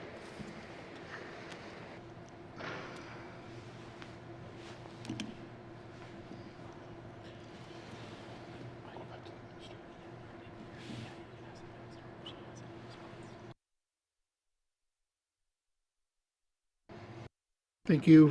Thank you. I'm going to go to the Minister of Finance to the point of order to respond. Mr. Chair, I am more than happy to retract those comments. I certainly didn't want to leave any impression that members of this House don't respect the public service. So I apologize and I take it back. You got time. Continue. Thank you. Thank you, Mr. Chair. Mr. Chair, I do want to speak to the letter that was sent, much of which was ultimately read into the House. Mr. Chair, that letter was very lengthy and spoke at many points about wanting to see a plan, seeing cultural shift, then to see leadership change, then in other respects to see a plan, again to see more changes in policy, to see changes in procedure, to see action plans, to see ambitious planning, and so on and so forth. That's not all that was there, Mr. Chair. I certainly don't want to leave that impression either, but there's a lot of requests for different plans, different processes, different policies, different approaches to leadership. And Mr. Chair, it was our effort in engaging in the conversations that we did to respond to that with proposals for leadership change, with proposals for policy change, and with an approach that could lead to the culture shift that would then accomplish all of what's in these letters and all of what all of us here want to see. Mr. Chair, there's millions of dollars pouring in to the territory for housing. It is not all coming to the Housing Corporation of the Northwest Territories. Although that said, the Housing Corporation in the last several years has been successful in seeing significant tens of millions of investment come in. The federal funding cycle does not always align well to our funding cycle, and so I'm not in a position to sit here and say that we can remove the word notional from the $50 million commitment that we expect to be able to make. I don't want to sit here and pretend that I have an answer for that. I do believe that we'll be in a position to spend $50 million, and in fact, I believe the Housing Corporation will probably be in a position to spend more. But Mr. Chair, it's not fair or appropriate for me to simply say no problem and hope it's fine when I can't actually say exactly where it's going to come from. I do think it will find that money. There's engagement happening not only from the Housing Corporation, but from the Department of Infrastructure and the Department of Municipal and Community Affairs with our federal counterparts to see these problems addressed. And some of the offers that we've made and the discussions that we've had around changes in leadership and changes in approach involve creating better systems for engagement with MLAs. One such, for example, just ways by which we can bring one another together. We're all hearing from residents, and we want to make sure that we're doing that in a way that doesn't bring us to the brink of not passing a capital budget. Which again, so really at that point, Mr. Chair, I'll wrap up with that. There are projects throughout this capital budget that go to every single community. There are projects in this capital budget that go to small communities. There's projects in the capital budget that will link communities. Everything from transmission lines in Fort Providence, transmission line to Wati.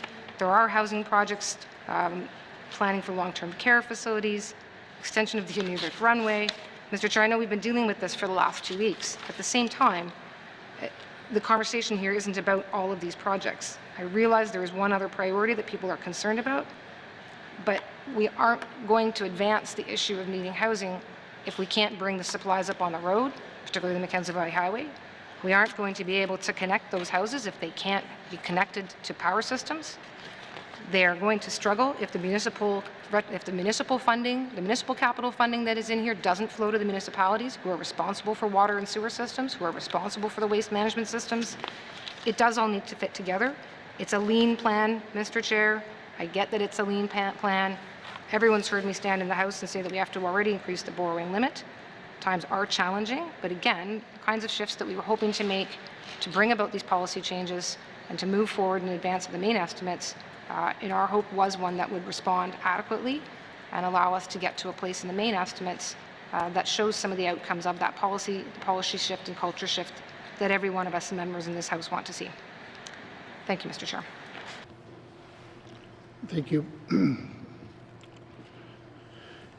Any other comments from members?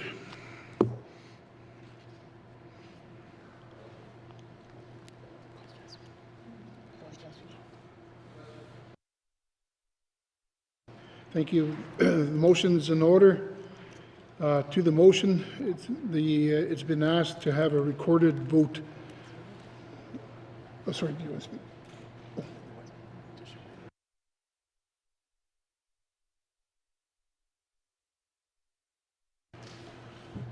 Okay, thank you.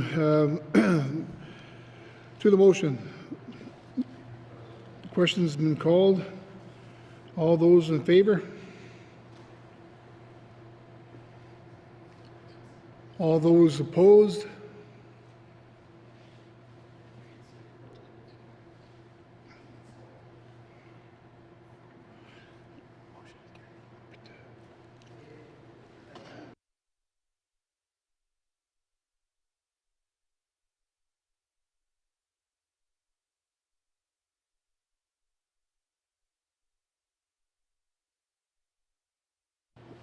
Sorry, it's earlier they had asked for a recorded vote, so I'm going to go back to the motions.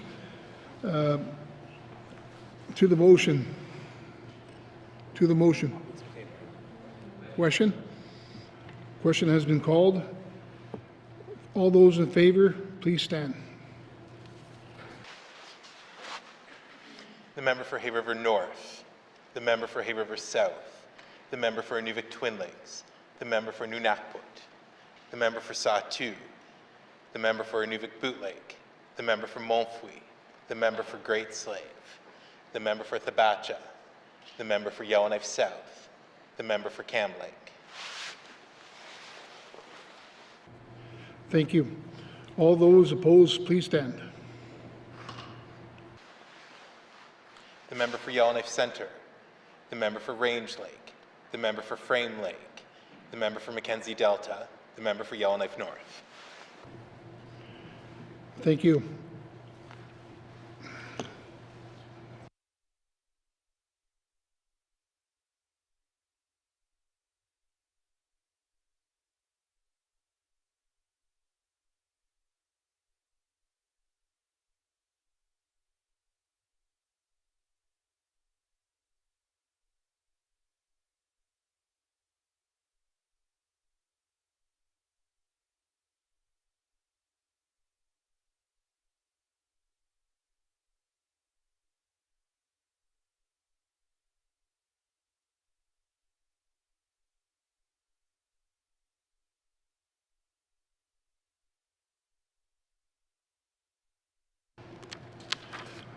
Thank you. The results of the recorded vote, 11 in favor, 5 opposed. Motion carried.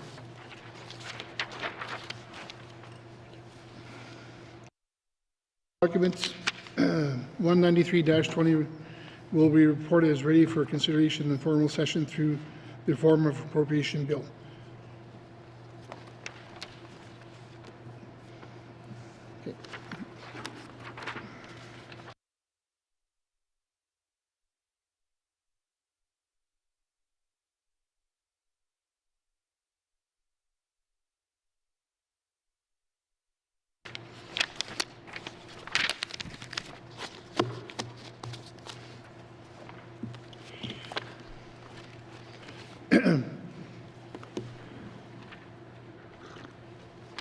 Committee, we have agreed to consider Bill 15, Northwest Territories Indigenous-led Conservation Fund Implemented Act. Excuse me. I will ask the Minister of Environment and Climate Change to introduce the bill.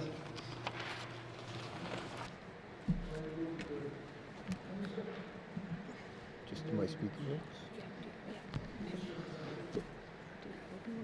Yes. Thank you, Mr. Chair, for the opportunity to discuss Bill 15, Northwest Territories Indigenous-led Conservation Fund Establishment Act.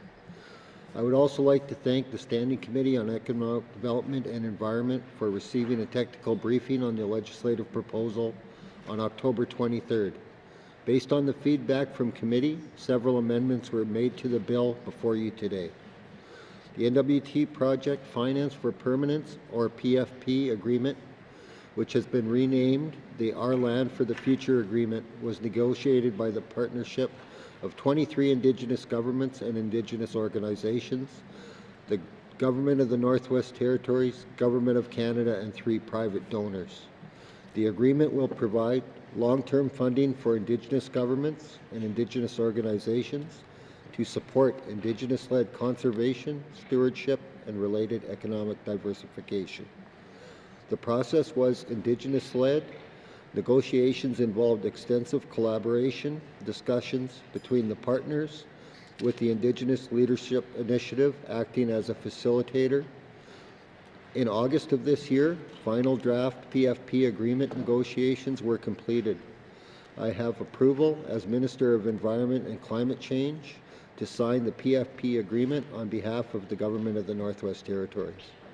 A signing ceremony will be held on November 14th in Betchico, Canada. Canada is currently seeking approval to sign the agreement. While this agreement has not yet been signed, we will be tabling a copy of the agreement tomorrow for the purposes of transparency and for the ease of reviewing the bill. The Our Land for the Future agreement makes no changes to our existing regulatory or decision-making structures in the NWT, nor does it commit the GNWT to establishing new protected areas. The bill before us today would establish the Our Land for the Future Trust as a not-for-profit body corporate for the purpose of holding, investing, and managing funds contributed to the trust in accordance with the PFP agreement, distributing funds to eligible Indigenous partners to carry out core activities in accordance with the agreement, and supporting the partners in achieving the purpose, vision, and objectives of the agreement. Establishing a trust in this way will provide the strongest case to the Canada Revenue Agency that the trust will be able to receive and disperse tax-exempt funds. I look forward to Committee of the Whole's review of Bill 15. Thank you, Mr. Chair. Thank you. Does the minister wish to bring witnesses into the chamber? Yes, I do. Does the committee agree? Thank you. Sergeant at Arms, please escort the witnesses into the chamber.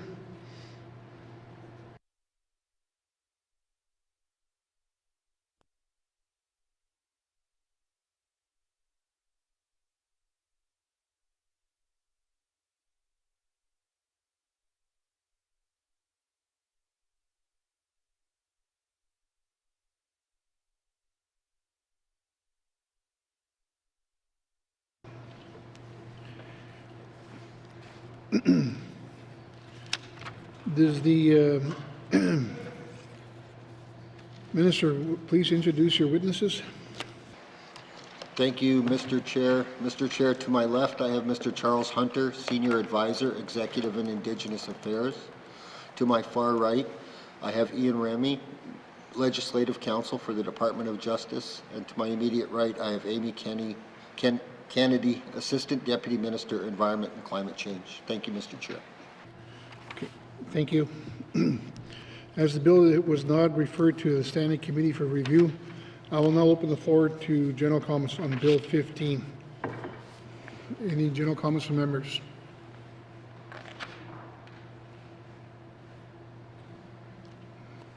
Seeing none, does the committee agree that there are no further general comments? We will proceed to clause-by-clause review of the bill. Thank you. Committee, we will defer the bill number and title until after consideration of the clauses. There are 14 clauses in the bill. Please turn to page 2 of the bill, Clause 1. Does the committee agree? Clause 2, does the committee agree? Clause 3, does the committee agree? Clause 4, does the committee agree? Clause 5, does the committee agree? Clause 6, does the committee agree? Clause 7, does the committee agree? Clause 8, does the committee agree? Clause 9, does the committee agree? Clause 10, does the committee agree? Clause 11, does the committee agree? Clause 12, does the committee agree? Clause 13, does the committee agree? Clause 14, does the committee agree? Committee will now return to the bill number and title, Bill 15, Northwest Territories Indigenous-Led Conservation Fund Implementation Act. Does the committee agree? Committee, to the bill as a whole, does the committee agree that Bill 15, Northwest Territories Indigenous-Led Conservation Fund Implementation Act is now ready for third reading? Thank you, committee. Does the committee agree that this concludes our consideration of Bill 15, Northwest Territories Indigenous-Led Conservation Fund Implementation Act? Agreed? Thank you. Minister, and to your witnesses, I'm going to ask the Sergeant at Arms, please escort the witnesses out of the chamber. Thank you.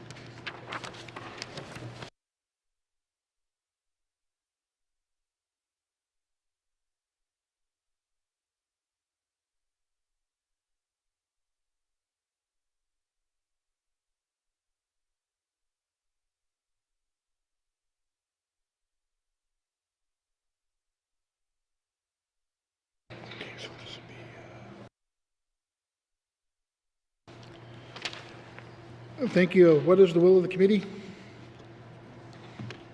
And we'll go to the member from Inuvik-Boot Lake. Thank you, Mr. Chair. Mr. Chair, I move that the chair rise and report progress. Thank you. Thank you. I'll now rise to report progress. Thank you. Oh, yeah. Okay, sorry. Sorry. All those in favor? Opposed? Abstain? Motion carried.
Member from Toonaday-Willity. Thank you, Mr. Speaker. Your committee has been considering table documents 193-20(1) and Bill 15, and would like to report progress with 2 motions carried. And Mr. Speaker, I move that the report of the Committee of the Whole be concurred with. Thank you, Mr. Speaker.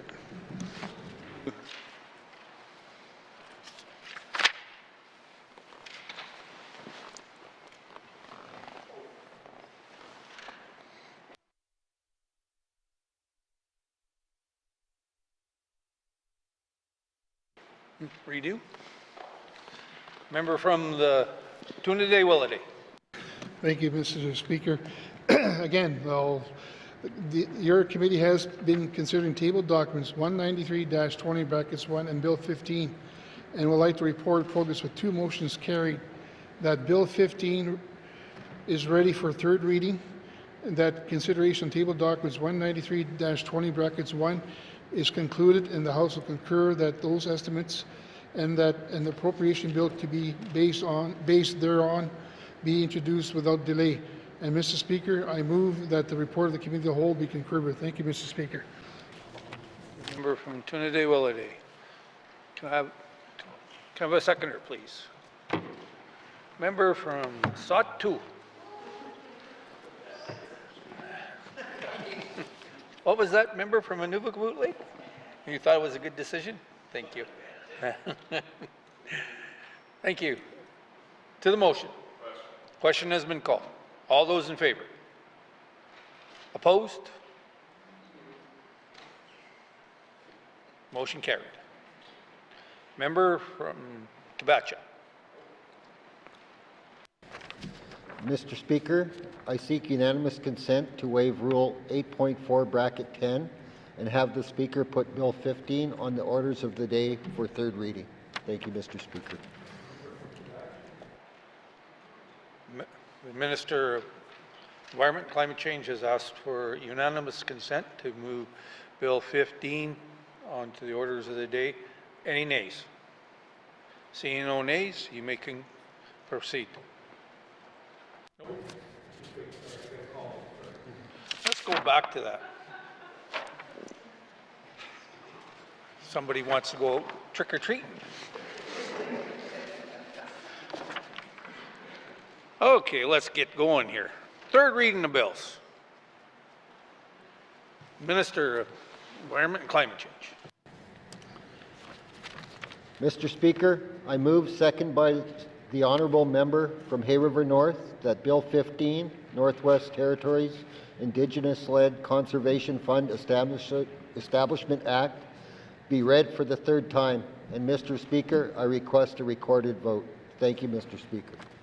Thank you. Member 2.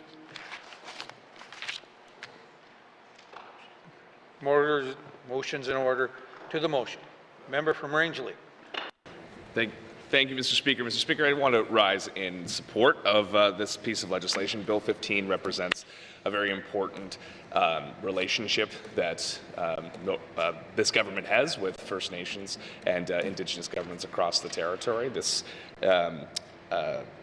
bill will establish a trust that will allow around $500 million of money to flow into the Northwest Territories for a whole bunch of purposes around conservation, Indigenous guardian programs, economic development, and the list does go on. It's quite exhaustive. And I think one other thing that's very remarkable is the speed at which the legislation's moved through, which shows the strength of our institution, that we are able to move quickly when things need to get done. And I commend the minister for bringing this forward. I commend the cabinet for bringing this forward and getting it done so quickly. And we've had very patient guests in the gallery, many dignitaries from Indigenous governments who are very passionate about this legislation. And I'm glad we could work through this today as an assembly and make it worthwhile for your time you've put into our proceedings today. So thank you again to the minister, to the cabinet, and I will be supporting this legislation. Thank you. Member from Rangeley Lake. To the motion. Member from Yellowknife North. Thank you, Mr. Speaker. So I also support this bill, first and foremost, because I support self-determination of Indigenous governments.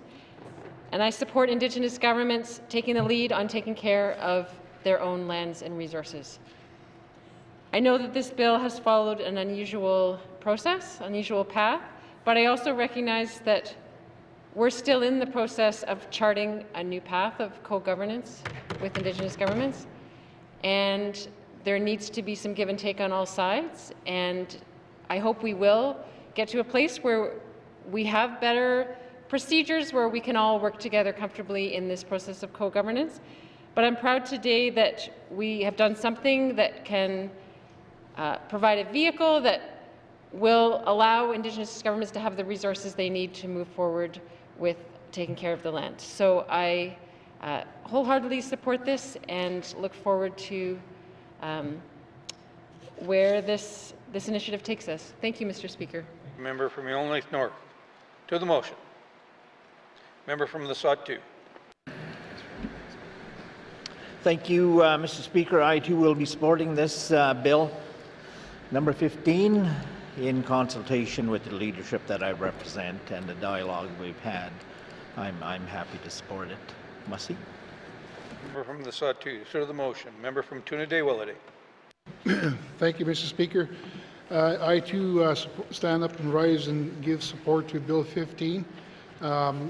This is something that is really much needed for our communities, but at the same time, Mr. Speaker, this Bill 15 is on the road to looking at a constitutional reform, and I'm hoping that this bill will rise with the Council of Leaders as well as we move forward. Thank you, Mr. Speaker. Member from Tuna-Day-Willity. To the motion. Member from Range Lake.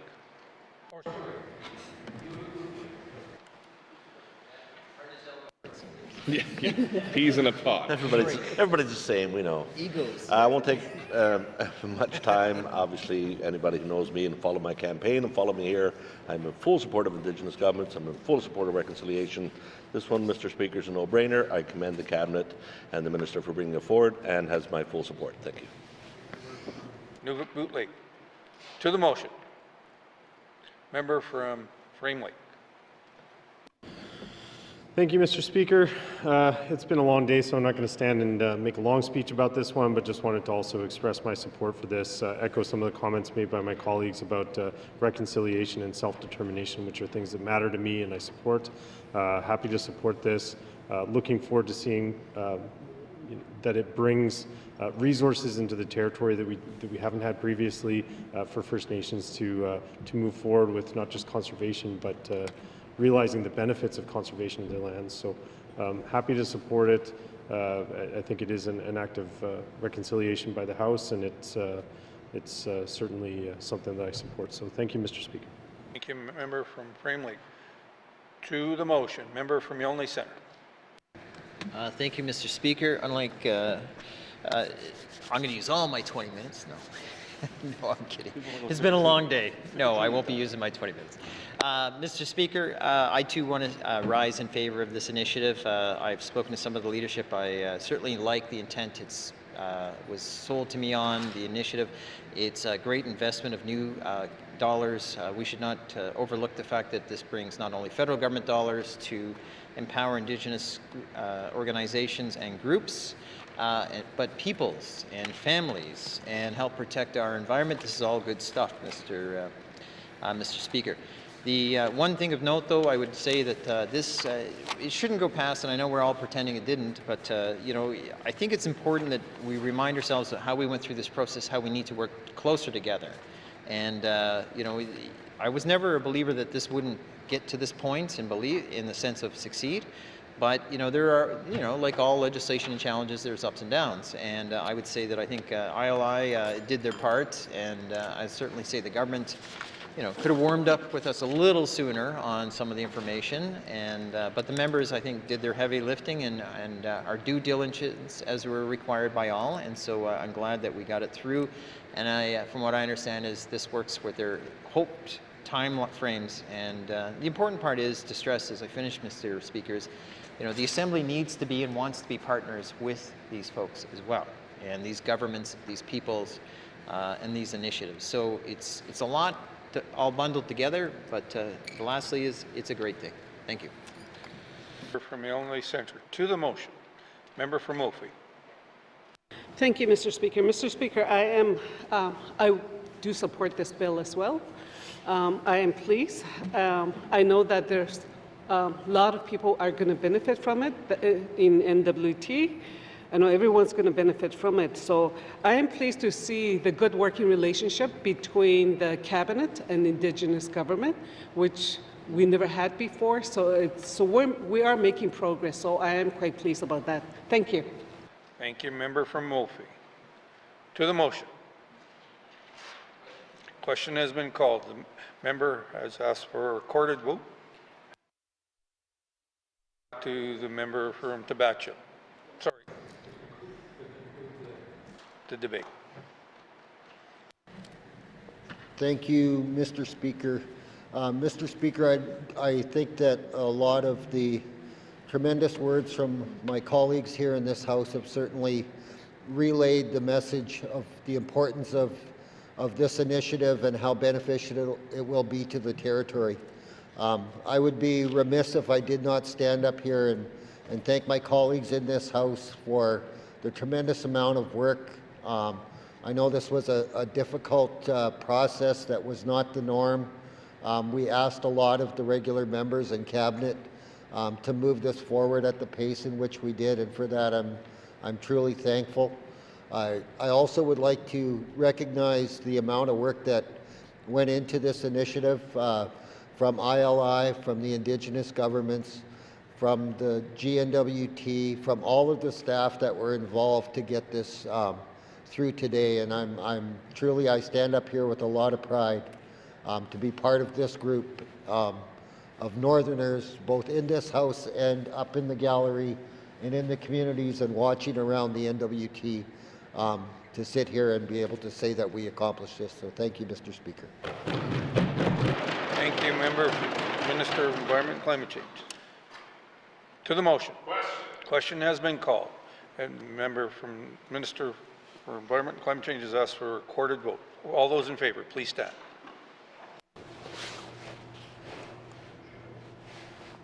The member for Thabatcha, the member for Yellowknife South, the member for Cam Lake, the member for Hay River North, the member for Hay River South, the member for Inuvik Twin Lakes, the member for Nunavut, the member for Tunaday Willowday, the member for Satu, the member for Yellowknife Centre, the member for Range Lake, the member for Inuvik-Boot Lake, the member for Montfouille, the member for Frame Lake, the member for Great Slave, the member for Mackenzie Delta, the member for Yellowknife North.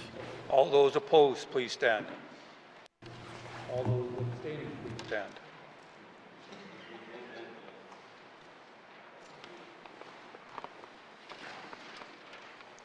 Thank you. All those in favor, 17. Those opposed, 0. Abstentions, 0. Bill 15 has passed. Before we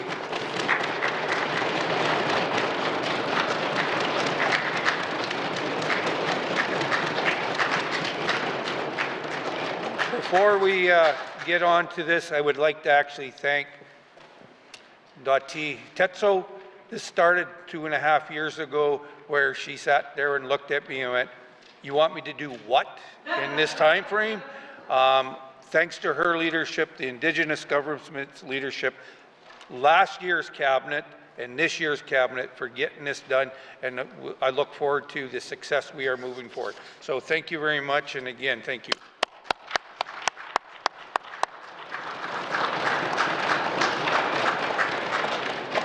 Third reading the bills. Third reading the bills. Orders of the day, Mr. Clerk. Thank you, Mr. Speaker. Orders of the day for Friday, November 1st, 10 a.m. Prayer, minister statements, member statements, returns to oral questions, recognition of visitors in the gallery. Acknowledgements, oral questions, returns to written questions, replies to the Commissioner's address. Petitions, reports of committee on the review of bills, reports of standing and special committees, tabling of documents, notices of motion, motions, motion 45, notices of motion for first reading of bills, second reading of bills, consideration in committee of the whole of bills and other matters, committee report 17-20 bracket 1, committee report 18-20 brackets 1, report of committee of the whole, third reading of bills, orders of the day. Thank you, Mr. Speaker. Thank you, Mr. Clerk. This House stands adjourned until Friday, November 1st, 2024 at 10 a.m. Thank you very much.